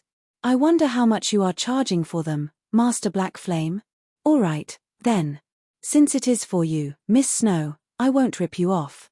As the Arclight shield is a fine gold ranked shield, I imagine that you know how precious the materials needed to produce it are. Moreover, the success rate of producing it is also very low. I'll sell you each Arclight shield for 25 gold, no negotiations. Shifeng had already expected Gentle Snow to decline exchanging the shields for magic crystals. However, it was much better for him if she used gold coins to buy them 25 gold.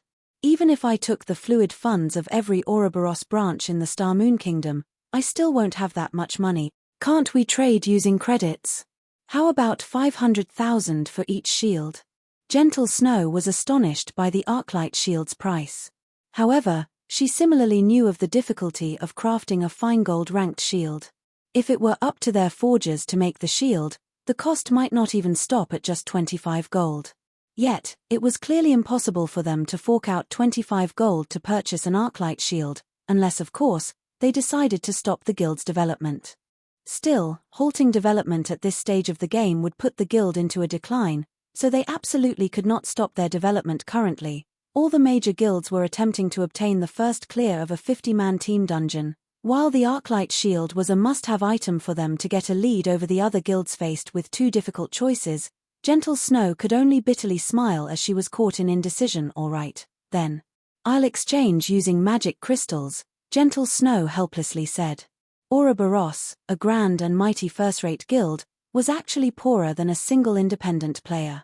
Black Flame was truly a monster. That's fine as well. The exchange ratio would be 1 to 100. I'll notify you after I manage to produce them. Shifeng smiled as he disconnected the call. He then proceeded to enter the Adventurers Association. Chapter 244, Establishing the Guild. At this moment, there was a crowd of players surrounding the quest board in the lobby of the Adventurers Association. Although the EXP awarded by these quests were negligible, the guild reputation they gave was very high. Moreover, each player was limited to only 3 guild quests a day. A guild could be promoted after it accumulated a set amount of reputation, and the members of the guild would receive much better guild benefits such as bonus EXP when doing quests. Excuse me, sir, what can I do for you today? The blue-haired lady standing behind the reception counter asked Shifeng, a smile on her face. I wish to establish a guild, Shifeng said. Understood. Please fill up this application form. The receptionist passed Shifeng a guild application form. It was very easy for players to establish a guild in God's domain. Players only needed to decide on a name for their guild and designate a guild emblem. They were then required to purchase a guild certificate for 10 copper coins and have at least 7 independent players place their signatures on it. When all these things were completed, the guild would then be officially established. Newly founded guilds would all start out as 1-star guilds, and the only benefit available for the members of a 1-star guild were the availability of the guild quests. Guild name, is it? Shifeng hesitated as he looked at the blank space meant for the guild's name, wondering what he should write in exactly. After giving it some thought, he decided to stick with using the Zero Wing Workshop's name. In any case, along with the guild's development and growing fame, his identity would sooner or later be leaked. Let's name it Zero Wing, then. Shifeng then designed the guild emblem in the form of 6 silver wings. After purchasing the guild certificate, Shifeng sent Fire Dance and the others a guild signature invitation. Meanwhile, at the Blackwind Canyon, a level 20 to level 25 map, Fire Dance and the others were currently grinding on level 22 demonic bats. They had come to this place under the suggestion of Shifeng. The reason Shifeng had recommended it was because the demonic bats here belonged to the type of monsters that had high attack but low HP. Most importantly, the monsters here were concentrated in number. Normally, the demonic bats would appear in groups of 7 or 8, and any solo independent player would easily find themselves losing their lives here. However, to a party that had amazing AoE damage, this place was a holy land for leveling up. In the case of Fire Dance's party, Fire Dance herself was responsible for luring the monsters, as she had the highest movement speed out of everyone in the party. She would lure over 100 monsters every time, and afterward, the Guardian Knight, Kola, would activate Protection Blessing and cast Devotion, a group aggro skill, to gather the monsters into one location. Meanwhile, Violet Cloud would be responsible for healing Kola, while Blackie would get rid of all the monsters in a single blow. Throughout this process, everyone's cooperation and grasp of timing was perfect. If other players were to witness this scene, they would definitely be shocked into a daze. Presently, the average level of players was only at level 12 or so, while professional players would be around level 13. Even the number 1 player on White River City's ranking list, Lone Tyrant, was only at level 15 right now. Yet Fire Dance and the others had long since passed level 15. Even the lowest leveled player in the party, the Oracle, Gluttonous Mouse, was level 18. Meanwhile, Blackie, who was the highest leveled player in the party, was currently at 45% of level 19. Although there was only a gap of 1 level between the two players, the difference in EXP could allow a player to directly rise from level 0 all the way up to level 15. What is this message? While taking a break, Fire Dance and the others simultaneously received a guild signature invitation.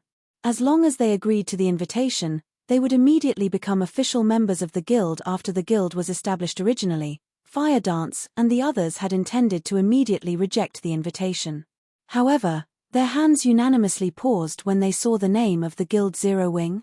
Isn't that the name of our workshop?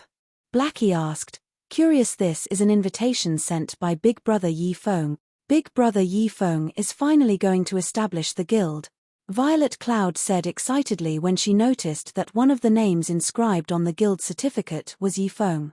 She then said with joy, great. We will have our own guild in the future. Isn't it still too early to establish the guild? We only have so few members right now. Brother Feng had also said before that we are lacking in members, and that we need to wait for some time before establishing the guild. Did something happen? Don't bother about this for now. We should put our signatures first. Fire Dance was similarly surprised by Shifeng's sudden decision. However, since Shifeng had decided to do so, he must have had his own considerations. Moreover, it wouldn't be a bad idea to establish the guild ahead of time. Immediately, everyone in the party clicked agree. They then received a system notification system. Congratulations on becoming a member of Zero Wing. System. This is your first time joining a guild. Activating guild system. On the other side, Shifeng had already left the Adventurers Association, returning to the Starstreak trading firm. At this moment, the Starstreak trading firm was packed with players. The trading firm was currently the most lively location in White River City, second to none. Hey, bro, I see that you're here to buy those basic mana armor kits, right? With so many people lining up here, you would need to wait at least a week before you can even get one for yourself. However, I have here a way to help you save your time, letting you jump the queue to buy the mana armor kits in advance. A thinly built swordsman walked around the entrance of the Starstreak trading firm, chatting up the players lined up outside the building. Really? A player clearly grew interested. Of course. A basic mana armor kit costs 20 silver coins, while you only need to pay 2 silver coins to skip the long wait to buy it, the thin swordsman said with a smile. All right, bring me there. It's just an extra 2 silver coins. Our party won't miss this little amount of money. Following which, the thin swordsman led the player up to the second floor, skipping the long queue on the first floor. Really? Any sort of business goes, huh? Shifeng couldn't help but exclaim after seeing this sight. The basic mana armor kits were in high demand. However, the Starstreak trading firm only sold 50 pieces of the item each day, so only a very small number of players could obtain them. However, this couldn't be helped. Shifeng couldn't just focus all his attention on producing the basic mana armor kits. He still had many things he needed to do. The basic mana armor kit was simply an item for him to accumulate reputation.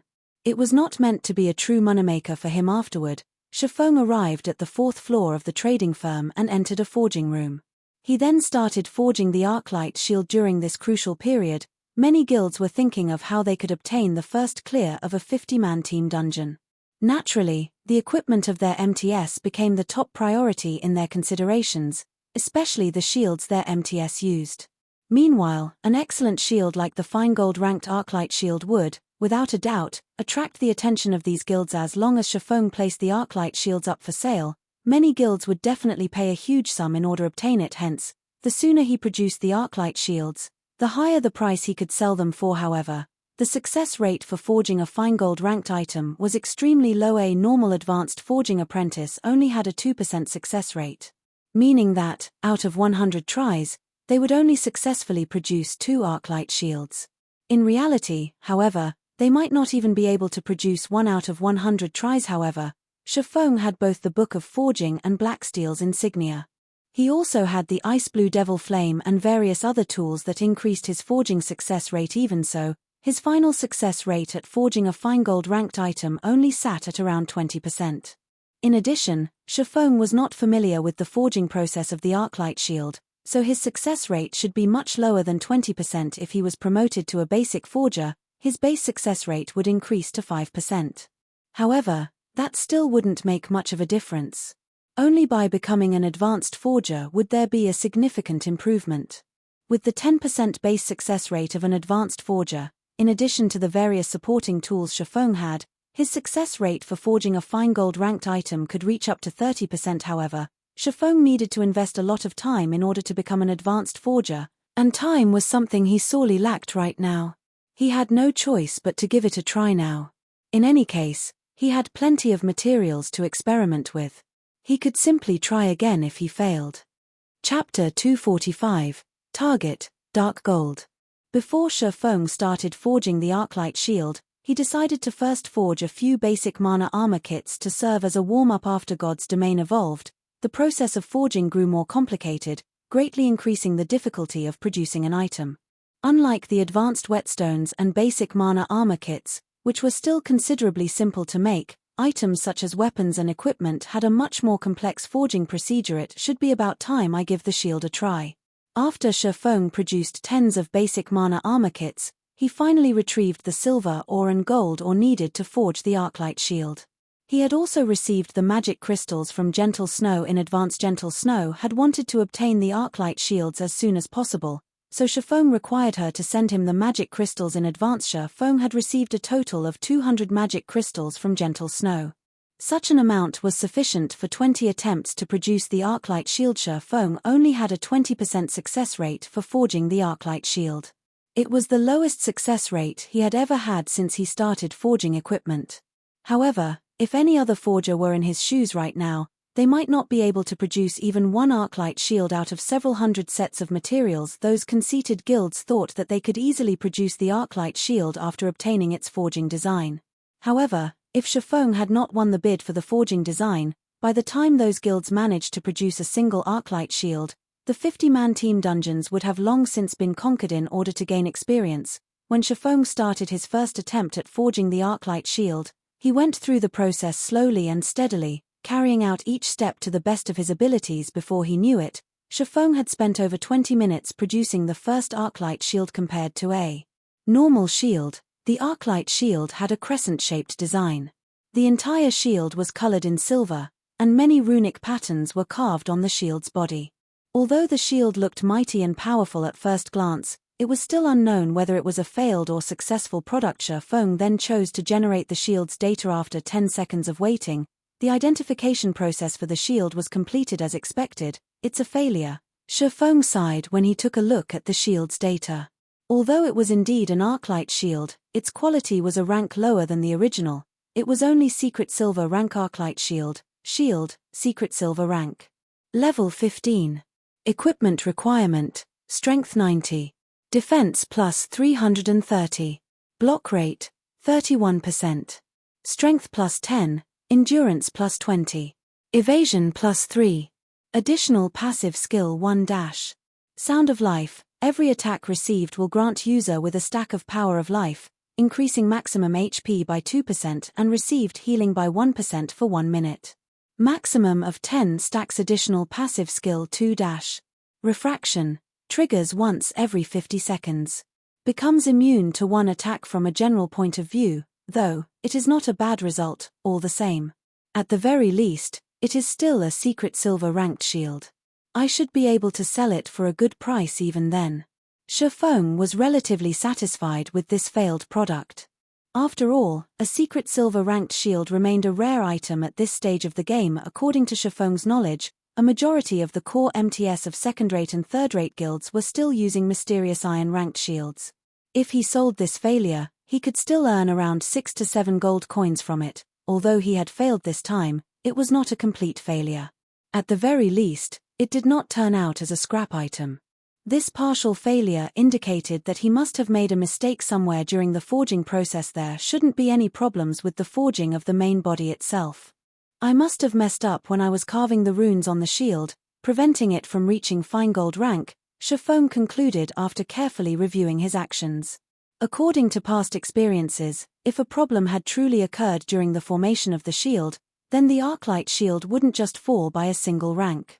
It wouldn't even be unusual for the shield to end up being bronze rank or lower. Afterward, Shifeng did not rush to start his second attempt. Instead, he carefully studied the runes he had carved on the Arclight shield. The inscription of the runes were mainly done using the magic crystals. However, the process of completing these runes was not easy, as Shifeng did not truly understand their meaning.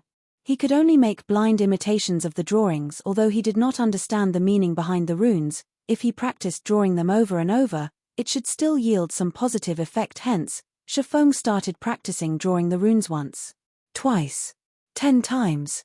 Every drawing took around 4 to 5 minutes to complete. However, as the number of times he practiced increased, he grew more proficient at drawing the runes. The runes he drew now also started resembling the original. This cost-free way of practicing was much more economical than learning through actual production. Shifeng naturally wouldn't mind more practice. This should be enough.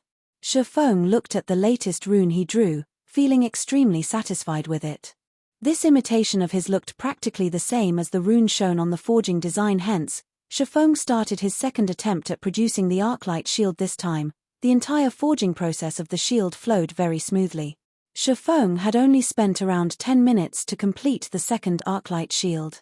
However, his attempt this time ended in complete failure. Shifeng's 20% success rate did not stand on his side this time around, following which, Shifeng consecutively produced 10 Arclight shields. Moreover, with each successive shield he made, the time he spent producing them also decreased. His hands also moved with much more proficiency. Out of the 10 Arclight shields he made, only 2 barely achieved the passing standard, 2 ended up as defective products, while the remaining ones were complete failures. As for the 2 defective shields, one was mysterious iron rank, while the other was secret silver rank. In general, the results were quite good. However, Shifeng was still unsatisfied with the quality of the Arclight shields. Now that I am proficient at making the Arclight shields, the next step would be increasing its quality. If I can let Kola use a dark gold ranked Arclight shield, our chances at clearing the demon's castle would become much higher. Shifeng decided to take out the Runic gold, the reward he obtained for his promotion to advanced forging apprentice. Not only could the Runic gold increase his success rate by 10%, there was also a small chance for it to increase an item's rank by 1, up to a maximum of dark gold rank. Unfortunately, Shifeng only had 5 of these things, meaning that he only had 5 chances to produce a dark gold ranked Arclight shield. The Runic gold was a piece of ore that gave off a metallic glow and contained runic energy within it. After refining the Runic gold, Shifeng poured the molten Runic gold into the silver gold alloy. Immediately, a change occurred in the alloy. The originally bright red alloy turned dark red in color. Moreover, it also started greedily absorbing the energy of the ice blue devil flame. As the amount of energy it absorbed increased, the alloy started emitting many golden runes, slowly forming an array of runes. Knowing that the fusion was completed, Shifeng immediately retrieved the scorching hot alloy from the furnace, placed it on the anvil, and started hammering on it. Slowly, the piece of alloy started taking on the shape of an Arclight shield, and on the shield's surface, there was even a layer of naturally occurring golden runes. The shield looked incredibly holy. After hammering for several minutes, Shifeng finally formed the Arclight shield. Immediately, he retrieved a black liquid and started drawing the runes on the shield. The black liquid was the liquefied product of the magic crystals. Shifeng concentrated his full attention on each and every stroke, afraid of making even the slightest mistake when he completed the final stroke. The naturally occurring golden runes on the shield actually melded together with the runes Shifeng had drawn. Together, they formed completely new golden runes possessing no resemblance to the black runes found on the previous Arclight shields. Shifeng made please be a success. Shifeng timidly selected to identify the shield. Although the Arclight shield looked absolutely perfect appearance-wise, whether it was a success or a failure still depended on the final data. 1 second. 2 seconds. This time, even after 20 seconds had passed, the system was still unable to determine the shield's exact data. This situation caused Shifeng to grow slightly nervous. The longer identification time indicated that even the system itself was hesitant. In the end, is it a success or a failure? Shifeng had carried out the entire forging procedure perfectly. At the end of the day, however, his success rate was only 30%.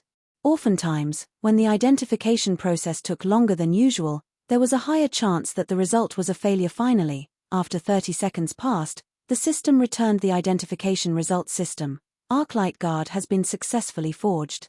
Forging proficiency increased by 2 points. Obtained 80,000 EXP. Chapter 246. Neither weak nor strong. Success on the first attempt. It seems my luck really is good.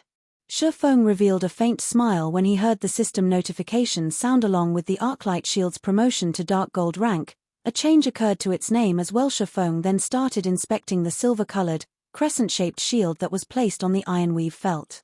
He was extremely curious to find out just what sort of attributes the Arclight Guard possessed. Arclight Guard, shield, dark gold rank. Level 15. Equipment requirement, strength 110. Defense plus 550. Block rate, 39%. Strength plus 21, endurance plus 30. Evasion plus 10. Additional passive skill 1 dash. Sound of life, every attack received will grant user with a stack of power of life, increasing maximum HP by 3% and received healing by 2% for 1 minute. Maximum of 10 stacks. Additional passive skill 2 dash. Refraction, triggers once every 25 seconds. Becomes immune to 1 attack. Additional skill dash. Time arc, when activated, allows the user to save current state, and return to saved state 9 seconds later. Cooldown, 10 minutes. Isn't this time arc skill overpowered? No wonder there wasn't much of an improvement on the other attributes. Just this skill alone made the Arclight Guard deserving of being a dark gold ranked shield. Shifeng exclaimed, saving current state, which was to say, after 9 seconds, even if the user of the Arclight Guard died, they would still recover to their saved state. The cooldown of skills used after time arc was invoked would recover as well. Compared to a skill that provided invincibility, time arc was a much more amazing skill. The only downside to this skill was its long cooldown.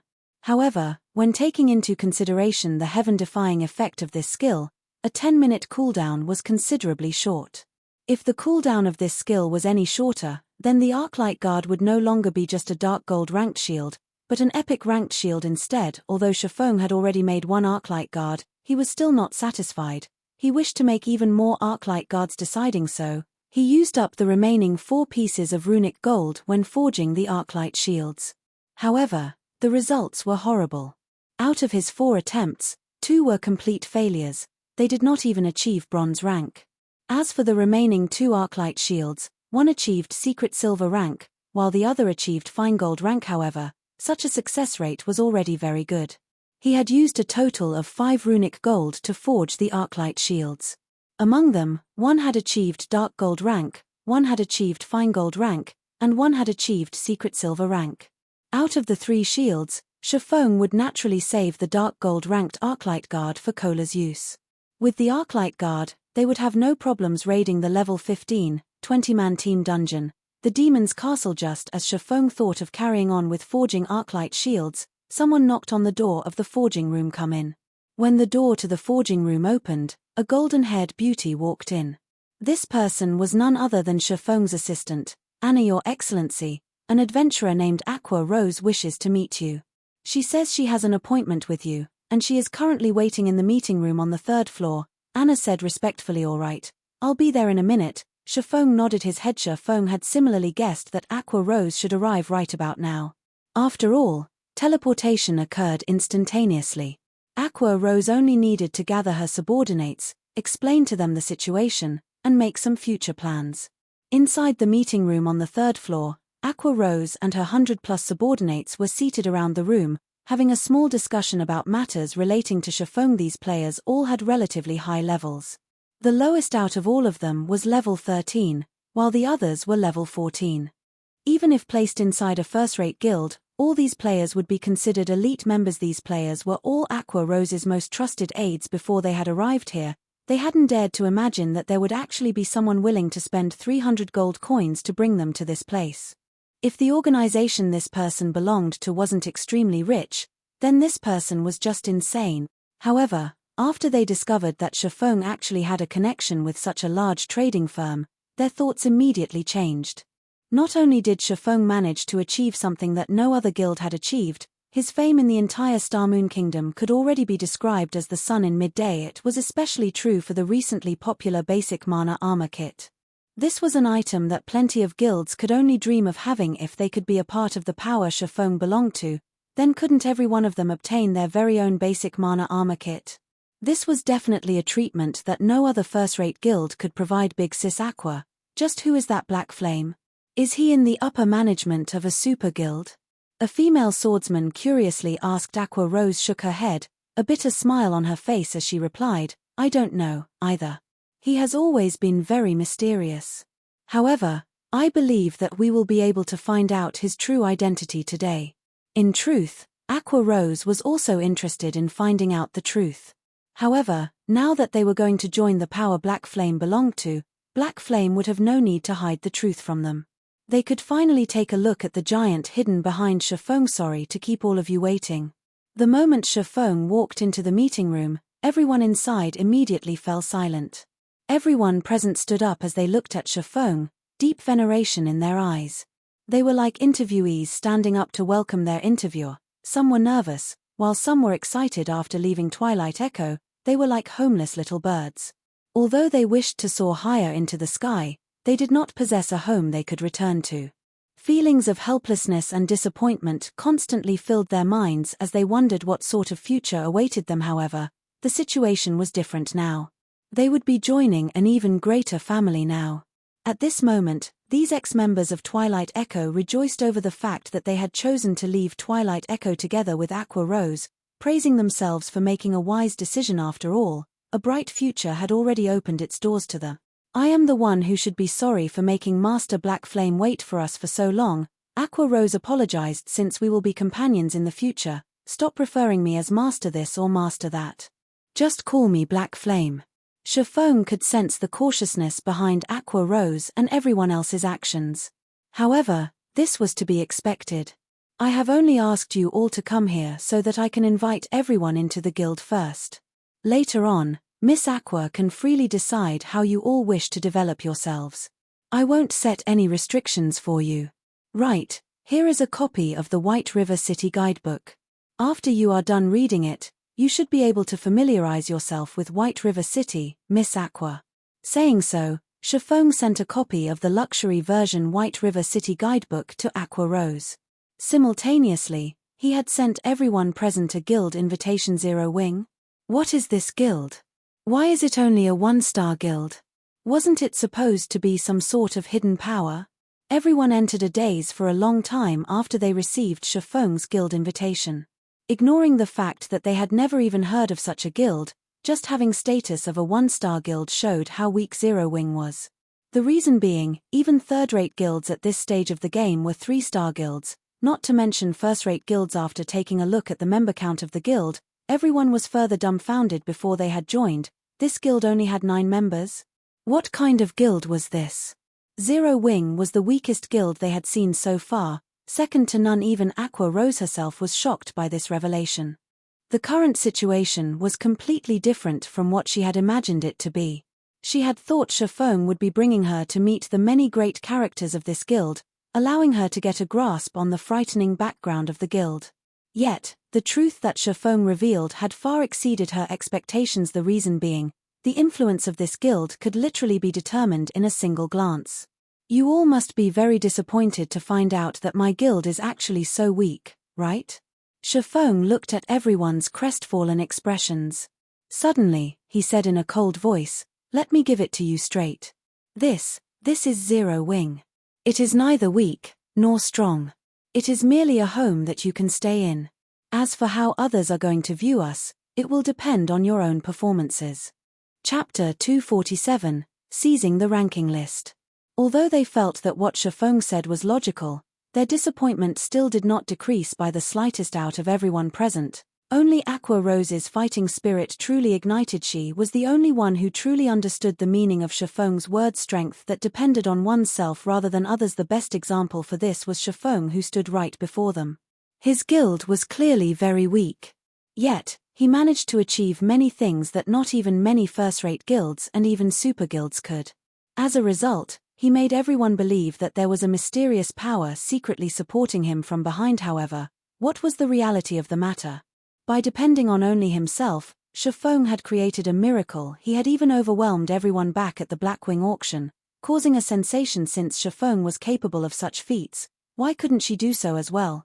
At this moment, Aqua Rose truly found it laughable when she recalled how she had intended to utilize the mysterious power behind Shifeng to prove herself to her parents and everyone back at Twilight Echo. Black Flame is right.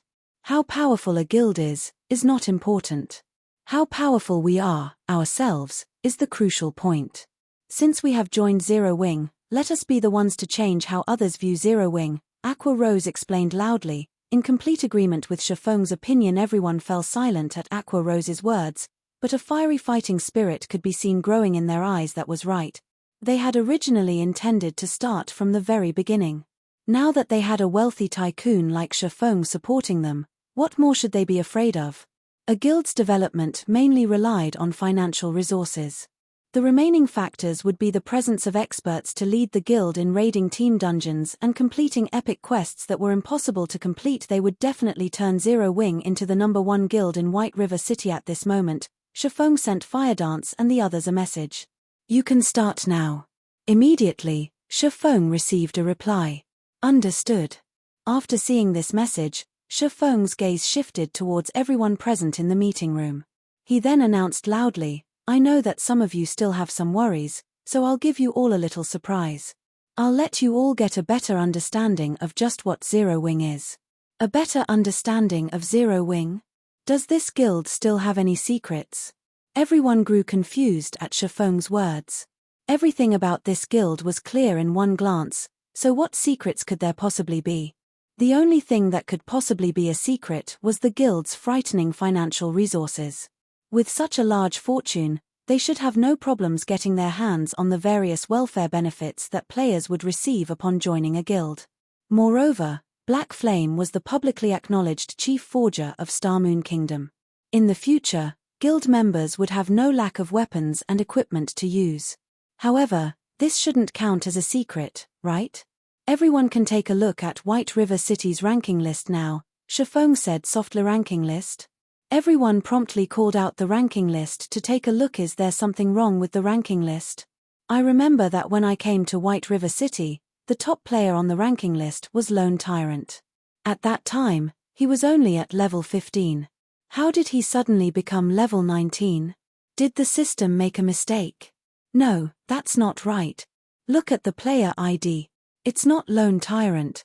It might not be a mistake by the system. Look, the top 8 players have all been switched out. Even the player at 8th place is level 18 now. Lone Tyrant is still level 15, and is placed 9th now. How is this possible? Level 18, isn't this level too much of an exaggeration? Even at the Storm Empire, the highest leveled player is only at level 16. How could White River City possess 8 players who have managed to surpass the top player at Storm Empire? Wait. These players all belong to the same guild, and the guild's name is called Zero Wing.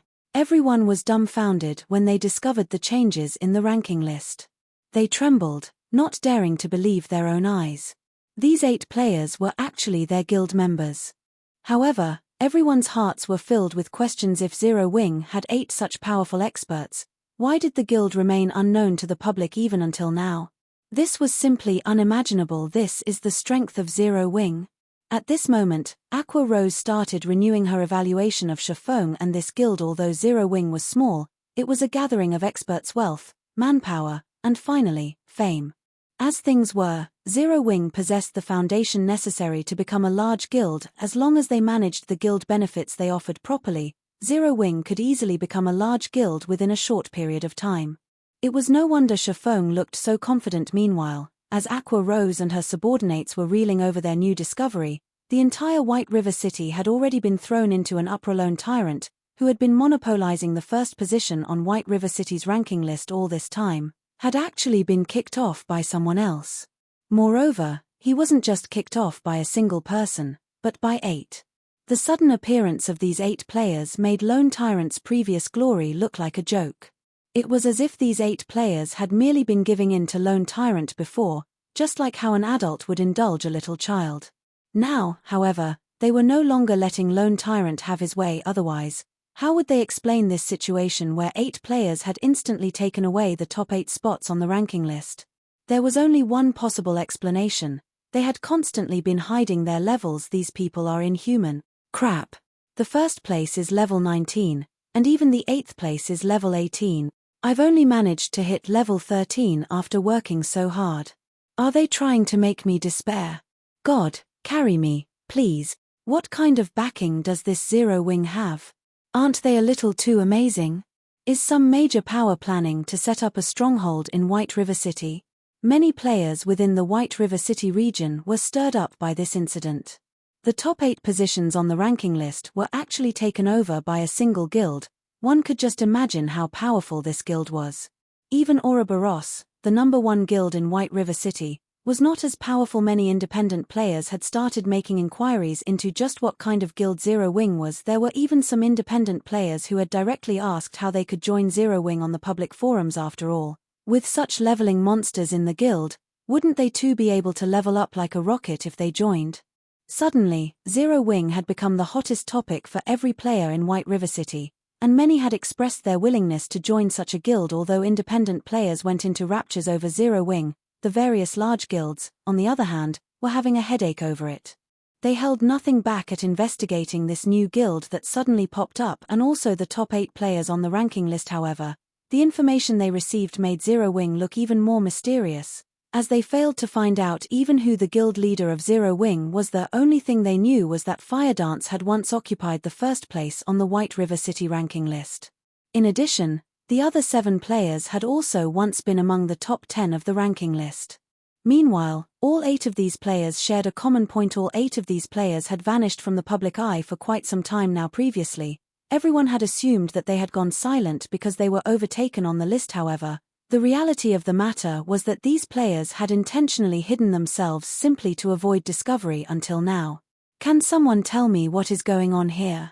Lone Tyrant looked at the ranking list, bellowing, just where did these bastards pop out from? At this moment, nothing was more humiliating for Lone Tyrant than his position on the ranking list. His past glory was already worthless now. Instead, he had become the laughingstock of everyone in White River City. Guild leader, I've already investigated these players. It seems that all of them are associated with Yifeng. Moreover, I've also looked up Zero Wing at the Adventurers Association. The guild was registered only recently, and it is possible that it is a guild formed by Yifeng himself, a ranger said. Good. Very good. At first, I thought that he had hidden himself out of self-awareness after I placed a bounty on him. However, it seems he is taking me lightly, since he has come out to slap me in the face, and has even started a guild in White River City. I will make him regret his decision. Immediately find out all the members belonging to Yifeng's guild. I want his guild destroyed. Lone Tyrant bellowed as he announced a command to the entire guild. He had to destroy this guild and flatten Shifeng at all costs. Not only was he doing this for himself, it was also the command of that mighty personage. Chapter 248, Extraordinary starts out from ordinary. Lone Tyrant wasn't the only person who was enraged by the matter of the ranking list. The other guilds in White River City were similarly furious. The ranking list was a place for guilds like them to increase their reputation. Although such a method of advertising was not as effective as obtaining the first clear of a dungeon, if they could occupy the ranking list for extended periods of time, it would still bring about significant effects now. However, Zero Wing occupied 8 of the top 10 positions, and many guilds were disgruntled over Zero Wing's monopoly of the ranking list. These guilds couldn't help but wish they could invite Zero Wing's guild leader and give him a piece of their mind to relieve their dissatisfaction. At the level 18 map Pyroxene Mountain, a 20-man elite team was currently clearing out the level 18 six-armed stone monkeys. Here the six-armed stone monkeys were monsters with large bodies. Although they were 2 meters in height, their movements were extremely agile. Their physical defense was very high, and their only weakness was their low magical resistance. Hence, using large-scale magic attacks against these monsters would be very effective. Moreover, the six-armed stone monkeys lived in groups on this mountain, and players could very easily lure a group and promptly kill them. The ranking list has been occupied by Zero Wing. Moreover, their levels are all very high. It would be very difficult for us to catch up to them. It really makes you wonder how they managed to level up so quickly. Zhao Yueru currently sat on a rock, resting as she replenished her mana. After receiving a report from her subordinate and promptly taking a look at the ranking list, she was immediately shocked by what she discovered as a player who had originally ranked within the top 10 of the ranking list. Zhao Yueru knew very clearly just how large a gap there was between level 15 and level 18. At the very least, she would need to spend another week grinding before she could even reach level 18. This was equivalent to saying that these 8 players would remain on the ranking list for another week at the very minimum. However, this was assuming they did absolutely nothing during the entire week. If they were to continue grinding and leveling up at their current pace, who knew when there would be a change to the top 8 positions? As expected, they are very strong. That Yi Feng has quite the ambition as well, even though he usually maintains a low profile. It seems that he has finally decided to take action now. Gentle Snow did not feel any shock when she looked at the IDs of the top 8 players. Snow, have you known all along? Zhao Yueru asked, confused. She had a very clear understanding of Shi Feng's capabilities. Shi Feng's strength, leadership ability, and observation ability were above average. However, these traits alone were not enough for him to establish a guild. Establishing a guild was not as easy as playing a game of house, since forming a guild signified one's intentions to compete for dominance with the other guilds. For a small guild like Shi Feng's, maintaining a low profile would be more beneficial. If they did so, most of the large guilds would not have paid much attention to them. However, now that they'd done the exact opposite, they were practically telling the other guilds to come at them. After they decided to hide their levels, I figured that their levels were not that simple. Yi Feng did not wish others to know, so he kept them hidden. Only, I never imagined that their actual levels would be so high. Gentle Snow was greatly interested in these talents. She inwardly lamented the fact that these experts could only stay holed up in such a small guild. If they joined Ouroboros, they would definitely shine with even greater brilliance. If they stayed in such a small guild, they would very quickly fall. After all, a guild needed financial resources to develop itself. Gentle Snow firmly believed that Shi Feng did not possess a frightening amount of financial resources, especially gold coins. There was also the lack of manpower. It would be impossible to develop a guild in God's domain just by relying on several players. In addition, they would also have to suffer the oppression of other large guilds. Hence, Gentle Snow determined that Zero Wing would not last long at all. However, at the end of the day, Shi Feng was still her friend. Hence, Gentle Snow sent a message to Shi Feng, congratulating him on establishing Zero Wing. As to how he should develop his guild, as an outsider, it would not be good for her to make any suggestions. On the 3rd floor of the Starstreak trading firm, the situation was not as grim as Gentle Snow believed it to be. If Gentle Snow could see this scene right now, she would definitely be shocked. After all, not only did Shi Feng possess enough funding, he had also managed to recruit a group of players who had recently left a first-rate guild, Twilight Echo. He had also managed to recruit Aqua Rose, who was once an honorary elder of Twilight Echo. As someone who had once managed a first-rate guild with over 10,000 subordinates, Aqua Rose possessed a wealth of experience. Hence, when placed in a situation where she had a large amount of financial resources but only a small guild of slightly more than 100 players to manage, she could carry out her tasks with little to no effort. Guild leader, I have received your intentions. I will increase our member count up to 5,000 to the best of my abilities. As for the matter relating to the guild perk system, for the moment, I will implement Twilight Echo's guild perk system as a temporary replacement. However, I hope that you can draft it as soon as possible. Otherwise, once some time passes, it would not be as easy to make changes to it. Aqua Rose now had a good grasp of Zero Wing's situation, and she felt very optimistic about Zero Wing's future prospects: wealth, manpower, and fame.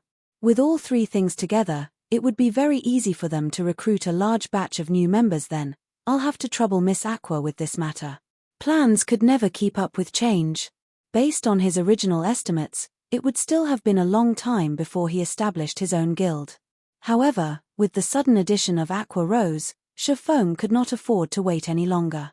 Even if his preparations were currently lacking, he still needed to establish the guild. Moreover, he had intended all along to deal with these guild matters as soon as possible. It was just that he still had other things he needed to handle. Now that there was a professional standing right before him, why wouldn't he make use of her? Guild Leader Black Flame, I am already the Vice Leader of Zero Wing. Please just call me Aqua from now on. If Guild Leader doesn't have any other orders, then I will start making the necessary arrangements now, Aqua Rose said in a professional tone. Maybe because she had received a new position, Aqua Rose had very quickly entered a superwoman mode. Chiffon could only take a step back in this matter. He then returned to producing the Arclight shields and basic mana armor kits. Later on, the members of the guild continuously increased. The reason being, Chiffon had set the exchange of basic mana armor kits as one of the perks available to guild members. This item held a fatal attraction to independent players, and if new members wished to obtain them, they needed to exchange for them using guild contribution points. Meanwhile, there were many methods for them to obtain guild contribution points. 1. Dungeon diving. 2. Exchanging bronze-ranked equipment or above. 3. Making a contribution to the guild. The upper management of the guild would reward players who made a contribution with contribution points. 4. Carrying out guild quests. Contribution points would be awarded by the system, in this case 5. Personal guild reputation received reaching a certain amount. Hence, with so many methods available, guild members would have no need to worry about not being able to earn sufficient guild contribution points. However, to prevent abuse by opportunistic players, further restrictions were added to increase the difficulty for guild members to obtain the basic mana armor kits. Above all, one had to contribute a set amount of reputation points to the guild before being allowed to exchange for the armor kits. Secondly, one needed a large number of guild contribution points to exchange for the armor kits. Meanwhile, the total value of these guild contribution points was no lesser than 20 silver coins. With these two safeguards present, there would be no opportunity for guild members to abuse the guild perk system implemented. Meanwhile, during the time Chiffon was producing the Arclight shields and basic mana armor kits, Aqua Rose had also arranged for her subordinates to recruit players at the Trade Area and Adventurers Association. After half a day of recruitment, Zero Wing's member count increased explosively. From the original 100 or so members, there were now over 3,000 players in the guild. Moreover, the tide of players wanting to join the guild showed no signs of stopping anytime soon. Big Sis Aqua, the number of players wanting to join the guild hasn't decreased at all. If this situation continues, we can easily recruit double the target of 5,000 members. Should we increase the number of players we recruit? Follow the original plan, we won't be able to handle so many players right now. If we did so, it would instead force the guild into a period of stagnation, hindering our development. Increase the entry requirements for the guild, raise the minimum level requirement from level 11 to level 12. Under Aqua Rose's management, the newly recruited guild members started taking on guild quests. Aqua Rose's direct subordinates had also split up and formed new parties to raid party dungeons, upgrading the equipment of the new members. Everything was flowing smoothly at Zero Wing, and it did not look like a newly established guild at all. Before he knew it, nighttime arrived at God's domain. After making a large number of basic mana armor kits and 3 fine gold ranked Arclight shields, Chiffon immediately logged out of the game. The reason being, the Jin High Fellowship party that Chiffon had been looking forward to was being held today. He needed to make some preparations before he attended the party. Chapter 249, Gathering of Elites. The first rays of the morning sun pierced through the window, shining on Chiffon, who was currently working out in the living room currently, Shifeng no longer carried out the intense muscle exercises of the past few days. He quietly stood still for a long time, before slowly lowering his body, entering into a horse stance. Closing his eyes, Shifeng relaxed his body. Suddenly, his chest expanded as he inhaled deeply. He then exhaled, a trail of white mist coming out of his mouth like a water pistol. The white mist that shot out from his mouth managed to actually reach a distance of over 2 meters before gradually dissipating. If any normal person were to witness this scene, they would definitely be shocked by it. The season right now was summer. Yet, Shifeng had recreated a scene that could usually be found only during winter time. After repeating this process for an hour, Shifeng stopped his rhythmic breathing. The effect of this 8-sectioned brocade exercise is quite good. I've only trained in it for an hour, and I can already feel my body becoming lighter. The exercise has also significantly cleared my mind. Shifeng clenched and released his fists. His entire body felt comfortably warm, and his 5 senses felt keener than usual. This 8-sectioned brocade exercise was something he had accidentally stumbled upon in the past, after becoming the guild leader of Shadow. When he visited an antique shop originally, he had planned to test the effectiveness of the exercise. However, after the company hired a martial arts master as an instructor at the workshop, Shifeng gave up on that notion. During those days, people were already going crazy over God's domain. In order to improve their actual combat skills, they would practice martial arts like madmen. Naturally, Shifeng was no exception. At that time, however, he was no longer young, and his body was similarly no longer in its prime. The things he could do were limited, and the most he could do was practice some Tai Chi and 8 trigram palms, training his techniques as much as he could. However, his current self was different. Not only had he started consuming nutrient fluids at a much earlier period than in the past, after undergoing several workout sessions, his current body's physique far surpassed the one of his past. There was a saying in martial arts: internally, spirit and breathing are practiced; externally, muscles, bones, and skin are practiced. Meanwhile, Shifeng related this saying to the 8-sectioned brocade only. He had not thought the exercise would yield such good results. Although the exercise did not increase his body's strength, it refreshed his psyche and allowed him to remain calm at all times. Such an effect was an unexpected harvest for Shifeng. After Shifeng had his breakfast, he received a call from Zhao Ruoshi. She said that she was going to give him a ride to the fellowship party. When Shifeng arrived downstairs of his apartment, he immediately discovered Zhao Ruoshi standing in front of a blue sports car. She wore a pure white dress today, while her hair was tied up into a double ponytail. Her pure and beautiful appearance attracted the attention of every man that walked past her, sending them into a daze as drool leaked out of their mouths. Let's go. Zhao Ruoshi smiled sweetly when she noticed Shifeng walking over. Is this your car? Shifeng looked at the blue sports car before him, feeling somewhat surprised. Suspicion of Zhao Ruoshi's identity started growing within him. This blue sports car was a limited edition maglev Ferrari Z75, and it had a selling price of 6 million credits. One would not be able to find one even in the entire Jinhai city, yet Zhao Ruoshi actually owned one herself, of course. What? Surprised? It's just that, normally, I don't like driving it to school. However, we are going to a formal occasion today, so I need to make an impression. Zhao Ruoshi nodded her head slightly in reply. Hurry up and get on. The venue of the fellowship party is quite a distance away. Although Shifeng was mildly astonished by this new revelation, he didn't attempt to delve further into the matter. After all, everyone had their own secrets. Hence, he slid into the passenger seat. Soon after, Zhao Ruoshi stepped on the accelerator, and with a whoosh, the Ferrari Z75 sped along the road of the neighborhood. Envy filled the eyes of the many pedestrians walking on the street as they watched the Ferrari Z75 speed down the road. They inwardly wished that they too could drive such a sports car one day. The trip, which should have taken over an hour by car, was reduced to just slightly over 30 minutes by Zhao Ruoshi. Are you car sick? Zhao Ruoshi asked curiously, looking at Shifeng's pale complexion after she alighted from the car. Shifeng was a fighting expert within the school, and he was a person capable of knocking down a powerhouse like Ju Yuhu in a single move. Yet, he had actually gotten car sick. If others heard about this, probably nobody would believe it. It's nothing. My body just feels slightly uncomfortable. It might be due to the breakfast I had this morning. Shifeng casually made an excuse. In truth, however, Shifeng really wanted to say, "You call that driving? That's practically attempted murder." However, since Zhao Ruoshi had brought him here out of goodwill, he naturally would not say such words then. "Have you taken some medicine?" Zhao Ruoshi asked in worry, blinking her eyes. Shifeng turned speechless. The Jin High Fellowship Party was being held at a 5-star hotel. Although the event was organized by Jin High University, the participants were not limited to the students and staff of the university.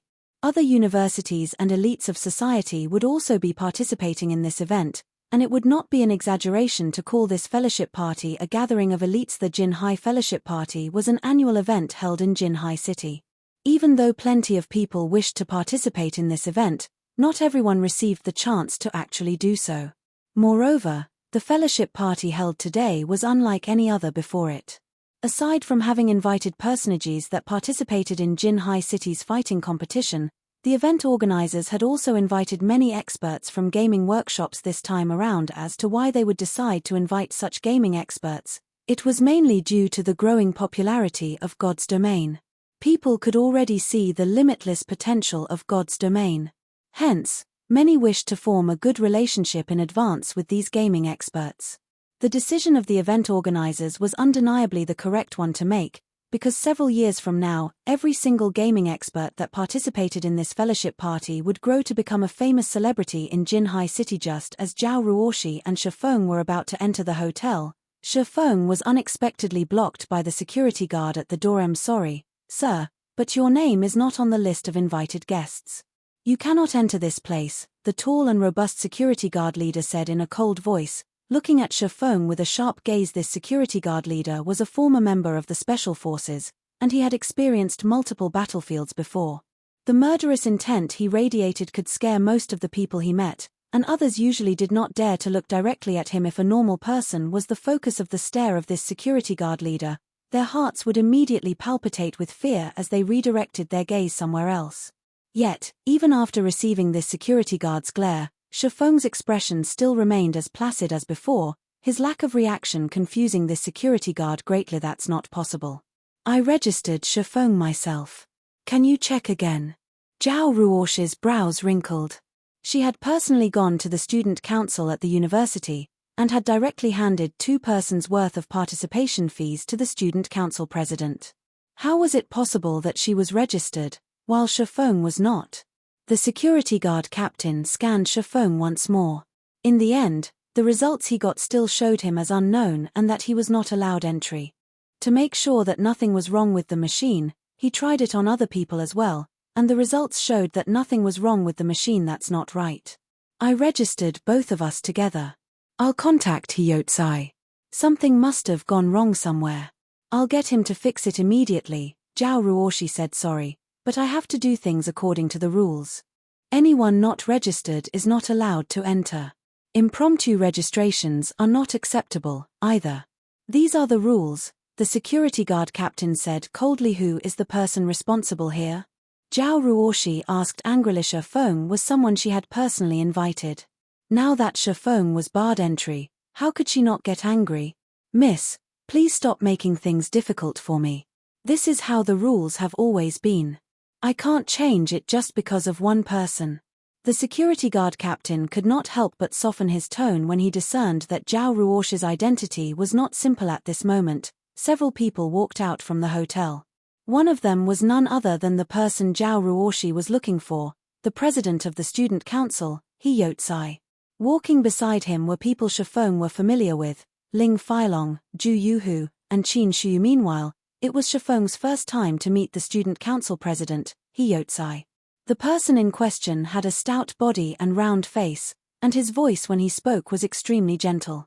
It was very hard to imagine such a person being able to actually become the student council president. "Fellow student Zhao Ruoshi, what urgent matters do you have?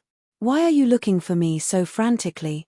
Hiyotsu asked Zhao Ruoshi, then gave a short summary of what had happened. "I am truly sorry about this, fellow student Zhao Ruoshi. I never would have imagined that such a mistake would occur in the registrations. I sincerely apologize, but since things have already gotten to this point, I am helpless as well. These are the rules that the school set long ago. Regarding your loss, I'll compensate you with double the amount you paid." He Yotsai sent a glance at Shifeng, a smile on his face as he spoke standing to one side. Both Ling Feilong and Zhu Yuhu looked at Shifeng with mocking smiles on their faces. Even an idiot could tell that this matter had something to do with them. Chapter 250, Serious Inquiries Only. Helpless about it. Zhao Ruosh's eyes widened in rage. He Yotsai, this is your mistake. You need to think of a way to fix this. At this moment, Ling Feilong stood out and interrupted, saying in a gentle tone, Ruoshi, you know that this is only a small mistake. Something must have gone wrong with the system, so you can't just put the blame on He Yotsai. Then what should Shifeng do? Since you already know something went wrong, does that mean Shifeng is allowed to go in now? Zhao Ruoshi completely ignored Ling Feilong, directly asking He Yotsai, in any case, you can prove that Shifeng has indeed registered for this event. Shifeng also has no problem proving that he is a student of our school. Don't tell me that this is still not enough. Fellow student Zhao Ruoshi, I can indeed verify that Shifeng has registered for this event. However, whether he can enter or not is not up to a student council president like me to decide. You have to ask this big brother security guard here. He Yotsai shifted his gaze towards the security guard leader, instantly pushing all responsibility on the security guard. He Yotsai then revealed a bitter smile, making the situation seem as if it had nothing to do with him. The security guard's mouth clearly twitched when he listened to He Yotsai's words. He Yotsai obviously did not help Shifeng register for this event to begin with, yet He Yotsai was pushing everything on him now? If He Yotsai insisted that Shifeng be allowed into the hotel, what could a mere security guard captain like him do? He Yotsai had already made his intentions very clear. Absolutely not allowed. That was He Yotsai's answer. However, looking at Zhao Ruoshi, she too did not seem like someone he could provoke. Otherwise, why would He Yotsai even bother making so many superficial excuses? Caught in a dilemma, this security guard captain did not know which would be the wiser choice to make. Currently, Zhao Ruoshi's wrathful gaze had already shifted to the security guard captain. She asked in a grim tone, "What do you say?" "Me." Even though he had experienced many battlefields before, the security guard captain could not help but hesitate at this moment. In the end, however, he still said strictly, "I have my responsibilities. Miss, please don't make things difficult for me. You. Class monitor, it's fine. This matter can't be helped. If I can't enter, so be it." Shifeng held back the raging Zhao Ruoshi. He then beamed a smile towards He Yotsai and the others who were really good at spoiling his good fortune. It is great that fellow student Shifeng can understand my troubles. This was truly an accident. I guarantee that there will not be a similar situation like this the next time, He Yotsai sneered. Right. A situation like this won't happen the next time. Zhu Yuhu laughed loudly. Ling Feilong sent a contemptuous smile at Shifeng, before saying in a gentle tone to Zhao Ruoshi, "Ruoshi, let's go. Uncle Jianhua has been anxiously waiting for you for a while now." "Why is Uncle Jianhua here?" Zhao Ruoshi was clearly surprised when she heard this name. However, when she thought about how Shifeng's problem still remained unsolved, a sudden inspiration flashed across her mind. That's right. Uncle Jianhua is one of the sponsors for the fellowship party. He should be able to get you in. Shifeng, wait here. I'll ask Uncle Jianhua to come immediately. That way, you'll definitely be able to enter. Shifeng nodded his head in reply. He then watched as Zhao Ruoshi frantically walked into the hotel.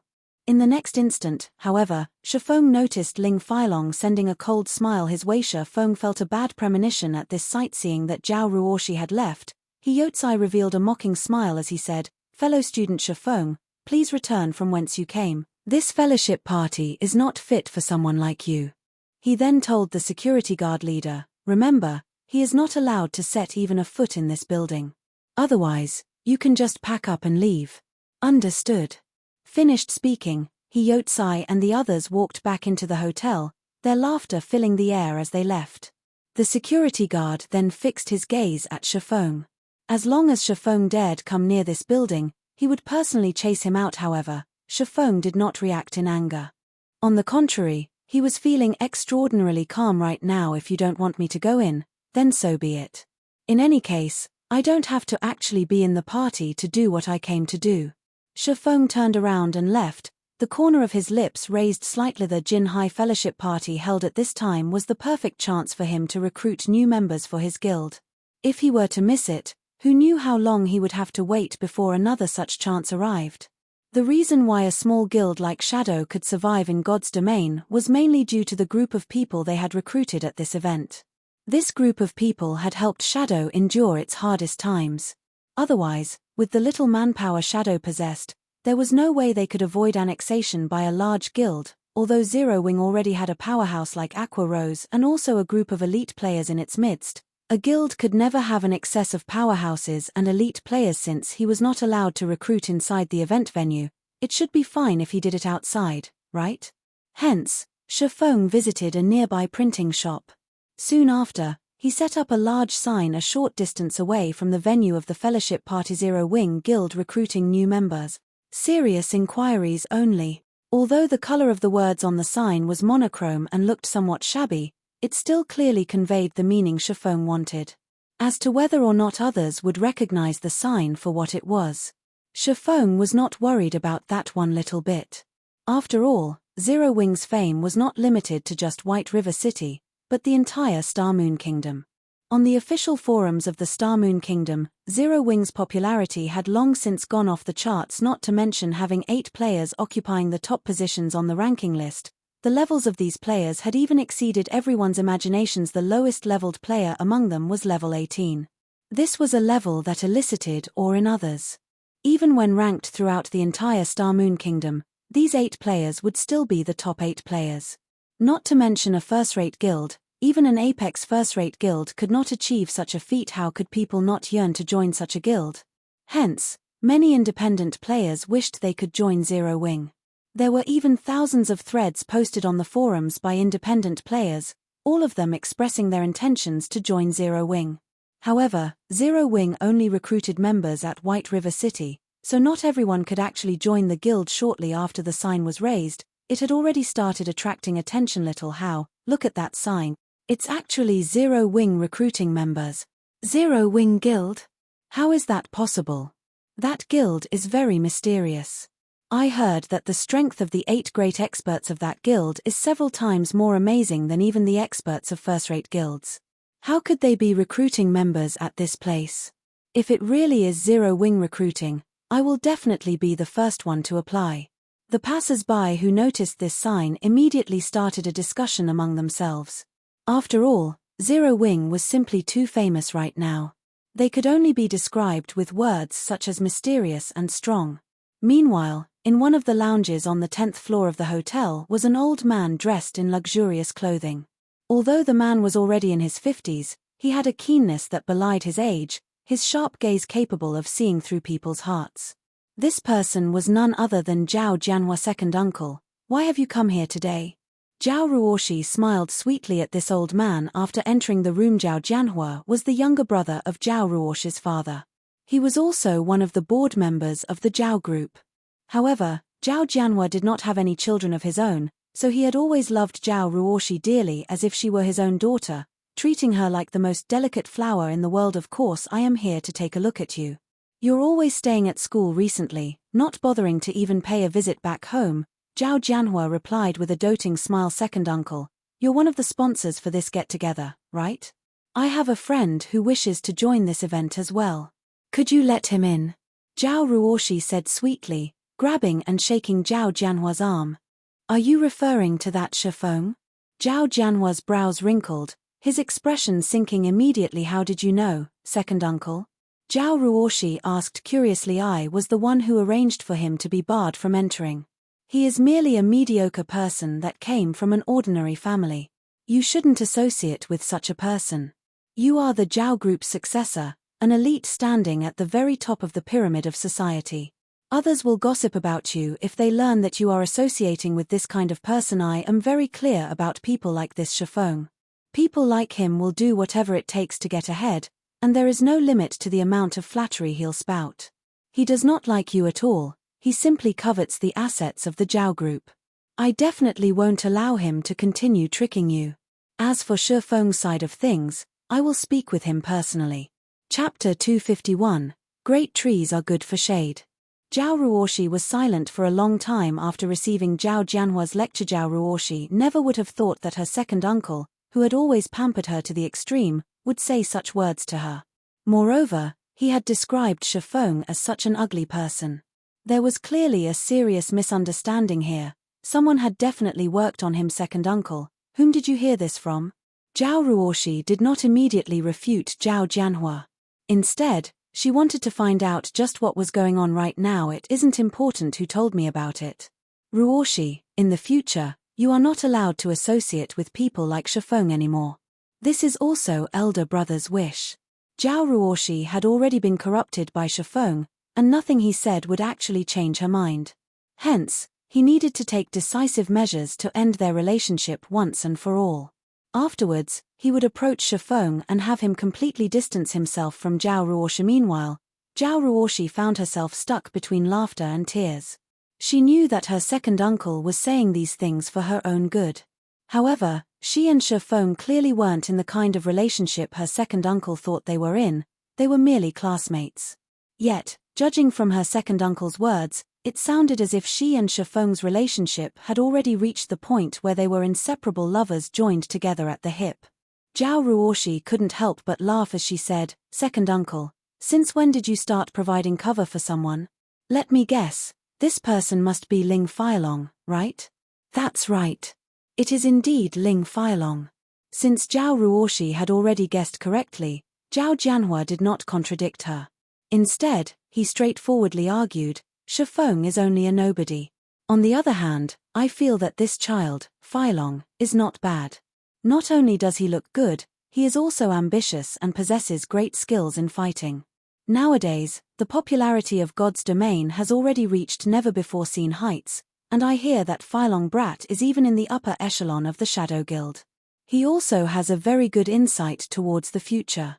Yet, instead of choosing a youth with good potential like him, you chose to go with an incompetent person. I am sure elder brother would stand together with me on this matter as well. Second uncle, you're really misunderstanding things here. There isn't anything between me and Shifeng." Zhao Ruoshi was utterly at a loss for words. Rather, she felt furious about Ling Feilong's actions. However, she was inwardly rejoicing as well right now. Thanks to Shifeng's appearance, she could finally see Ling Feilong's true colors clearly. "Misunderstand? Your second uncle possesses discerning eyes, and I very much understand your situation. In any case, I will absolutely not allow that brat to enter this event. I am still capable of that, at least." Zhao Jianhua did not believe Zhao Ruoshi's words. He knew how very sly Zhao Ruoshi had been since her childhood. In any case, he refused to be fooled in this matter. Zhao Jianhua was not some shrewd businessman, nor was he part of the Zhao Group's management. Instead, he was a fighter that loved martial arts. Only afterwards did he start handling the security department of the Zhao Group. The real boss of the Zhao Group was Zhao Ruoshi's father, Zhao Zhenchuan. Hence, Zhao Jianhua had always liked future professional fighters like Ling Feilong. After all, only a strong man could properly protect his own woman. Yet, what was Shifeng? Zhao Jianhua had had Shifeng investigated, and he discovered that Shifeng was only a weakling who was constantly bullied by others. A person like Shifeng was simply too unreliable. Hence, Zhao Jianhua was adamant at ending Zhao Ruoshi's relationship with Shifeng. This time while Zhao Jianhua and Zhao Ruoshi were having their discussion, Ling Feilong, who was outside the door, eavesdropping on their conversation, secretly felt delighted. Although he could not directly defeat Shifeng, he could still play Shifeng to death using a roundabout approach. In addition, he had also informed Zhao Zhenxian about this matter in advance. With both Zhao Jianhua and Zhao Zhenxian vehemently opposing their relationship, even if Shifeng had seduced and captivated Zhao Ruoshi's heart completely, the two of them could never be together. Hence, as long as he could develop himself in shadow, becoming one of the core members of the guild, Zhao Jianhua and Zhao Zhenxian would definitely support his pursuit of Zhao Ruoshi. After obtaining the wealth of the Zhao Group, he could easily take control of the entire Shadow Guild. At that time, what would Shifeng amount to? What would Zhong Luowei amount to? What would Lan Hailong amount to? Yotsai, you've done well this time. I'll put in a few good words for you when I meet up with Brother Zhong next time. After you graduate, just come to Shadow, Ling Feilong said with satisfaction, patting Hyotsu, who stood beside him in a deferential manner. This is but a trivial matter. In the future, I will be relying on Brother Long for support, Hyotsu said with a smile. Although Hyotsu, as the student council president, was indeed an amazing character in Jinhai University, after he graduated from the school, however, he would only amount to nothing. Nobody in society would give a damn about him. Aware of this reality, Hyotsu had no choice but to agree to Ling Feilong's request to remove Shifeng's registration for the fellowship party. Furthermore, Zhu Jianhua himself had even instructed him not to allow Shifeng entry into the event. Since he could satisfy both parties with just an action, killing two birds with one stone, why wouldn't he do so? Only, neither Hyotsu nor Ling Feilong knew that, at this moment, the hotel's surroundings had become extremely lively. Originally, the Jinhai Fellowship Party was a well-known event throughout Jinhai City. Hence, many reporters and media outlets would show up to cover it. There was also no lack of onlookers hanging around the event venue. However, the outside of the event venue was much livelier compared to previous years. Instead of just a small crowd, there was a sea of people here. Young and old, tall and short, all kinds of people could be seen lining up on the streets. Some of the uninformed passers-by even thought an international celebrity had showed up at this place. It made them wonder just what these people were lining up for. Little brother, what's happening in front? Why are there so many people lining up here? Huh? You don't know? The Zero Wing Guild is recruiting members. Zero Wing Guild? What's that? Of course it is Starmoon Kingdom's most amazing and mysterious guild. What's Starmoon Kingdom? Crap. Have you even played God's Domain before? You don't even know that. Which hole did you crawl out from? The passers-by mostly consisted of office workers, and they usually worked from 9 a.m. to 5 p.m. Their lives were mostly taken up by their work, so how would they find the time to play a game? Naturally, they would not know anything about God's Domain. However, when these office workers looked at the hundreds of people lining up, many of them started feeling confused about the game called God's Domain. They wondered just what sort of game God's Domain was. To actually have such a strong influence on so many people, it was simply a guild from a game recruiting members. Yet, there were actually several hundred people applying to join. Moreover, the numbers were still increasing without end. In a short moment, the number of people applying might even break through to the thousands.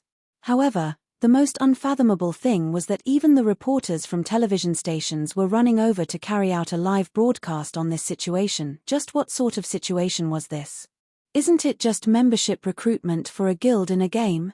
You can't even earn a cent from playing a game, so what's the point of wasting so much time lining up? What foolish people, one of the passers-by who was a white-collared elite mockingly laughed. The instant this white-collar elite said those words, many of the people lining up immediately turned contemptuous gazes at him, as if they were looking at an idiot. What an idiot. He doesn't even know what membership recruitment by a guild in God's Domain means. No doubt he'll be in the rat race all his life. What are you minding him for? How would he know that when a guild is recruiting members in reality, they are also recruiting professional players for the guild's gaming workshop? A white-collar elite like him would be earning 4,000 to 5,000 credits a month. He would naturally look down on us part-timers who can only make 2,000 to 3,000 credits a month. What are you saying? That's the salary for an outer member of a guild. If we become official members, then we'll have a minimum salary of 5,000 a month. Meanwhile, elite members could get at least 10,000. Zero Wing is also recruiting quite a lot of members this time. They're recruiting 300 outer members, 100 official members, and 20 elite members. With so many available spots, we might even get a chance to join Zero Wing. I guess you're right.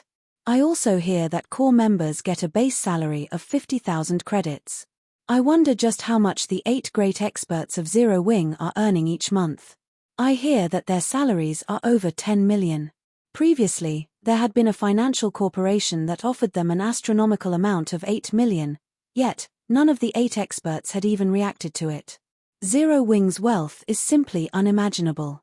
The players lining up started a discussion among themselves. However, the white-collar elite was no longer as calm as he was before. After all, he had only managed to obtain a monthly salary of 5,000 credits after attending countless interviews and working for his current company for 3 years. Yet, he was barely comparable to an official member of a gaming guild. Moreover, these gamers were only working part-time during the night. Suddenly, this office worker had the urge to join the queue as well. While Shafong was interviewing player after player on the street, his actions had also attracted the attention of the guests participating in the fellowship party. It was especially true for the large-scale workshops in Jinhai City. Some of the professional fighters that planned to start their career in God's domain also grew interested by this sight. Zero Wing has actually showed up at this place. Attending this fellowship party this time wasn't a waste of my time at all. Zero Wing Guild? Let's hurry up and meet up with that person. This is a great chance for our workshop. Who knows how many people and financial corporations are trying but failing to meet someone in the upper echelons of the guild. We are truly fortunate to be able to meet one at this event. Chapter 252, I Am a Coward. On the highest floor, the 36th floor, of the Golden Bridge Hotel, the Jinhai Fellowship Party had officially started. Most of the participants present at this event were well-known figures from various sectors of Jinhai City. On the contrary, only a minority consisted of students who were about to graduate from Jinhai University. The Jinhai Fellowship Party held this year was the grandest one yet, and the number of people invited this year was also the highest compared to past occasions. As a result, the soon-to-be graduates of Jinhai University were provided with more career prospects. This was especially true for players of God's domain. Many people from all walks of life had an optimistic view on God's domain's future, because aside from allowing its players to experience battles and adventures, God's domain also allowed players to enjoy various lifestyles and forms of entertainment.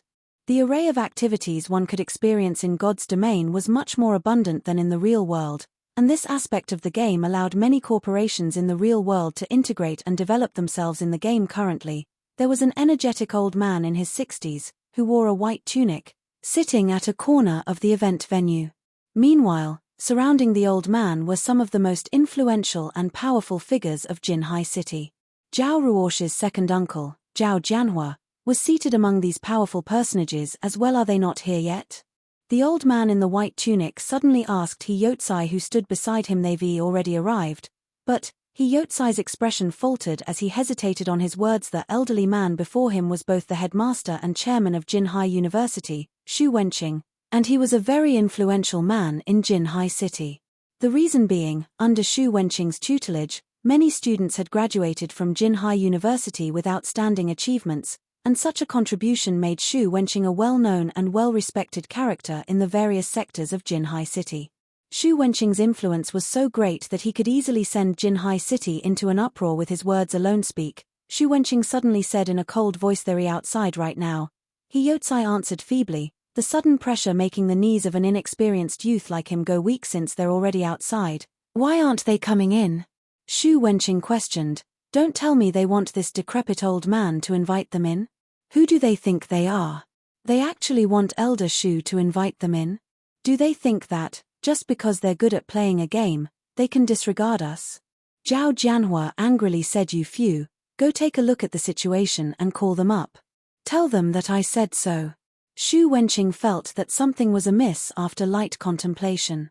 Aside from the professional players from gaming workshops, quite a few well-known figures from fighting competitions were still absent from the event as wellies. Receiving the command, Xu Wenqing's bodyguards, who stood by his side, immediately took the elevator down the hotel. These bodyguards wore black suits and black sunglasses, and all of them had tall and robust bodies. I don't understand what is going through these people's minds. What's the point of staying downstairs instead of coming up? Has something happened downstairs? Zhao Jianhua felt furious at the absentees, and his view of professional gamers lowered even further now. In his opinion, no matter how good a gamer was, they were, in the end, still gamers. Without corporations supporting and financing them, they would only remain as small fries in society. I, too, am curious. Just what sort of mentality do young people have nowadays? Maybe we old folks are no longer able to keep up with the changing times, said a middle-aged man dressed in black martial artist clothing with a self-deprecating laugh. As if he was a great ocean, the man gave others a calm and gentle feeling, and one would not be able to find a hint of energetic spirit coming off this man. However, nobody present in the room would dare look down on this middle-aged man. The reason being, this man was Jin High City's well-known martial arts master, Chen Wu. Several years ago, Chen Wu was the reigning champion of Jin High City's fighting competition. He was the uncontested number one back then. However, now that he was older, he no longer participated in any fighting competitions. Instead, he had started his own dojo in Jin High City, which was very well received. Master Chen Wu must be joking. Young people nowadays just don't know the immensity of heaven and earth. It is only a virtual reality game. With Master Chen Wu's skills, if you entered that game called God's Domain, you can easily become one of the apex experts there. Zhao Jianhua said the real world and the virtual world are different things entirely. Moreover, times have changed. The future belongs to the younger folk now. Chen Wu shook his head. As a martial arts practitioner, he was very sensitive towards matters that occurred around him. He could clearly feel the change of an era approaching quickly. It was especially true with the appearance of God's Domain. Ignoring the fact that corporations all over the world were already investing in God's Domain one after another, just the number of players the game had already surpassed one's imagination. Anybody could easily tell how huge a potential God's Domain had. Moreover, there had to be yet another secret being kept hidden about God's Domain. Although Chen Wu did not know what exactly this secret was, he did know that it was a secret capable of attracting the countless corporations around the world to scramble madly over. The virtual reality game known as God's Domain was definitely not as simple as it appeared to be. Meanwhile, although the various major corporations in Jin High City had similarly invested in God's Domain, they were simply like stray cats that smelled the scent of fish. They had no idea at all what sort of secrets God's Domain possessed. After Chen Wu and Zhao Jianhua chatted for a bit, Xu Wenqing received a call from one of his bodyguards. Elder Xu, the people down here say that they have an important matter they need to do right now. They will need some time before they can go up. Important matter? What could be more important than the fellowship party this time? Don't they want the sponsorship and support from other corporations anymore? Xu Wenqing's tone turned grim. Although he did not show it on his face, many who knew Xu Wenqing's temper immediately realized he was angry. It seems that they are trying to meet with one of Zero Wing Guild's upper management. However, there are too many people lining up right now, so it will be some time before they are done. Zero Wing Guild? Is it a guild from God's Domain? Xu Wenqing asked, curious. Wasn't it just a gaming guild? Was there a need for so many famous gaming workshops to try to suck up to it? Could this Zero Wing Guild be a very powerful existence within God's Domain? Although Xu Wenqing did not play virtual reality games himself, he was still familiar with the well-known guilds within the virtual reality world. Even so, Zero Wing was not among the famous guilds he knew of. They say that Zero Wing is an extremely famous guild in Star Moon Kingdom. In certain aspects, Zero Wing is even superior to first-rate guilds. Many corporations are also wishing to meet the upper management of Zero Wing. However, due to Zero Wing being overly mysterious, nobody has ever found a chance to make contact, so none of them want to miss this chance right now. Putting it in such a way, this means that Zero Wing Guild isn't an existence that can be ignored. Xu Wenqing grew interested in this Zero Wing Guild, especially since such a guild had appeared in a city like Jin High City. To think that such an amazing guild has appeared in our Jin High City without this old man knowing. Since it is so, invite this representative of Zero Wing Guild to come up and have a chat. This old man wishes to see just what kind of person this representative is. Moreover, it would not be a good thing to have so many participants of the fellowship party staying downstairs instead of being present at the actual event. He might as well have the representative of Zero Wing come up. That way, the guests from other gaming workshops could also participate in the fellowship party. Everyone was shocked when they heard Xu Wenqing actually inviting an unknown guild representative to the fellowship party. Meanwhile, outside the Golden Bridge Hotel, Xu Wenqing's bodyguards had already met up with Shifeng. They then relayed their employer's intentions to Shifeng, inviting him upstairs. However, to these bodyguards' surprise, Shifeng immediately rejected the invitation. Mr. Shifeng, Elder Xu is wholeheartedly inviting you to join him upstairs. I guarantee that you will not be disappointed. The leader of the bodyguards patiently persuaded Shifeng. I understand. However, I am still not done with the recruitment here. Also, even if I do agree, you'll have to ask the people lining up here if they'll agree to let me go. Shi Feng smiled as he pointed at the long line in front of him consisting of over 1,000 people. He then continued, "Moreover, even if I am willing to go with you, someone inside will also chase me out again. I am a coward. That person has threatened me and said that I am not allowed to set even a foot in the hotel. I still have many people I need to interview, so please stop making things difficult for me." Xu Wenqing's bodyguards were immediately rendered speechless. Wasn't this just blatant disregard of them? However, they had no choice but to report this matter back to Xu Wenqing. What? Someone is threatening him from entering? Xu Wenqing couldn't help but laugh when he heard these words. He then said, "Then, tell him that, as long as this old man is here, I guarantee that nothing will happen to him in this fellowship party, and nobody will dare chase him out. However, he still says that he doesn't dare enter. He doesn't wish to be chased out for a second time," the bodyguard said, helplessly. Chased out for a second time? Does that mean he was originally a guest of this fellowship party? Yes. Xu Wenqing was stunned. However, anger immediately shot to his head when he finally reacted. Someone had actually dared to chase out a guest that he invited. Wasn't this just giving him a slap across his old face? Who dares chase away a guest I invited? At this moment, Xu Wenqing's voice turned extremely chilling.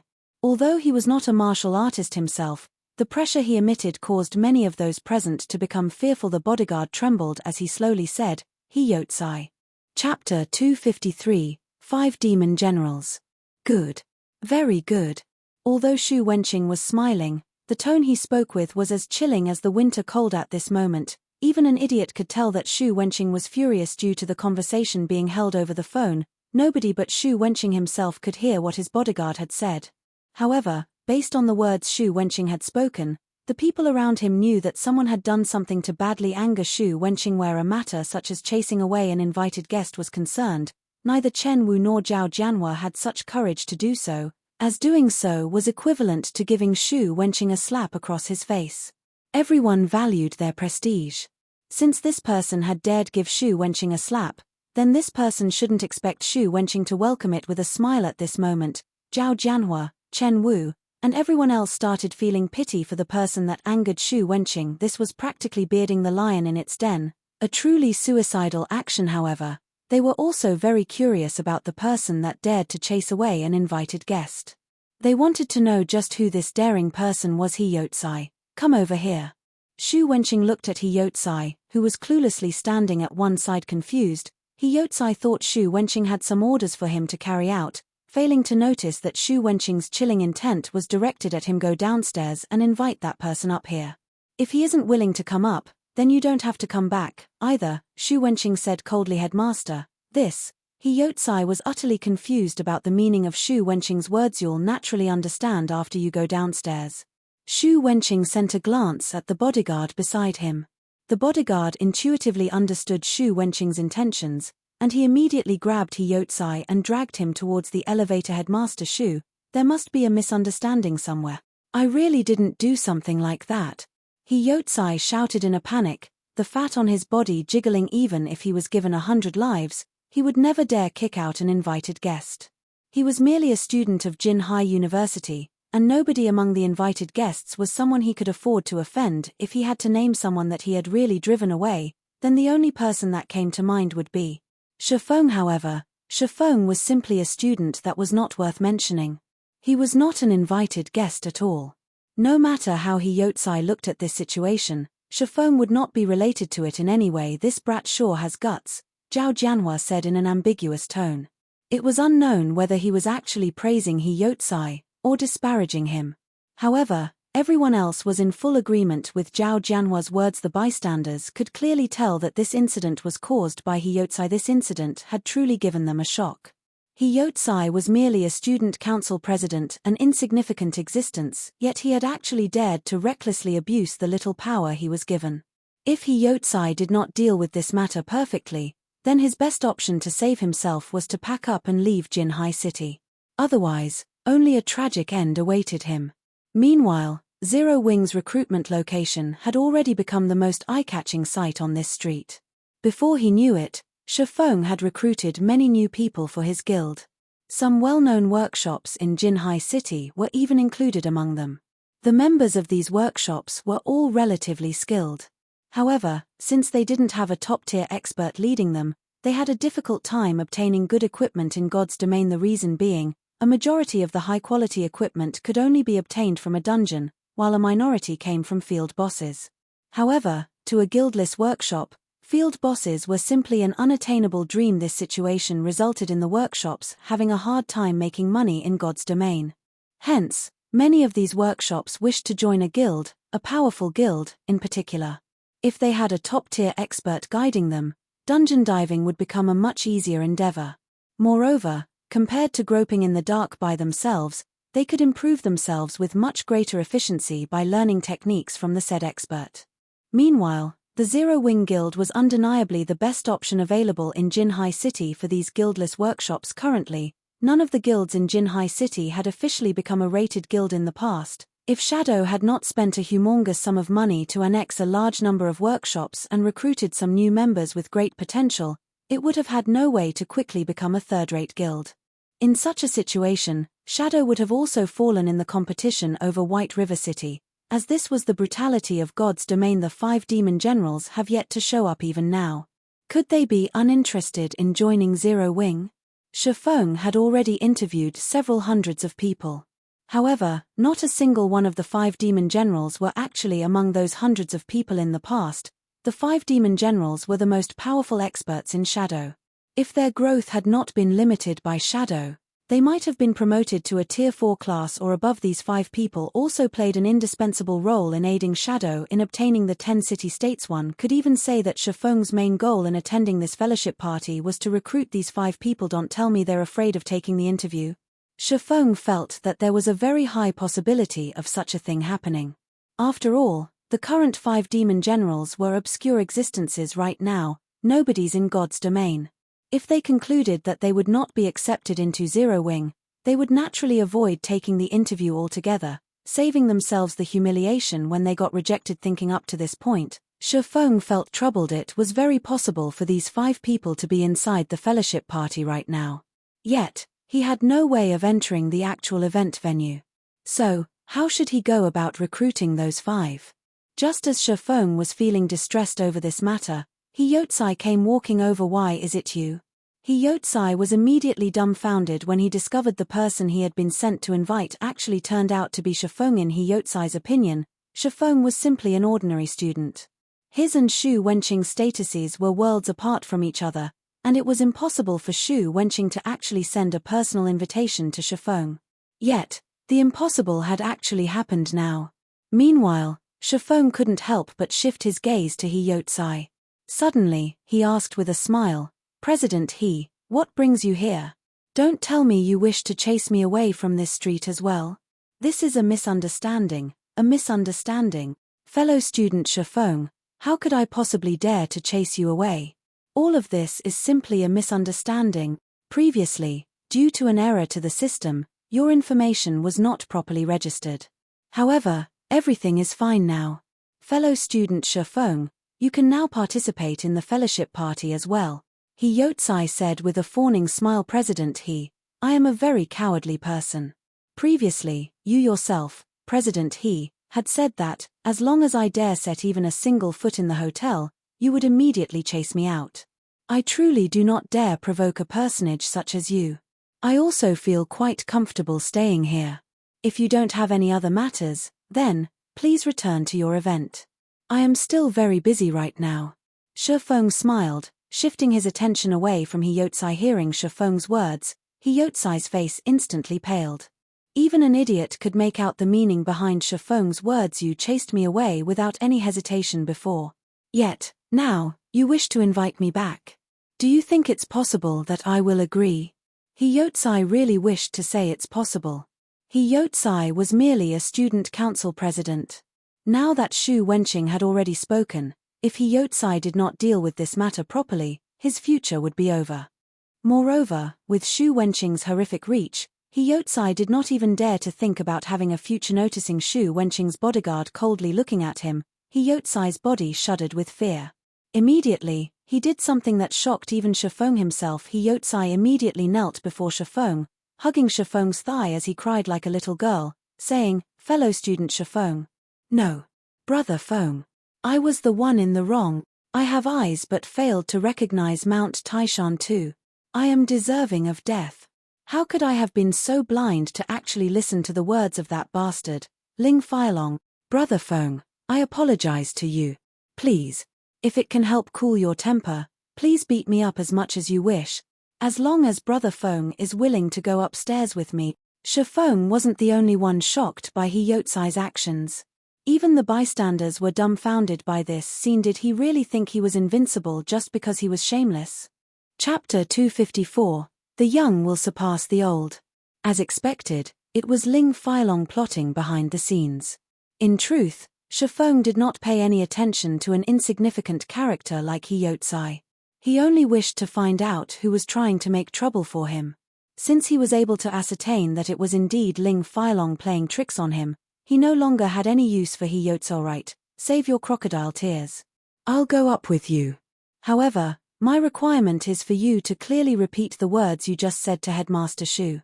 Otherwise, pray for your own future, Shifeng said calmly as he kicked He Yotsai away. How could you do this to me?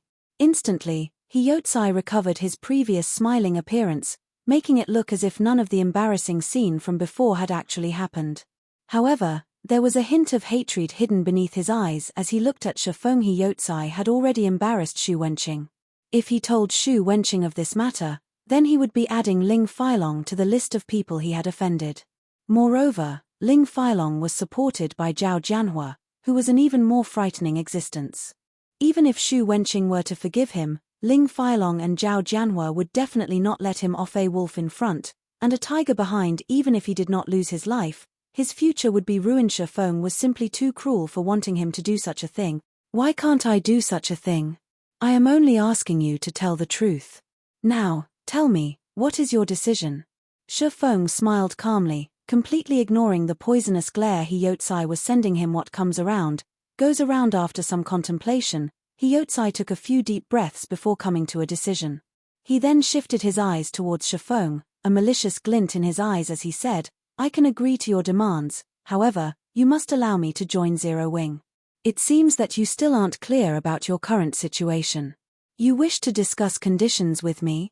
Then let me tell you, you only have two options right now.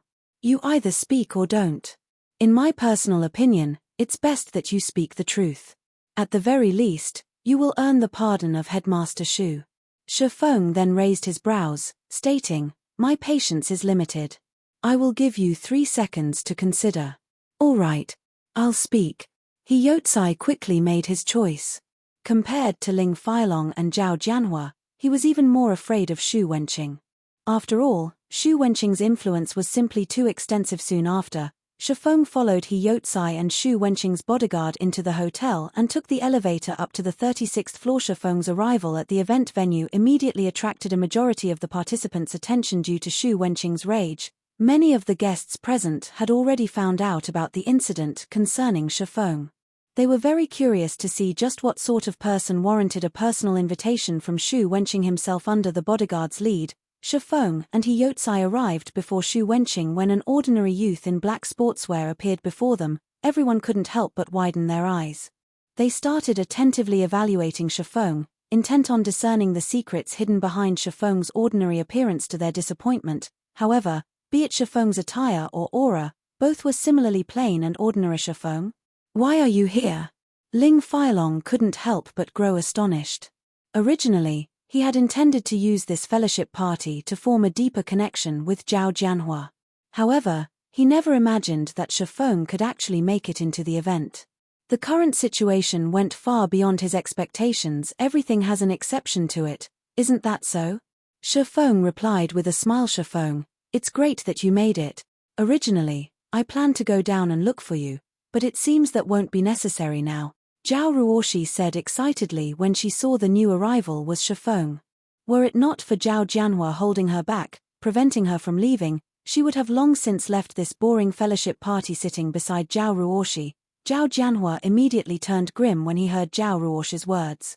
Previously, Zhao Ruoshi had pestered him endlessly for him to let Shifeng come up, angering him greatly. Never would Zhao Jianhua have thought that, Not only did this commoner not give up, he had actually entered the event venue. Now didn't I tell the ones below not to let him in? How did he manage to get in? Zhao Jianhua's mind was filled with questions. He failed to realize that Shifeng was none other than the Zero Wing representative that Xu Wenqing had invited. Young man, come over here and take a seat. This old man is called Xu Wenqing, the current headmaster of Jinhai University. Xu Wenqing slowly stood up and formally introduced himself. Shifeng, a fourth-year student of Jinhai University. Shifeng replied softly, you are a student of our school? Indeed, the young will surpass the old. So young, yet you've already entered the middle management of the Zero Wing Guild, Xu Wenqing said, slightly surprised. He did not believe Shifeng had a very high position in the Zero Wing Guild. However, normally, only those in middle management or higher had the right to recruit members. Shifeng had yet to graduate from university, yet he had already managed to become a middle manager of a mysterious guild. In the eyes of commoners, this could be considered a great achievement. At the very least, Shifeng was much more successful than most of the students present at the fellowship party today. Xu Wenqing's amiable bearing and praise towards Shifeng slightly surprised Chen Wu and Zhao Jianhua, who sat close to Xu Wenqing. They never thought Xu Wenqing would praise a younger generation like so, a plain and ordinary youth like Shifeng, no less. For a second, they even thought that their ears were playing tricks on them. Even when faced with Zhong Luowei, the person with the brightest future in Jinhai University, Xu Wenqing had simply said the words not bad. Although they were shocked by the fact that a person like Shifeng was a middle manager of a guild, an achievement like this did not warrant such praise from Xu Wenqing himself. After all, Xu Wenqing was a very influential character in Jinhai City. However, Xu Wenqing held an optimistic view on Shifeng's future. Shifeng's temperament, which was as calm as the great ocean, especially solidified this opinion of his. This was not something a youth like him should have, or to put it bluntly, it should be impossible for a youth like Shifeng to possess such a temperament, if not for the fact that Xu Wenqing had met with countless people, and had seen all sorts of people throughout his life. He too would not have discovered this particular trait of Shifeng's. Being capable of entering the middle management of such a powerful guild clearly showcased Shifeng's ability. Before long, Shifeng would definitely enter the upper management of the guild, hence why Xu Wenqing was being so courteous with Shifeng. Headmaster must be joking. Shifeng laughed after Xu Wenqing exchanged a few words with Shifeng. Xu Wenqing shifted his gaze once more to He Youtsai, who was currently trembling where he stood. Xu Wenqing demanded coldly, speak. What happened? Although Xu Wenqing's voice was soft, it was filled with oppressiveness. Frightened, He Youtsai no longer dared hide anything from him. Ling Feilong was the one that told me to do everything. He said he did not wish to see Shifeng entangled with fellow student Zhao Ruoshi. Hence, under his coercion, I did not register Shifeng for the fellowship party. He Youtsai immediately pointed towards Ling Feilong, denouncing him. At this moment, he no longer cared about the consequences of his words. Immediately, everyone's attention shifted to Ling Feilong. Ling Feilong instantly felt a huge pressure bearing down on him at this moment. Ling Feilong felt utterly powerless, his breathing faltering. He was at a complete loss for words right now. Anything he said would easily offend others. He also never imagined that Shifeng would have Zero Wing Guild as his backing. Since you have nothing to say for yourself, then please leave this place. The Jinhai Fellowship Party does not welcome you, Xu Wenqing said abruptly in a deep tone, the rage contained within his words clear for all to hear. Looking at Ling Feilong's expression, it was obvious what He Youtsai had said was the truth. Following which, two robust bodyguards walked towards Ling Feilong, clearly intending to send Ling Feilong on his way. Elder Xu, please wait a moment, Zhao Jianhua suddenly spoke up. Meanwhile, standing beside Zhao Jianhua were two of Shadow's major shareholders, Lan Hailong and Zhong Luowei. Chapter 255, There is only one protagonist. Zhao Jianhua's deep voice suddenly caused the splendorous and lively venue to go silent. Everyone present knew that, once Xu Wenqing made a decision, nobody was allowed to interfere with it. However, Zhao Jianhua actually stepped in and tried to interrupt Xu Wenqing. Suddenly, the atmosphere within the event hall turned extraordinarily intense, like a minefield where a single misstep could trigger a massive explosion. In reply to Zhao Jianhua's interruption, Xu Wenqing did not speak any words. Instead, he merely stretched out his hand, halting the two bodyguards from dragging Ling Feilong away. He then returned his focus to Zhao Jianhua, his eyes carrying a questioning look. He wanted to know just what sort of reason Zhao Jianhua had for going against his decision. Zhao Jianhua was one of the main sponsors for the Jin High Fellowship Party. He was also one of the directors of the Zhao Group, a major corporation in Jin High City. Hence, Xu Wenqing could not simply ignore Zhao Jianhua's opinion. Elder Xu, I am the one who allowed Ling Feilong to prevent Shifeng from entering this place. Moreover, I feel that I did not make any mistake in this decision. Please don't make things difficult for Feilong. Zhao Jianhua then added with a laugh, as for the reason why I didn't allow Shifeng to enter, it was simply because I did not want him to continue associating with Ruoshi. Please understand my decision, Elder Xu. Second uncle, I've already said that our relationship isn't what you imagined it to be, Zhao Ruoshi argued immediately, her crescent brows slightly wrinkled listening to the niece and uncle pair bickering with each other. Xu Wenqing, with his many years of experience, instantly figured out the crux of the matter. Suddenly, he laughed and said, "It is indeed good to be young. Since it is a matter between young people, then I will not intervene." Ling Feilong immediately let out a sigh of relief when he heard Xu Wenqing's words. If he were truly chased out of the fellowship party, then his reputation would be in tatters. Fortunately, he had Zhao Jianhua on his side. Ling Feilong gave Shifeng a look that seemed to say, "So what if you received praise from Elder Xu? Aren't I still completely fine right now?" Shifeng merely shrugged at Ling Feilong's provocation, paying him no mind at all. Right now, his sole goal for coming upstairs was to look for the 5 demon generals. Ling Feilong could do whatever he wanted for all Shifeng cared. However, if Ling Feilong dared to actively seek trouble with him again, then he couldn't be blamed for responding in kind. At this moment, the elegant and handsome-looking Lan Hailong sent a glance at Zhong Luowei, who currently stood beside him. "Fellow student Shifeng, please wait a moment."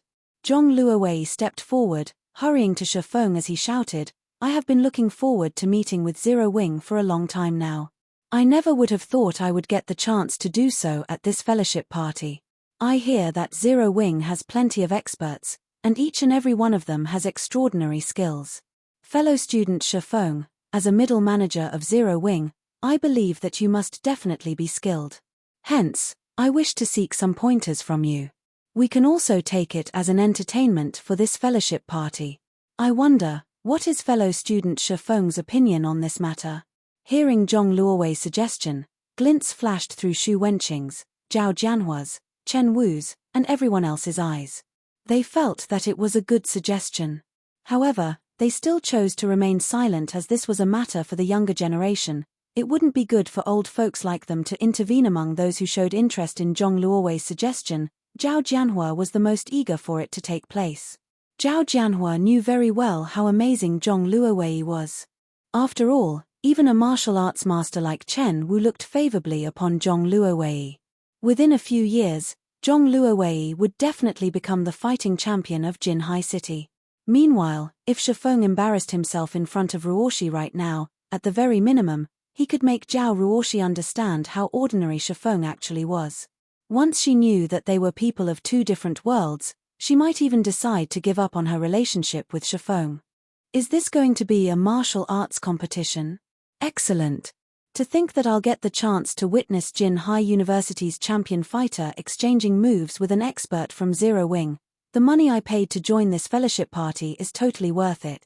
Anticipation started filling the eyes of everyone present within the event venue. Ha ha ha. Fellow student Shifeng, see how everyone is looking forward to an exchange between you and Luowei. It wouldn't be good to disappoint everyone, right? You can rest assured, though, since this is only an exchange of pointers, we won't go too far in this competition. We are only doing this to liven things up at this party. Lan Hailong chimed in with a laugh.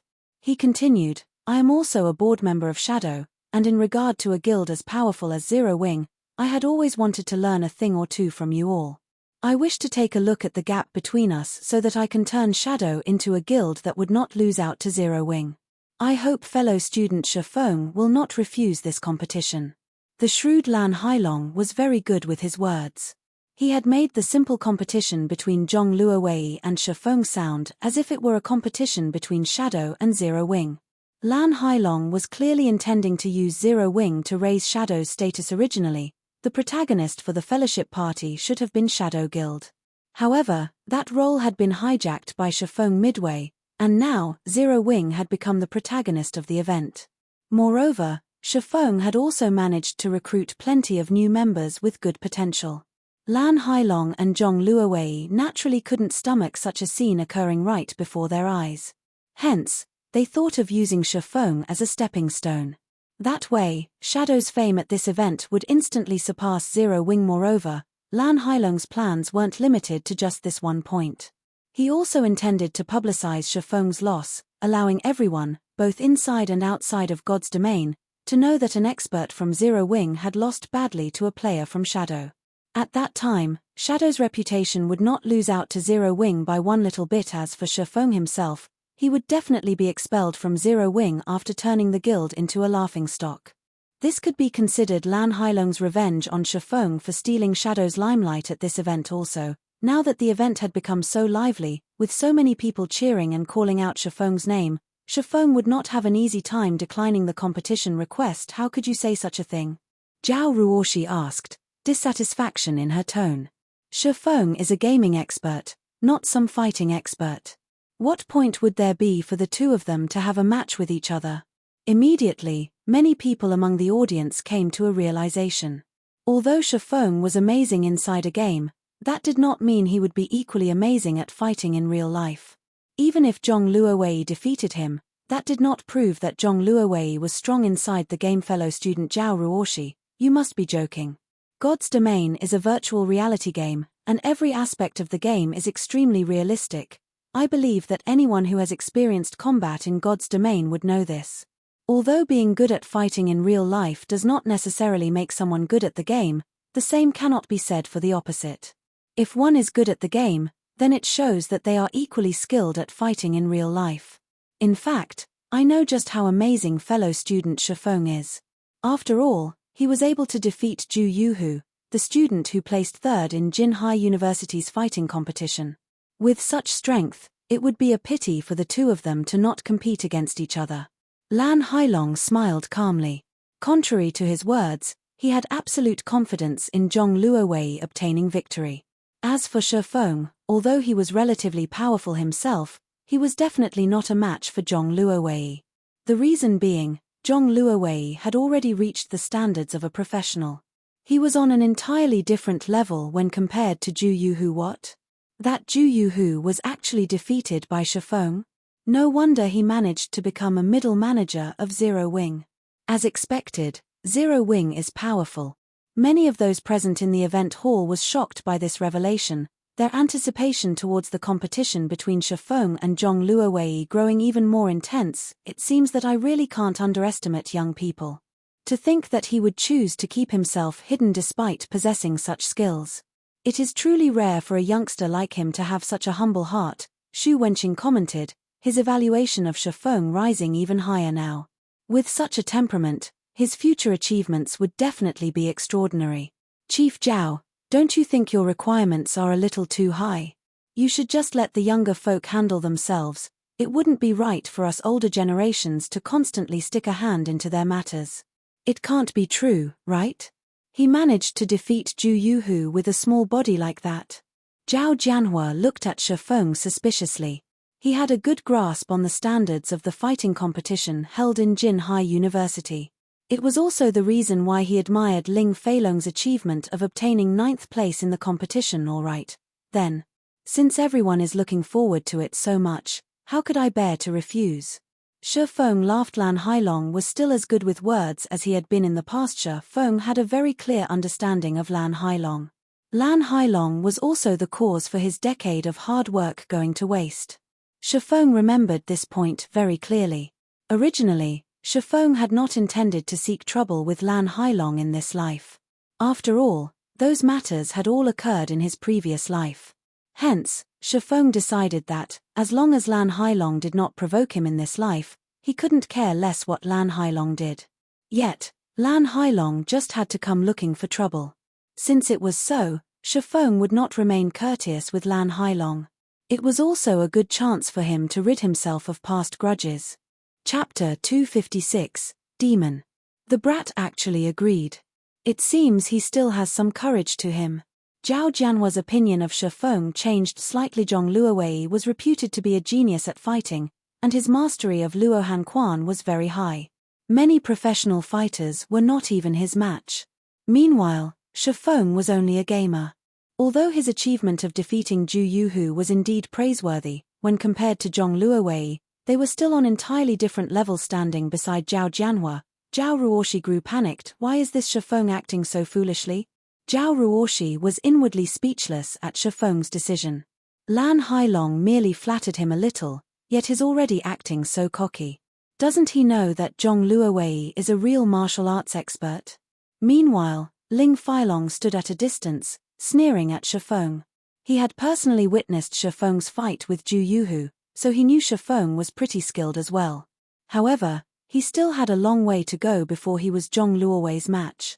Moreover, Zhu Yuhu had taken Shifeng lightly the last time, resulting in him being caught off guard and losing to Shifeng in one strike. If Zhu Yuhu had paid more attention to the fight, the final result definitely wouldn't have been so decisive. Currently, Shifeng and Zhong Luowei were no longer fighting as individuals. Instead, they were representing their respective guilds in a competition. As long as Zhong Luowei defeated Shifeng, in addition to Lan Hailong wantonly spreading the news about it, Shifeng would definitely bring great shame to Zero Wing. This was also the part Lan Hailong was brilliant at death by overpraising. First, he endlessly praised Shifeng and spoke of how amazing he was in front of everyone else. Then he made Shifeng sound as if he was representing his guild in this competition, turning this normal exchange into a contest between two guilds. Finally, once Zhong Luowei defeated this amazingly powerful Shifeng, Lan Hailong would use this piece of information to showcase just how amazing Shadow was. Even if Shifeng was a middle manager of Zero Wing, he would definitely still receive a heavy punishment. After all, this matter concerned the reputation of the guild. Lan Hailong's means were indeed cruel and decisive. As the audience started cheering and discussing the competition, the staff members of the event went ahead with preparing a fighting ring for the competition. Who do you think will win? Of course it is Zhong Luowei. He is my idol. During the university's fighting competition, he obtained first place with great ease. None of the contestants could take 3 moves from him before being defeated. Although Shifeng is also very strong, he doesn't have much of a presence. I can feel nothing from him at all, as if he doesn't even exist. Zhong Luowei, on the other hand, is like a cruel and ferocious beast. When I stood near him, I could feel a heavy pressure bearing down on me. When his eyes landed on me, I even felt a shiver go down my spine. I agree. Shifeng might be an expert in God's domain, but this is a real-life martial arts competition. It would be good if he could survive 10 moves from Zhong Luowei. If this fight was held in God's domain, however, it would definitely be an interesting duel. While everyone was feeling pessimistic about Shifeng's chances of winning, Zhu Yuhu, who was resting at a corner of the event hall, walked up to Zhong Luowei's side. Brother Zhong, you have to be careful when you are going up against Shifeng. I've fought with him before. Although he doesn't have remarkable strength, and his physique is no good as well, he is very experienced in combat. He has a very good grasp of when to take action, and his fists and feet are extremely nimble. Zhu Yuhu said. Little Hu, you're overthinking things. Even if Shifeng has reached the level of a professional, I can likewise defeat him with ease. Don't worry, I'll return the shame he brought to you. Zhong Luowei laughed as he clapped Zhu Yuhu's shoulders. He was completely unaffected by Zhu Yuhu's words. When one reached his level of skill, one's determination would be as hard as steel. Certainly, Zhong Luowei was not underestimating Shifeng. He had simply reacted this way due to the arrogance of an expert. He would have confidence no matter what kind of enemy he faced. Brother Zhong. Zhu Yuhu knew that his advice had fallen on deaf ears. However, only those who had personally exchanged moves with Shifeng would know how frightening he truly was. If Zhong Luowei was described as a ferocious beast, then Shifeng was like the great ocean. No matter how powerful a person was, they would be helpless in the face of Mother Nature. In truth, Zhu Yuhu had wanted to dissuade Zhong Luowei from having a competition with Shifeng. Only, after taking into consideration Zhong Luowei's prestige, he had instead chosen to warn him to be careful. However, his words had clearly been in vain. The staff members had very quickly enclosed an area for the martial arts competition. Although the fighting ring was somewhat smaller than one in an official setting, there was still a space of 100 square meters available. It was sufficient for two people to exchange punches and kicks with each other. Meanwhile, Xu Wenqing, Zhao Jianhua, Chen Wu, and several other well-known figures in Jinhai City sat in the section closest to the fighting ring. Everyone else could only stand several meters behind them to observe the fight in the ring. Shifeng and Zhong Luowei stood 5 meters apart from each other. The former was an ordinary man who had no presence whatsoever, while the latter was like a muscular beast that looked as if he could swallow a man whole. The imposing aura Zhong Luowei emitted could cause others to tremble in fear. A great battle between these two men could happen at any moment now. Meanwhile, the audience around the ring started tensing up, their eyes locked on the two fighters' every movement. Unlike a fight between ordinary people, which would take a long time to finish, an exchange between experts would end in an instant. Hence, they were deeply afraid of missing out even the slightest detail of the brilliant exchange between the two. In contrast, Xu Wenqing and the other influential characters were currently talking cheerfully with one another. Master Chen Wu, as an ex-professional fighter and a martial arts master, which of the two do you think will win in this competition? Xu Wenqing asked, a small chuckle escaping his lips as he caressed his beard. I can't say for sure. In a martial arts competition, strength and luck are both equally important. If I were to judge solely based on presence and physique, then Zhong Luowei is clearly a cut above Shifeng. However, I have never personally witnessed how skilled Shifeng is, so I can't make a clear judgment. Chen Wu shook his head, not providing a definite answer. If it was anyone else, even if it was the first time for Chen Wu to meet them, he could still determine the person's strength based on the presence he felt. He would then further evaluate the person's physique and make a rough evaluation. In Shifeng's case, however, Chen Wu could sense nothing from him. Shifeng's presence was so weak that Chen Wu might overlook him if Shifeng were just an ordinary person who had not defeated a combat expert like Zhu Yuhu. Then Chen Wu would definitely conclude Shifeng was a harmless white rabbit, an insignificant existence. Yet, defying all expectations, this little white rabbit had actually defeated a ferocious tiger like Zhu Yuhu. Hence, Chen Wu could not help but re-evaluate his opinion of Shifeng. After all, if a little white rabbit could get rid of a ferocious tiger, who would believe that it was still a little white rabbit? Even if Shifeng was a little white rabbit, he was still a rabbit demon that was capable of killing a tiger. If Shifeng had truly cultivated into a demon, then his presence was merely a facade. If one had cultivated into a demon, while the other was still an ordinary animal, the two would be on entirely different levels. However, experts capable of cultivating themselves into a demon were extremely rare existences. The so-called cultivating into a demon did not refer to one becoming a demon physically, but spiritually. It also referred to wisdom. When an expert reached this realm, the martial arts they practiced would no longer be something inanimate, it would start to take on life.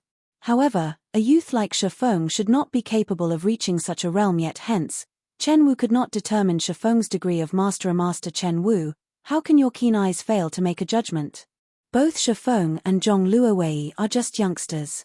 Although both of them can greatly improve in the future, you should have some indication of who will win, right? Zhao Jianhua refused to believe Chen Wu's words. After all, it was clear at first glance who was stronger, and who was weaker. Hence, Zhao Jianhua believed that Chen Wu was simply leaving some face for Shifeng. Unfortunately, Zhao Jianhua did not know that martial arts practitioners were usually forthright in their actions, even more so for a martial arts master like Chen Wu. He was always straightforward with his words, and he would never do something like twist his words around. He would only speak whatever was on his mind while the few of them were having their cheerful conversations.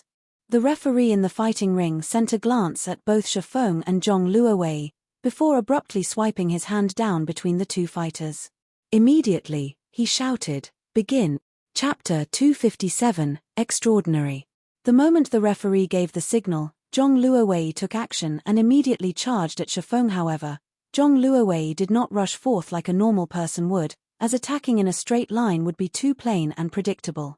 Instead, he zigzagged as he moved, his footwork constantly changing as he swiftly weaved his way towards Shifeng. If it were any ordinary person faced with Zhong Luowei's footwork, they definitely would not know how to react to it properly. They would be enthralled by Zhong Luowei's erratic footwork and allow him to close in on them. Aside from placing emphasis on footwork, Luohan Quan practitioners also stressed fast, accurate, and fierce punches. If one failed to block a punch from a Luohan Quan practitioner and received a hit to the chest, the battle would end right there and then. Meanwhile, as a person of this modern era, and also as a professional fighter, Zhong Luowei had an arm strength of over 100 kilograms. Receiving a punch from him would be no different from being smashed in the chest with a hammer. Humans were also not made out of metal. Even if they were, after receiving tens of smashes from a hammer, they would still turn into scrap metal. Needless to say, what would happen to a body made of flesh? With Zhong Luowei's physique, it would be no surprise if he broke most of Shifeng's ribs with a single punch, sending him flying back 1 to 2 meters away. Even however, Shifeng was no ordinary person. Instead of retreating, he chose to advance and face Zhong Luowei head-on. Shifeng utilized the swimming dragon steps as he strode forward, his feet moving as if the ground was completely frictionless. Shifeng immediately slid towards Zhong Luowei, catching the latter off guard. Zhong Luowei never thought Shifeng would actually know such nimble and irregular footwork. Right now, he could not find any way to land a good punch on Shifeng. Shifeng had over a decade of campaigning in God's domain. The combat experience he possessed far exceeded the imagination of an ordinary person. After all, there had been no dearth of martial arts masters and powerful boss monsters to serve as his opponents in the past. On the other hand, Zhong Luowei did not even possess 1,000th of Shifeng's combat experience. Although Shifeng's current physique was no match for Zhong Luowei's, Shifeng made up for it by using the agility and fast reaction speed he gained from his years of battle. When fighting bosses in God's domain, even the slightest mistake could cause players to lose their lives. Among the countless boss battles Shifeng experienced, there was many a time when he had to rely on his body's instinctive reactions instead of his eyes to make decisions. Such instinctive reactions were done under an unconscious state. If one wished to train themselves to this level, they needed to experience plenty of battles, regularly treading the line between life and death. However, one would rarely encounter such conditions for training in real life, even as a professional fighter. After all, when faced with a life-or-death situation in the real world, there was a high chance of losing one's life, and once dead, there was no second chance available. On the other hand, players could experience these life-or-death battles countless times without any risk of actual death. They could simply try again once they died in the game. This was also the reason why many professional fighters were obsessed with God's domain in the past. Only when one was placed in a life-or-death situation would one be able to display one's full potential.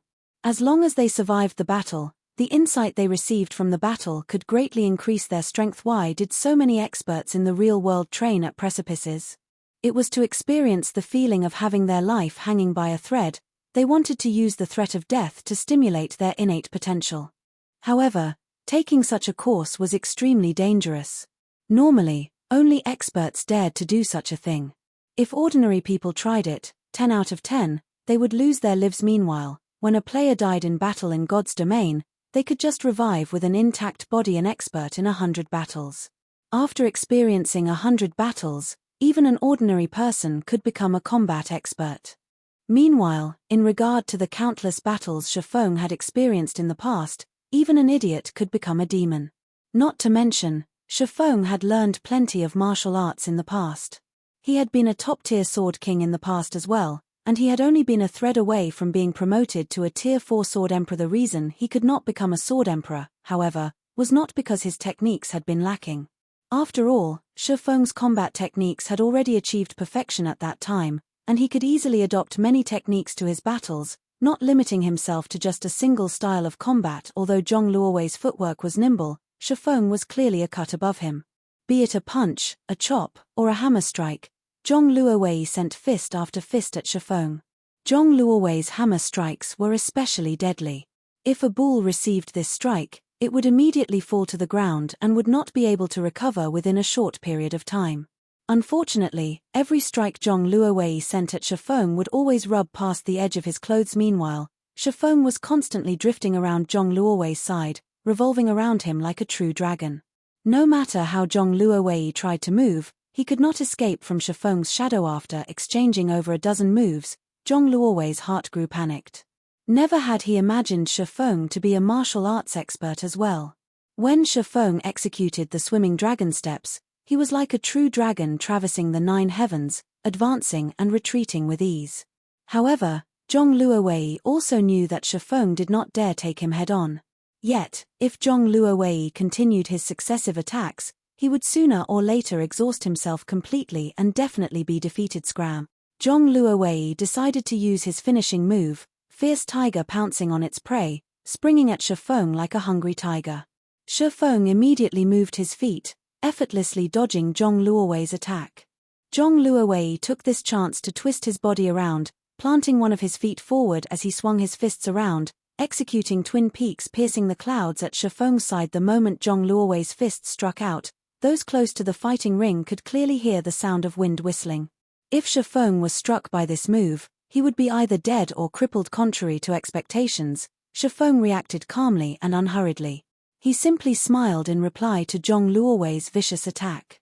Putting strength into his toes, Shifeng immediately did a flip in midair. He then executed the move Swimming Dragon Stable Strike, using his body's momentum to redirect Zhong Luowei's fists away, letting them strike nothing but air. Immediately afterwards, Shifeng's fists opened up, and utilizing the centripetal force of his body's rotation, he struck the major artery on Zhong Luowei's neck with his palm. Before Zhong Luowei could properly react, he suddenly felt a chill at his neck, his breathing becoming difficult. Due to his brain receiving a shortage of blood, Zhong Luowei's limbs started to stiffen. However, Zhong Luowei was no ordinary person. He instantly knew he had received an attack from Shifeng, causing the response of his forelimbs to lag. As a last resort, Zhong Luowei rammed his head at Shifeng, who was currently full of openings as he hung in midair. Zhong Luowei was fully intent on ending the battle in mutual destruction. If Shifeng wished to attack him in this situation, Shifeng would have to receive the ramming attack from him. Good. Shifeng first felt surprise, then joy. Contrary to expectations, Shifeng did not choose to retreat and give Zhong Luowei a chance to catch his breath. Instead, Shifeng executed the move Dragon's Palm, taking advantage of the situation to send another palm strike at Zhong Luowei's neck. With this strike, Shifeng immediately redirected Zhong Luowei's all-out charge, completely neutralizing the latter's attack. In addition, Shifeng's attack was further fueled by the force of his body's rotation. As a result, Zhong Luowei's body spun uncontrollably in mid-air after receiving the strike, just like a rotating arrow that was let loose. Right after that, Shifeng planted his palm on Zhong Luowei's chest and abruptly struck down. Zhong Luowei's body landed heavily, a web of cracks appearing on the marble floor beneath him. At this time, Zhong Luowei fell flat on his back, blood spewing out of his mouth. Shifeng's attack had fractured many of his ribs, and at this moment, he did not possess even the strength to speak. Zhong Luowei's eyes were filled with disbelief as he lost consciousness soon after. Although this series of complex actions sounded slow when described, in reality, everything had happened within an instant. The audience was stunned into silence. Every one of them looked at the fighting ring with dumbfounded expressions. The two in the ring were clearly locked in battle. Before anyone could react, Zhong Luowei's body was already falling to the floor, his body not even twitching as he landed. He actually defeated Zhong Luowei? My eyes aren't playing tricks on me, right? Zhao Jianhua rubbed his eyes, thinking that he was hallucinating. However, the fact that Zhong Luowei lay on the floor, unmoving, proved that he was not imagining things. A plain and ordinary person that did not possess the presence of an expert had actually defeated a combat genius. Who could believe such a thing? Second uncle, how are Shifeng's skills? Zhao Ruoshi proudly asked Zhao Jianhua, who was sitting beside her, her tone making it sound as if Shifeng's victory was her own victory. Strong, very strong. However, I still feel strange when I look at him. Even though I myself am a martial arts practitioner as well, I couldn't tell what kind of technique he used to defeat Zhong Luowei, Zhao Jianhua said, his heart filled with questions. He then asked, Master Chen Wu, do you know what kind of technique he used? Chapter 258, Increased Backing. Zhao Jianhua's expectant gaze made it difficult for Chen Wu to respond. Previously, he did not have a clear grasp on Shifeng's actual strength. He had merely felt that it was possible for Shifeng to have already reached that realm. However, now that he had actually witnessed Shifeng in action, shock was the only word that could describe his current state. Chen Wu had not dared to imagine that a young man in his early 20s could already attain such a high understanding of martial arts. If Shifeng's understanding of martial arts had merely achieved perfection, Chen Wu could still attribute it to him being a genius. Yet, When Shifeng executed his moves, his actions were like nature itself, alive and full of spirit. Such actions were impossible with theoretical understanding alone. One needed to experience extensive combat, and also undergo countless life-or-death experiences in order to attain such a level. Even Chen Wu himself had only recently reached such a level, and he was already 45 years old this year. Ever since he started practicing martial arts at the age of 16, he had participated in hundreds of battles, both large and small. He had even entered actual battlefields before. He could only achieve such a level today after undergoing the baptism of these fields of blood. Chen Wu found it hard to believe that Shifeng would possess so much hands-on experience. Even if he started participating in life-or-death battles in his mother's womb, it was impossible for him to achieve such a degree of perfection in only 20 years or so. As he isn't limiting himself to a single style of combat, I can't make a good judgment. In Jinhai City, however, there probably isn't another youth like him who has cultivated his martial arts to such a level. Chen Wu sighed, a soft chuckle escaping his mouth. It can't be, right? Master Chen Wu, aren't you appraising him too highly? Zhao Jianhua was shocked by Chen Wu's words. No, my evaluation is not high at all. Although Shifeng's physique is on the weak side, in terms of actual combat strength, he would have no problem entering the top 10 of the provincial fighting tournament. Chen Wu shook his head, refuting Zhao Jianhua's words. Chen Wu's words instantly shocked Xu Wenqing and Zhao Jianhua. Although the champion fighter of Jinhai City could be considered a top-tier expert, on the provincial level, he would not amount to much. After all, there were tens of cities within a single province. Not to mention the top 10, even entering the top 30 in a provincial fighting tournament would be a difficult challenge. Yet, a martial arts master like Chen Wu was confident that Shifeng could make it to the top 10.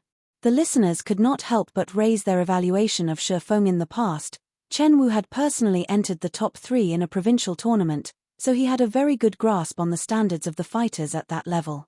If Chen Wu said so, then Shifeng did indeed possess the strength to enter the top 10 of the province. There were hundreds of millions of people within the province, and the number of fighters participating in the tournament was in the hundreds of thousands. If Shifeng was capable of entering the top 10 out of so many participants, then his value would far exceed even that of the champion fighter of Jinhai City. In regard to a combat genius like Zhong Luowei, Zhao Jianhua, and the others only treated him as one of the younger generation. Although they looked favorably on him, it was not to the degree of placing actual importance on him. In Shifeng's case, however, not only was it necessary for them to consider him someone of consequence, they also had to treat him as an equal when dealing with him. It seems that I have misjudged that little brat. He held such strength in his hands, yet he actually chose to keep it hidden. It is no wonder Ruoshi is placing such importance on him. At this moment, Zhao Jianhua no longer looked at Shifeng with anger and contempt. On the contrary, admiration filled his eyes. He then shifted his gaze towards Ling Feilong, who sat beside him, thinking in rage, this brat, on the other hand, actually dared to use me as a hatchet man. It seems he needs to be taught a lesson. Previously, Zhao Jianhua had a favorable opinion of Ling Feilong. He was also clear on the fact that Ling Feilong was trying to pursue Zhao Ruoshi. However, he did not block Ling Feilong's actions, as the boy was indeed excellent. He had the qualifications necessary to pursue his beloved niece, Ruoshi. Now, however, Zhao Jianhua only felt loathing for Ling Feilong at this point. Even if Zhao Jianhua was an idiot, he could still tell that Ling Feilong had been using him all along.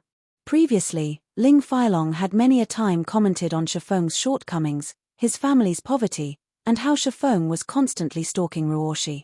Ling Feilong had also mentioned that Shifeng was often bullied by others, that he was a mediocre person, and so on.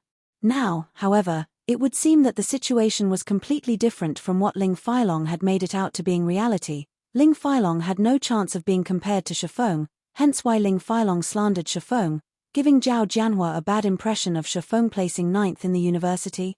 That might be an impressive feat in Jinhai University, but against the backdrop of Jinhai City's fighting tournament, Ling Feilong would only amount to the standard of a fresh contestant.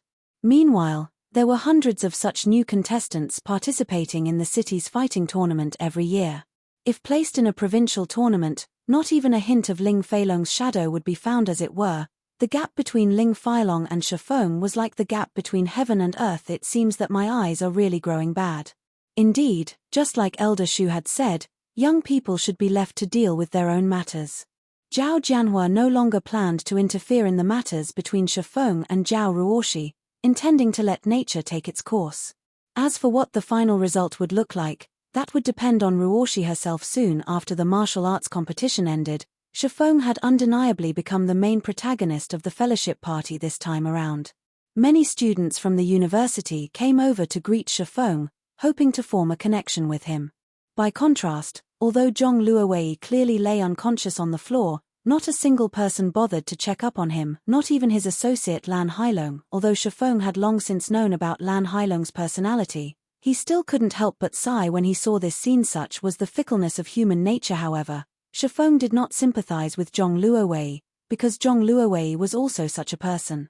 In the past, Shadow had recruited plenty of new players with good potential. Just when they were about to enter a period of rapid development, a sudden dispute occurred between Zhong Luowei and Lan Hailong. As a result of that dispute, the two had broken off all relations with each other, and Zhong Luowei had chosen to leave Shadow for good. To add insult to injury, Zhong Luowei had also drawn away a significant number of experts from the guild when he left to join World Dominators. Shadow received massive damages due to his actions. If such a split had not occurred in the past, Shadow would not have lagged behind in its development and remained a third-rate guild. Only after Shifeng had taken over as guild leader did Shadow gradually start to develop into a top-tier second-rate guild. Yet, in this life, things were completely different. Originally, Shifeng had planned to pay a huge price to compete for talent against Shadow. Now, however, it would seem that all his plans were unnecessary. Zhong Luowei had suffered an overwhelming defeat, causing everyone's opinion of Shadow to fall significantly. By contrast, Zero Wing had become the sole target of the audience now, and Lan Hailong could do nothing but gnash his teeth at this development. If Lan Hailong had known from the beginning that Shifeng was so powerful, he definitely would not have agreed to Zhong Luowei having a match with Shifeng. At the very least, he could still have recruited some experts or new players with good potential. Now, however, he had lost all drawing power in this event. He could only choose from the leftovers of Zero Wing. Fellow student Shifeng, do you think I can join Zero Wing?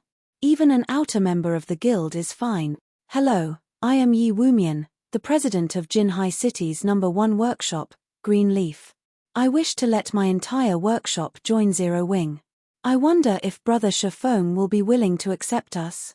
We don't need many positions, only 10 official member spots, and 50 outer member spots. Just as Shifeng restarted his guild recruitment, the elite students of the university quickly surrounded him.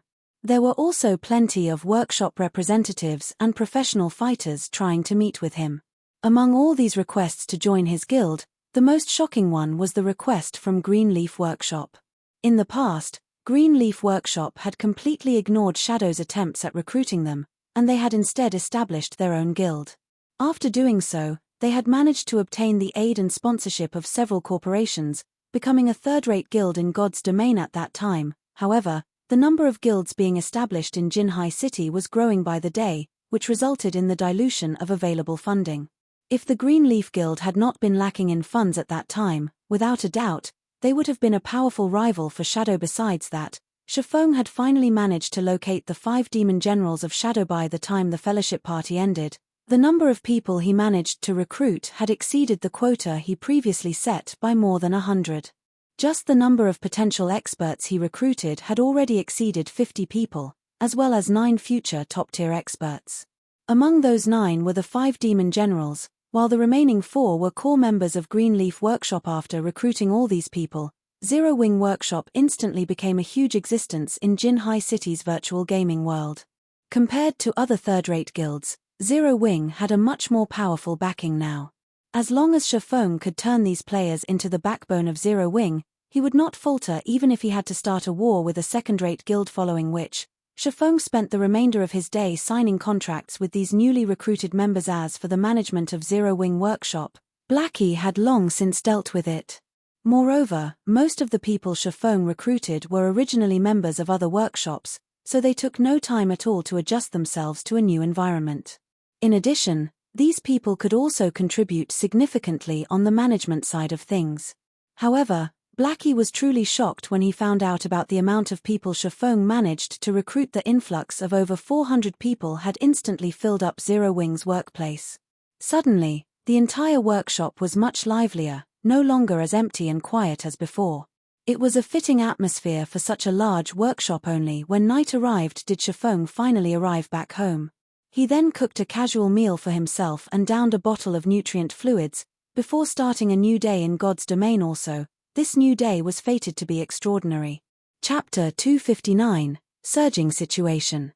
The first thing Shifeng did after entering God's domain was to contact Gentle Snow and conduct the transaction for the Arclight shields. Currently, he had exhausted most of his supply of magic crystals to forge the Arclight shields.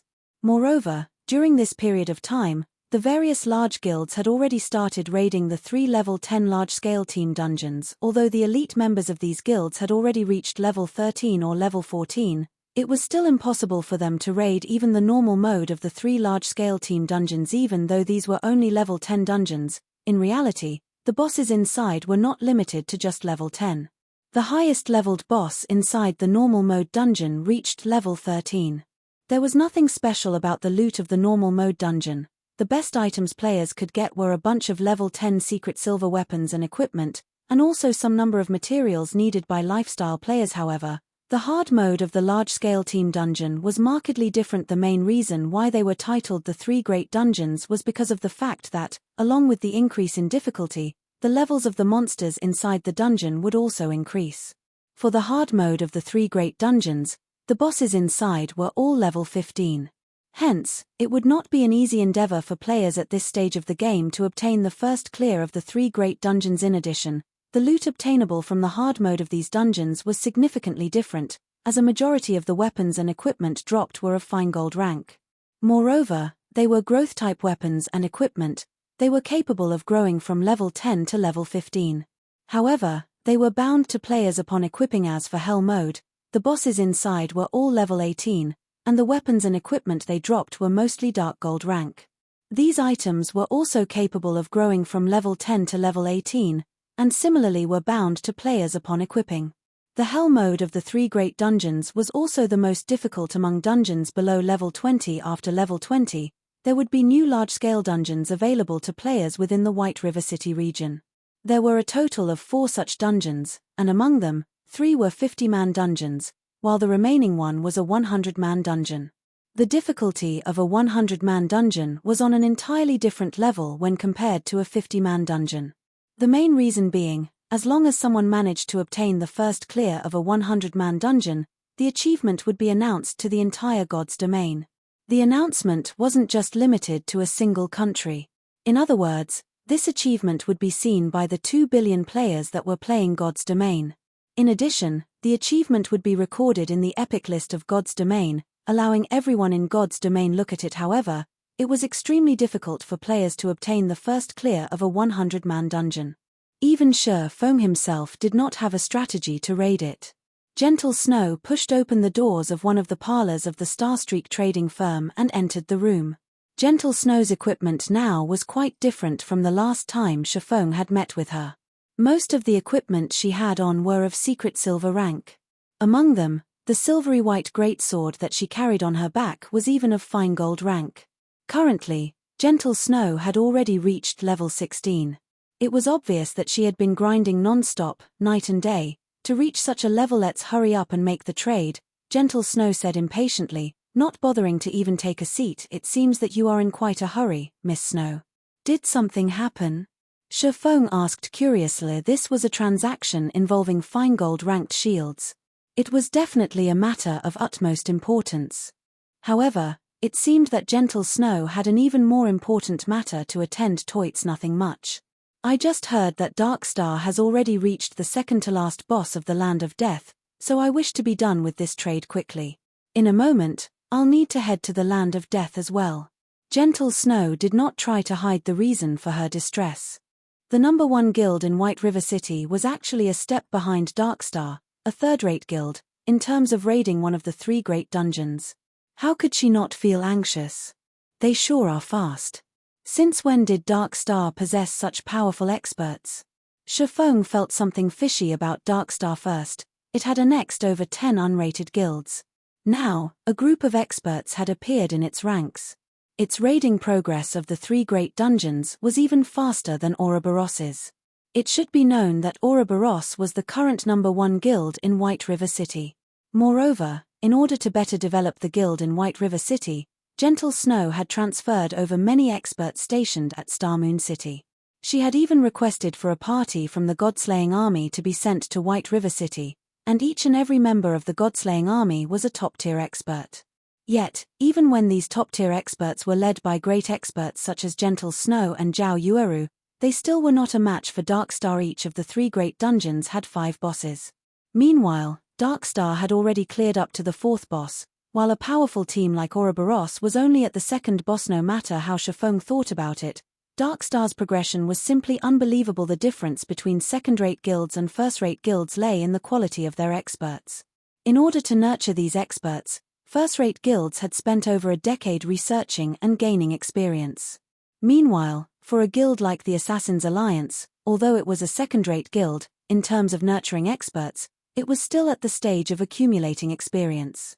Compared to a first-rate guild, they were on entirely different levels. However, what did Darkstar amount to? Moreover, Shifeng had made Darkstar an enemy of the first-rate guild Twilight Echo. Yet, nothing had actually happened to Darkstar. Shifeng had received no news of anything happening to it. On the other hand, Twilight Echo had done something so unbelievable that even Shifeng himself was shocked. The guild had actually paid the 50 million credits willingly to Shifeng. Thinking up to this point, Shifeng felt that the power supporting Darkstar from behind was far stronger than he had imagined. Twilight Echo must have discovered something about Darkstar for it to willingly pay up the 50 million credits. Here are 200 magic crystals. Here are the 4 Arclight shields, please verify them. Gentle Snow was no longer in the mood to discuss Darkstar. She immediately called out her trade window. Shifeng, likewise, tactfully stopped speaking of this topic. Seeing Gentle Snow in such a hurry, it seemed that Darkstar was putting quite a pressure on her. It was possible that Gentle Snow's worries were not just limited to the dungeon, there should be some other matters troubling her. In any case, this had nothing to do with Shifeng. Of course, if Gentle Snow was willing to reveal her troubles to him, Shifeng would naturally offer a helping hand, as a friend. However, Gentle Snow chose to keep quiet about them, so Shifeng could only remain silent as well. Moreover, these 4 Arclight shields should provide quite an upgrade to the MTS of Gentle Snow's team. They should have no problem surpassing Darkstar if they had these shields. The moment Gentle Snow inspected the attributes of the Arclight shields, her eyes immediately glowed, a hint of joy surfacing on her face. Excellent. The attributes on these Arclight shields are simply too good. I will need 2 more of these items. I wonder when you will be able to finish them for me. At this time, excitement was evident on Gentle Snow's face. With these 4 shields, they would definitely have no problem clearing the 2nd boss. The success rate for producing these shields is simply too low. I will need around half a day's time to complete 2 of them, Shifeng replied after giving it some thought. Then, I'll visit again in half a day's time. You better not sell them to anyone else. Gentle Snow nodded her head. She then left the parlor hastily. Shortly after Gentle Snow departed, Fire Dance arrived at the Starstreak trading firm. Guild leader, we've already finished our dungeon raiding preparations. We can head to the demon's castle at any time. Fire Dance looked at Shifeng with passionate eyes. She couldn't help but wish she could immediately show Shifeng how amazing the team she managed was. It's a little too early for that right now. The Demon's Castle is a 20-man team dungeon. You should also know that Zero Wing Workshop has recently recruited a new batch of members. On average, the level of these players are quite low. There are even some who have just made their accounts and entered the game. I want you guys to power level some of them, bring them up to level 15 quickly, and form a main team to raid the Demon's Castle, Shifeng said with a smile, passing Fire Dance a nameless. Originally, Shifeng had intended to have Aqua Rose send some of her subordinates over to aid them. However, most of her subordinates were currently managing the new recruits of the guild. In addition, Aqua Rose's group was also in the midst of raiding 10-man and 20-man dungeons to upgrade their equipment, preparing themselves to raid the 3 great dungeons. They had neither the time nor energy to help him raid the Demon's Castle. Hence, Shifeng planned to form a main force for the guild. He could not let the 9 top-tier experts he just recently recruited go to waste, so he decided to let Fire Dance and the others carry them. I understand, Fire Dance answered with disappointment. However, when she thought about how Shifeng was willing to let her lead even more players and, in addition, become the leader of the guild's main team, she couldn't help but grow joyous. After all, this showed that Shifeng acknowledged her abilities. Oh, right. I nearly forgot to give these things to you. Just as Fire Dance was about to turn around and leave, Shifeng tapped his head and suddenly called out to her. Chapter 260, Top 6. Fire Dance halted her steps and turned around to look at Shifeng. She immediately noticed that Shifeng had brought a few items, and each and every one of them had a golden glow surrounding them. They certainly did not look like ordinary items. This pair of daggers is for you. There's also this shield for Kola. Tell him to make sure he lives up to this shield. Shifeng traded the 3 items to Fire Dance. Of these, the pair of daggers were none other than the fine gold-ranked Ice Thorn and Raging Flames dagger that Shifeng won at the Blackwing auction. As the team leader of the guild's main force, Fire Dance's equipment naturally should not lose out to others. These 2 daggers were just right to give a boost to her current equipment. In addition, there was also the dark gold-ranked Arclight guard. If Kola equipped this shield, no other Guardian Knight in White River City could even hope to match him. This Fire Dance was instantly mesmerized by the attributes of the 2 daggers. Although the daggers she currently used were of relatively good quality, when compared to the Ice Thorn and Raging Flames dagger, the difference was like silver and gold. Fire Dance swapped out her old daggers for the new ones right away. The streaks of white and red hanging on the sides of Fire Dance's willowy waist looked extremely captivating. Ive already instructed the 9 players to head to the appointed location. You just need to fetch them and help them level up, Shifeng said. I understand, guild leader. Fire Dance nodded her head, a smile on her face. She then took hold of her new daggers, brandishing them, the impatience in her eyes clearly showing her eagerness to test out her new weapons. After Fire Dance left the parlor, Shifeng headed to his forging room on the 4th floor. Now that he had received a new batch of magic crystals, he would naturally resume forging more Arclight shields as time slowly passed. Unknowingly, the competition at the 3 great dungeons of White River City grew even more intense. Darkstar, which was at the forefront in terms of progression, finally started raiding the final boss of the Land of Death. Meanwhile, Ouroboros, which was placed second, started raiding the 4th boss. The advance of these 2 guilds greatly shocked the other guilds in White River City. What did that woman, Gentle Snow, eat? How could their progression suddenly increase so rapidly? The Guardian Knight, Lone Tyrant, felt pressured after receiving the latest report from his subordinate. Don't worry. We spent almost 5 hours raiding the 4th boss. At the very minimum, Gentle Snow would need 2 to 3 hours to finish it. We will definitely clear the dungeon a step ahead of her. The burly-looking ranger standing beside Lone Tyrant said. That's true. We've sent all our elites out this time, and our battle prowess is clearly stronger than Gentle Snow's team by a notch. Lone Tyrant also felt that he was being oversensitive to things. They would definitely be the first one to clear the normal mode of the Land of Death. Although there would be no announcement for being the first to clear a normal mode team dungeon, it would still make other guilds know how fearsome Darkstar was, solidifying their position in White River City. Guild leader, I've just received news that Gentle Snow has somehow managed to obtain 4 Arclight shields. The addition of these 4 shields to their team has greatly reduced the burden placed on their healers, giving more time for the damage dealers to attack. Hence why they could conquer the bosses so easily. Arclight shield? Isn't that the forging design Black Flame got? How could he possibly manage to produce them in such a short amount of time? Lone Tyrant had not even been able to contain his drool when he had heard about Black Flame obtaining the forging design for the Arclight shield. If possible, he had planned to buy one of those Arclight shields as well. However, contacting Black Flame was simply too difficult, making the Arclight shield almost impossible to obtain. Meanwhile, the matter of Ouroboros obtaining the Arclight shields had also quickly spread to the other guilds. They couldn't help but grow envious at this piece of news. The victory or defeat of a boss battle was usually determined by the strength of the MT. Meanwhile, the prerequisite for a powerful MT was equipment. It was especially true for the shield the MT used currently. Only a few main MTS of the various large guilds possessed secret silver-ranked shields. However, despite having such a shield, these MTS still had a very hard time tanking the bosses of the 3 great dungeons. If they could swap it out for a fine gold ranked shield, it would undeniably reduce the pressure placed on them. Instantly reducing the difficulty of the raid by a large margin. Ouroboros was the best proof after all. During today's competition for the Land of Death, although a latecomer, Ouroboros had still managed to clear the normal mode dungeon ahead of Darkstar. This achievement dumbfounded every guild in White River City. As for Darkstar's lone tyrant, he was currently burning with rage over this matter. He had secretly prepared so much, all in order to surpass Ouroboros. In the end, however, he was instead given a big slap to the face by Ouroboros. Soon after, the various large guilds in White River City started asking around, hoping to find out from the members of Ouroboros what method they used to obtain the Arclight shields.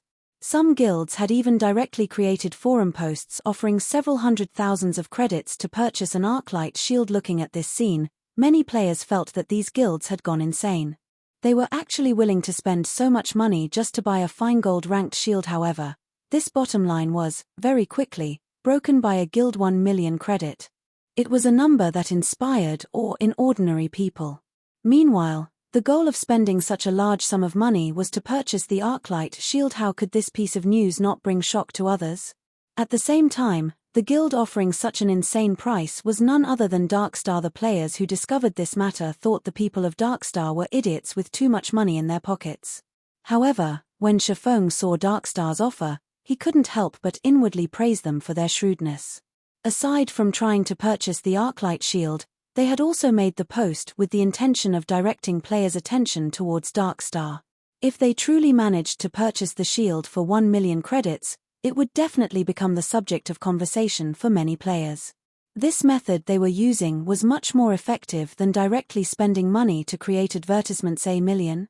Unfortunately, I'm not lacking in credits right now. Shifeng did not intend to let Darkstar gain both fame and fortune by selling the Arclight shield to them. However, this incident also revealed to Shifeng the fact that the various large guilds were starting to pay more importance to the first clear of the 3 great dungeons. If Shifeng had sold the Arclight shields at an earlier time, he definitely would not have obtained such a high price for them. However, due to Ouroboros's efficiency, the various large guilds thought that they could easily clear the normal mode of the 3 great dungeons so long as they possessed the Arclight shield.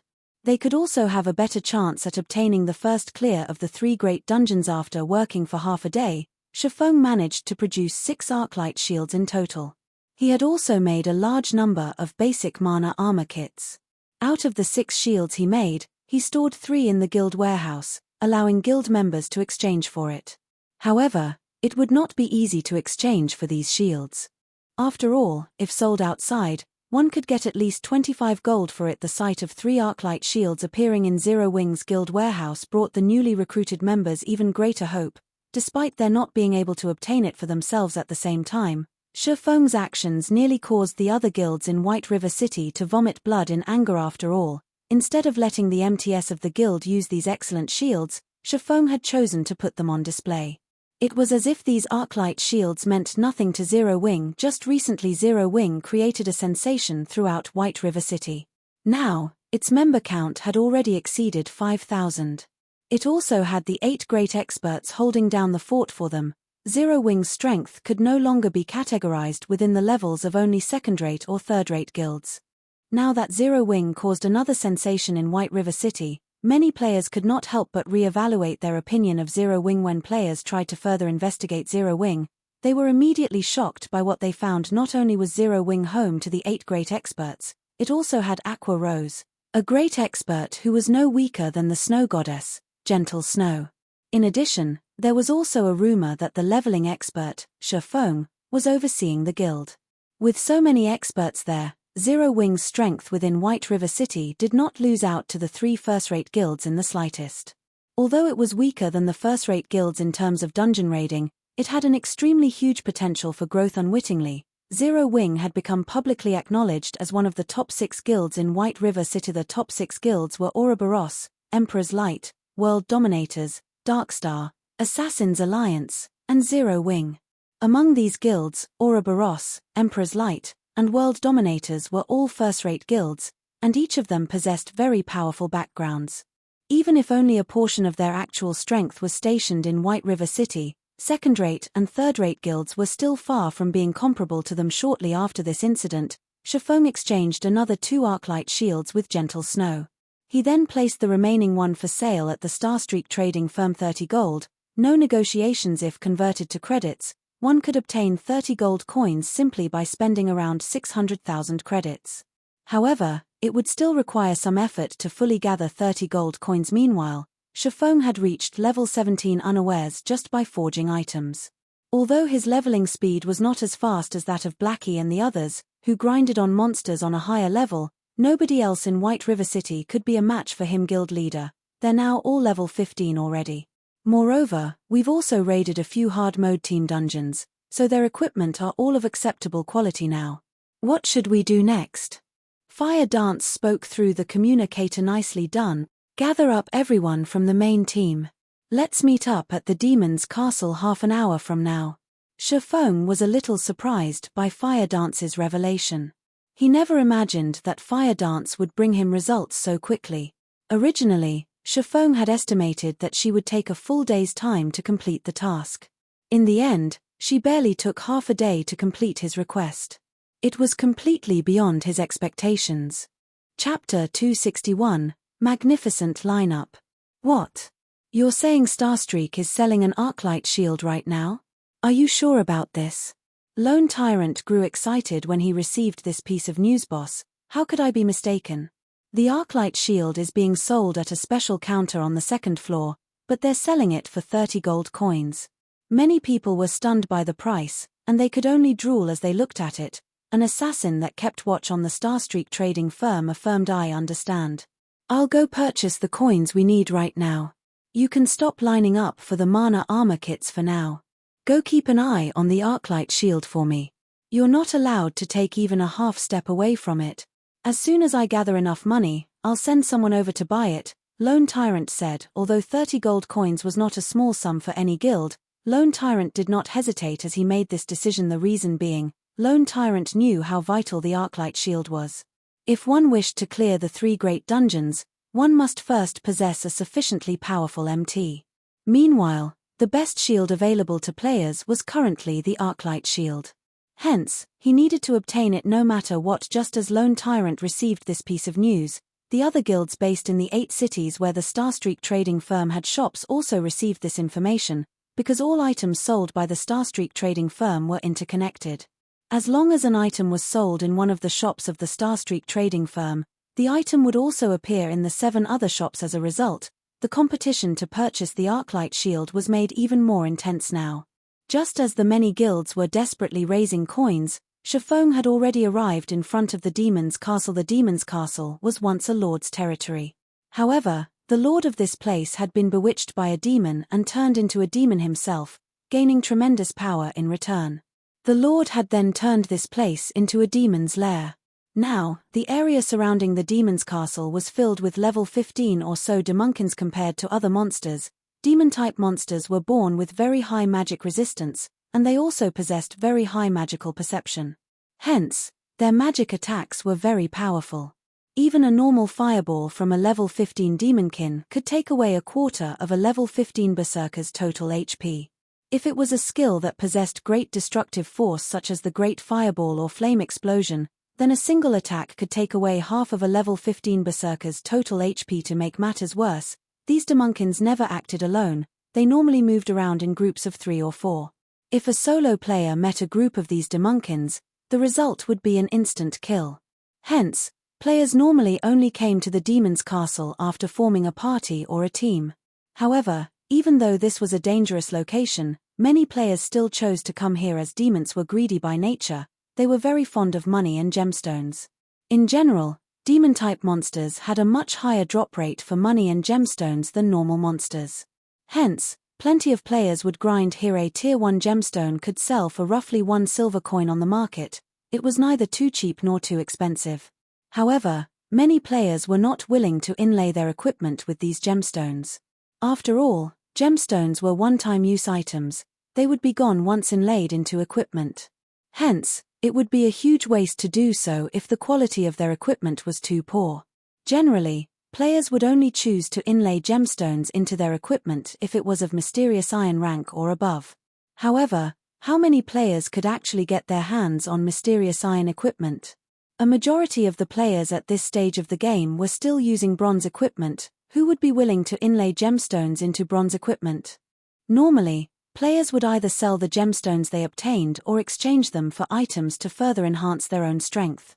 After all, grinding monsters would exhaust a significant amount of their resources, with equipment repairs taking up the majority. However, this situation was exactly what Shifeng had been hoping for, hence why he had been secretly purchasing gemstones all this time.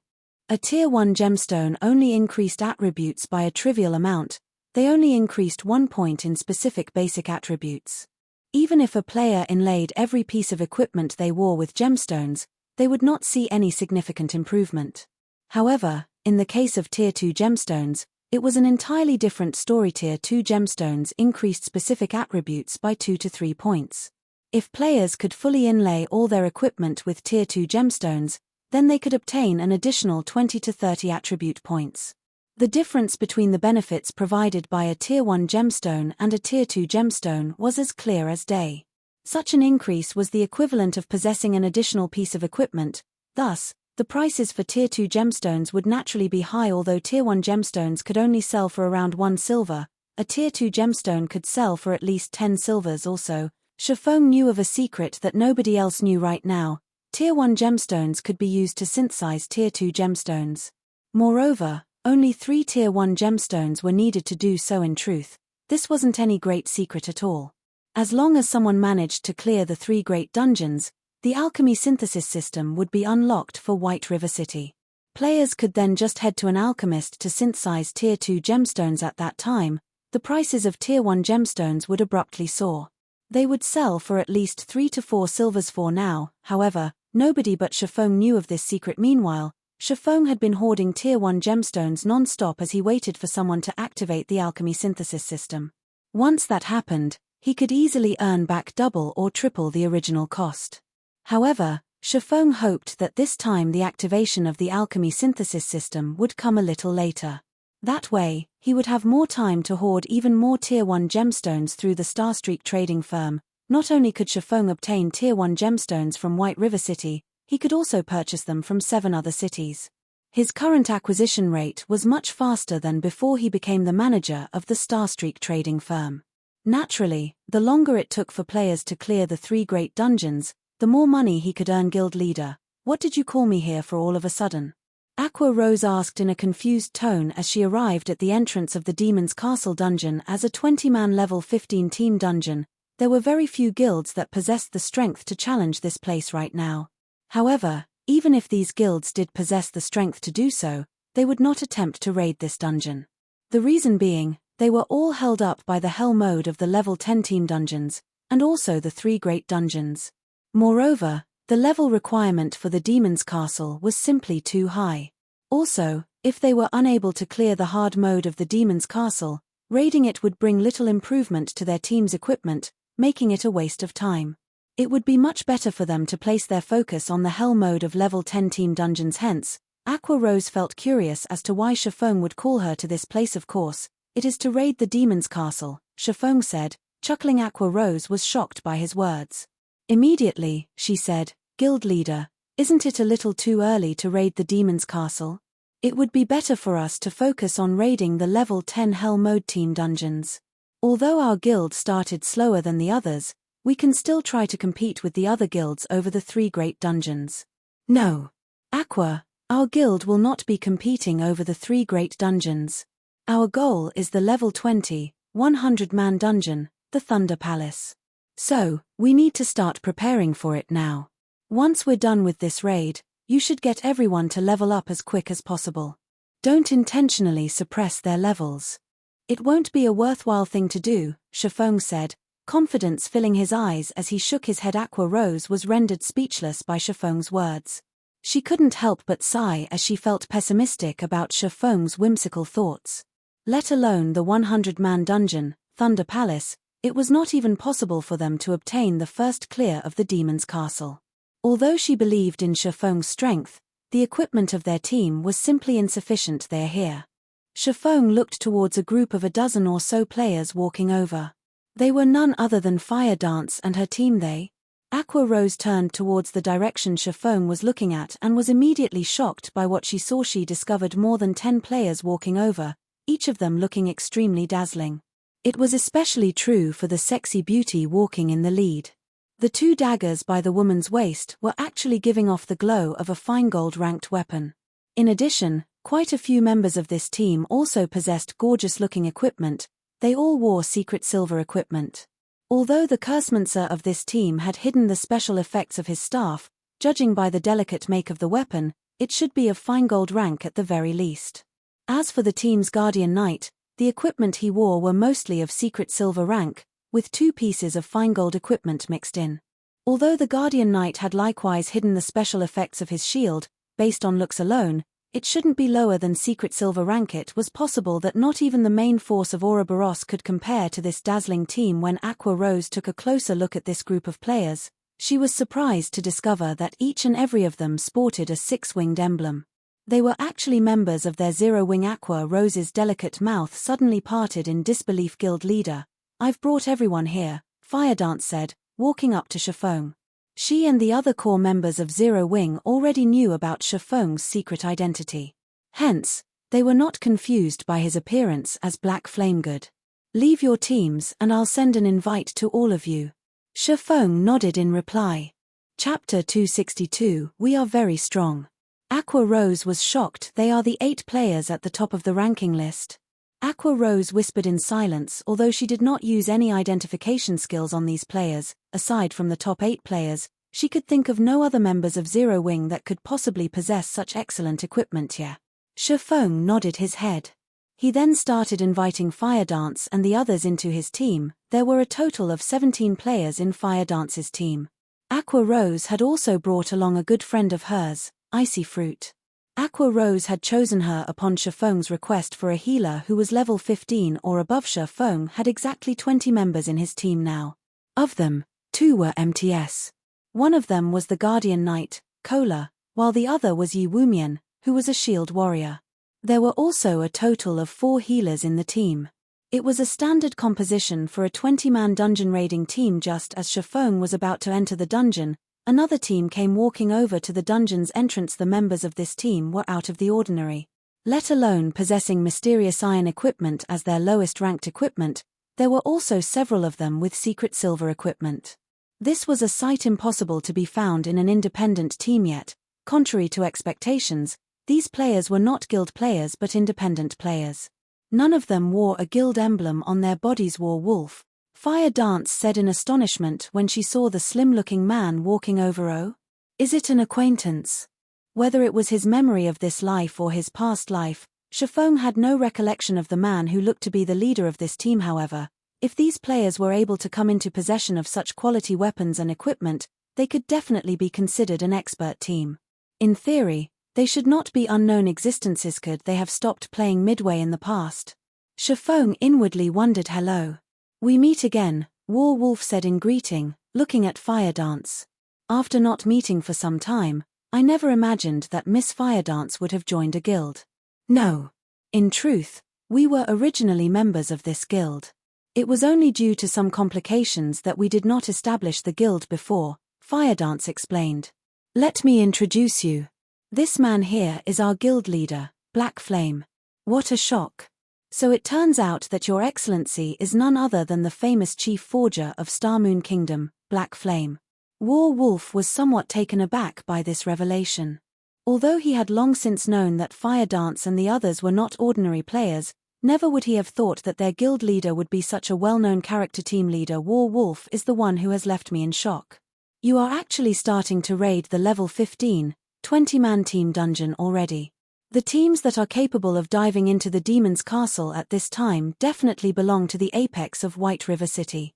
Although Chiffon had never heard of War Wolf before, a person capable of leading such a team definitely would not be a mediocre person.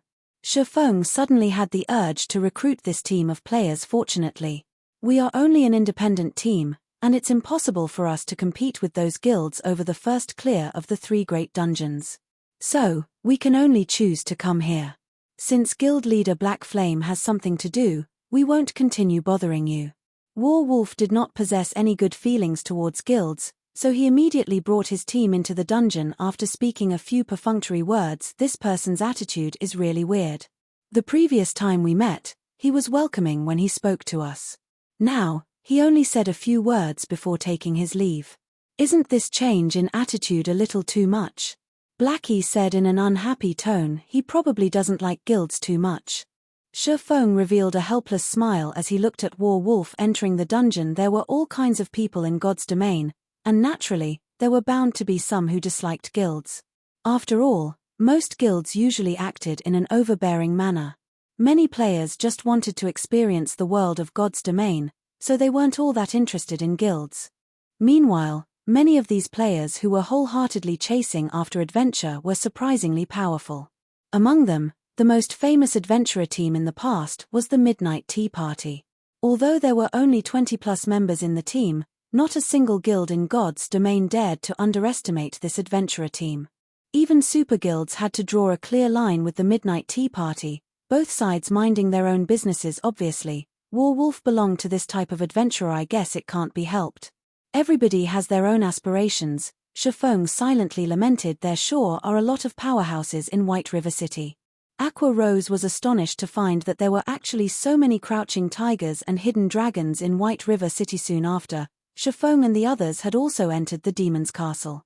However, Shifeng had chosen a different difficulty from Wolf's team's Hell mode, a difficulty that made all players pale when they talked about it. Yet, Shifeng had chosen it without much thought. Aqua Rose was momentarily rendered speechless. She couldn't stand it anymore. Shifeng was always taking unconventional actions. This was the Hell mode of a 20-man team dungeon. At the very least, they should have started with normal mode to familiarize themselves with the dungeon. They could then start accumulating better equipment from hard mode, before finally challenging Hell mode. However, Shifeng had started with Hell mode right from the very beginning. Just what did he think of a Hell mode dungeon? Even if they had powerful experts in their team, they couldn't just be so reckless. Did Shifeng forget the fact that almost half of the members in this team still didn't possess particularly good equipment? Meanwhile, these players in question were none other than the 5 demon generals and the 4 experts from Greenleaf Workshop. Although they had already reached level 15, and were also fully geared in mysterious iron equipment, they were still far from reaching the requirement to raid the Hell mode of the Demon's Castle. Hence, these 9 players reacted with panic when they realized Shifeng's decision. As this was Hell mode, the monsters inside the castle all received an upgrade. Even the normal elite monsters could cause one to tremble. Meanwhile, such monsters were wandering around in groups inside the castle corridors. Demon Maid, elite rank. Level 15. HP 80 000 80 000. Good at magical attacks, particularly fire-type damage. Demon Butler, elite rank. Level 15. HP 100 000 100 000. Good at melee attacks. Of these 2 types of monsters, the Demon Butlers were more difficult to deal with, as they would ignore aggro when they used charge. In addition, when their charge connected, they would also inflict a debuff called Blood Curse, causing players to continuously lose HP. Also, due to this being Hell mode, the debuff was further strengthened. When afflicted with this enhanced Blood Curse, players would lose 300 HP every 3 seconds, and receive 10% additional magic damage for 30 seconds. The debuff was also stackable up to 10 times. To make matters worse, demonic beings were born with high magic resistance, making them extremely difficult to deal with. Alright, Cola, go pull some monsters. Yi Wumian, you'll act as support for Cola. Healers, pay attention to the MT's HP and remember to cast Dispel when necessary. As for everyone else, just focus on your damage output. Shifeng instructed Casual Guild leader. I suggest that we should take things slowly. After all, this is a Hell mode dungeon, not a normal mode. Even if Cola's equipment is excellent, we still can't act so recklessly. Aqua Rose was close to collapsing from Shifeng's carefree attitude. It's okay, Shifeng said, smiling. We are very strong.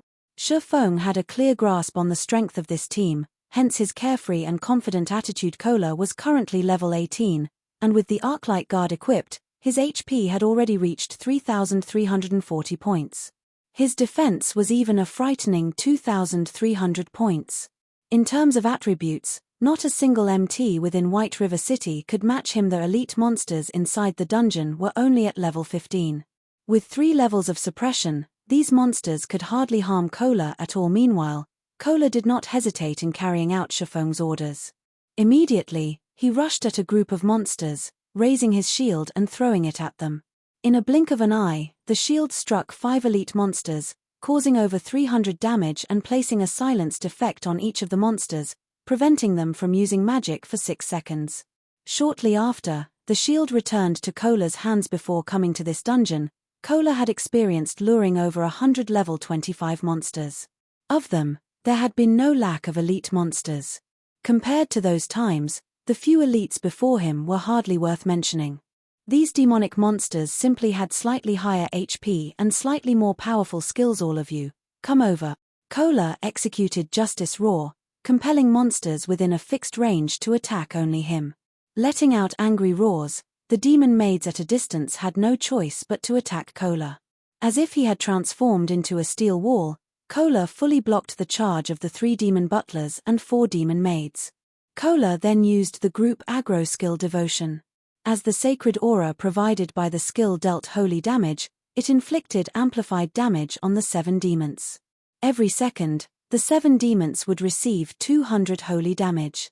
Before long, the aggro Cola had on these monsters was unshakably stable. On the other hand, the demon butlers only dealt around -240 damage with each of their attacks, while the demon maids dealt around -400 damage with their magical attacks. However, Cola managed to dodge the majority of these attacks by utilizing his nimble footwork, greatly reducing the damage he received. As a result, only Violet Cloud was actually required to maintain Cola's HP above a safe threshold. Meanwhile, the other healers and Yi Wumian could only watch helplessly on the sidelines. No way. Aqua Rose's delicate body trembled slightly. Currently, the excitement she felt could no longer be described with words. Chapter 263, Like a Hot Knife Through Butter. The task that originally required 2 MTS to accomplish was now handled by Cola alone. Moreover, it was obvious that Cola still had energy to spare. Fire Dance, go lure another wave. Yi Wumian, assist Cola and attract the aggro of the demon maids. Shifeng determined that they would have no problems handling 2 waves of monsters at once, and that it would be much more efficient to do so. Although the demon butlers would frequently inflict the blood curse on Cola, with 2 clerics taking turns casting Dispel on him, the debuff was not a particularly big problem. Moreover, the 2 clerics in the team were very skilled. It was especially true for Violet Cloud. After undergoing the baptism of the Trial of Gods, it was as if she had been reborn anew. It was no wonder she had become a Tier 6 cleric god shortly after clearing a 6-colored trial. Although she had only cleared a 4-colored trial this time, it was already a remarkable feat. The rewards she obtained from the trial also included permanent attribute increases, enhanced skills, weapons, equipment, and other precious items.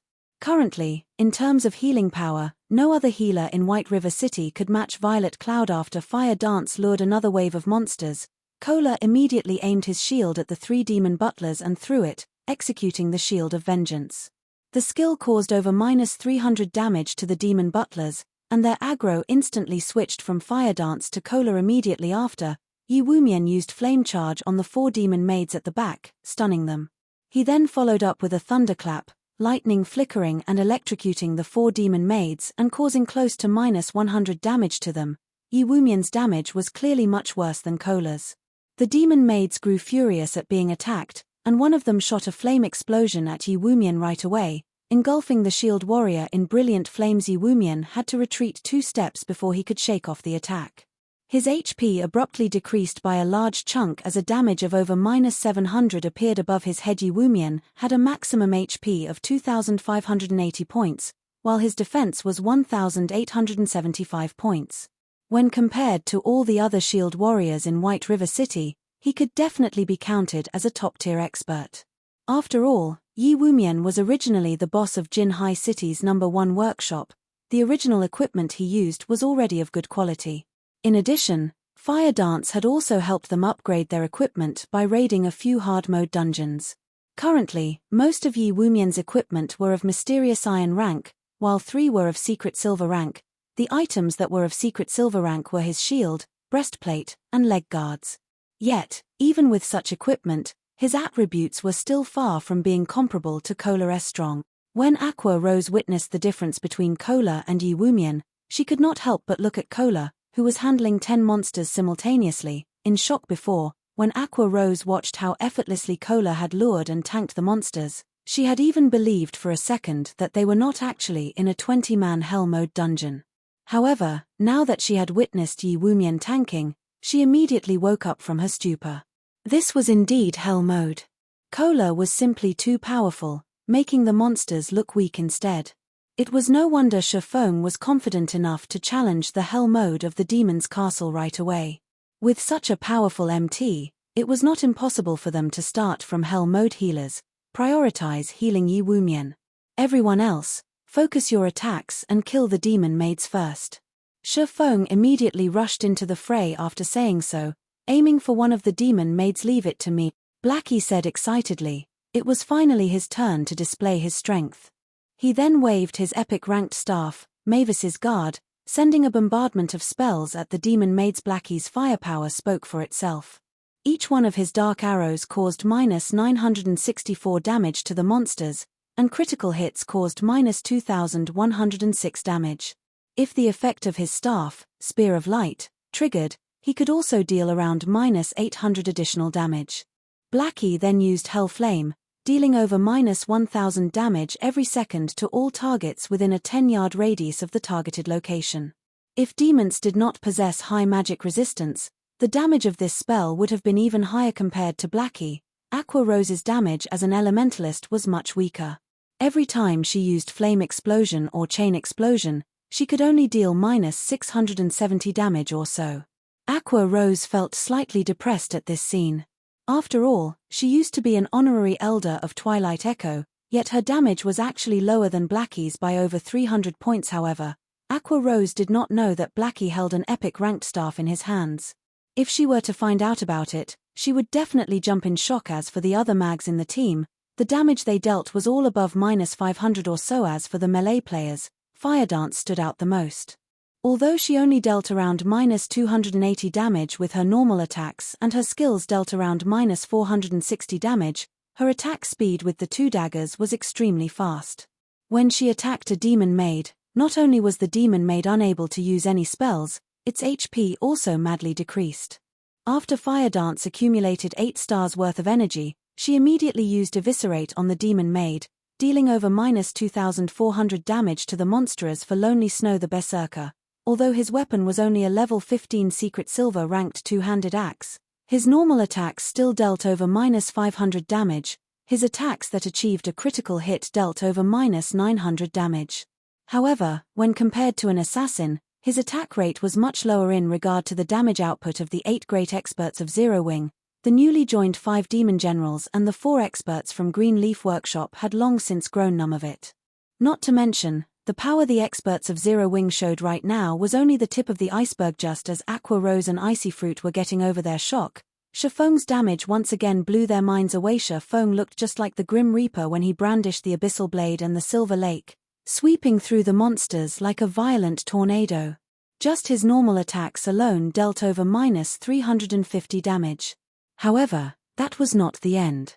When his attacks achieved a critical hit, they dealt over -700 damage.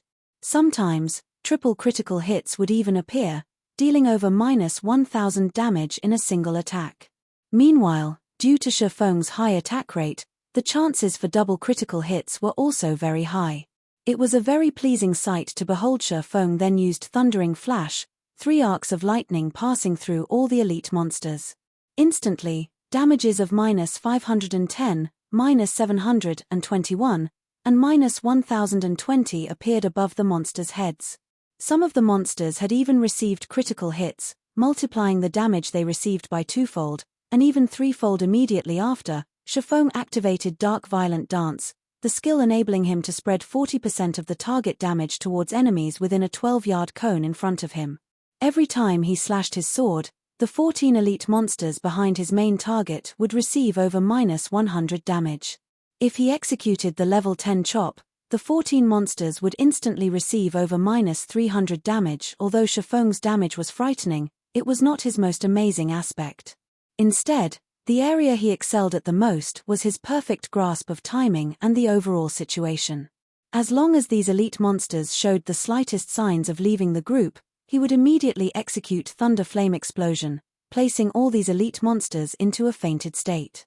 As a result, the two MTS would have more time to react to the situation, readjusting their positions and retaking the aggro of the monsters. Although Aqua Rose had long since known of Shifeng's strength, she still could not help but be shocked when she personally witnessed Shifeng's damage output. After killing these two waves of elites, Shifeng took a look at the team's damage output list. I'm no good anymore. It's been too long since I upgraded my equipment. I never thought I would deal only this little damage.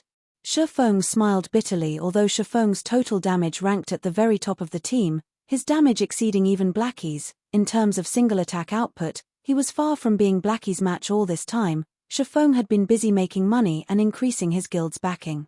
Hence, he did not get much of a chance to upgrade his own equipment.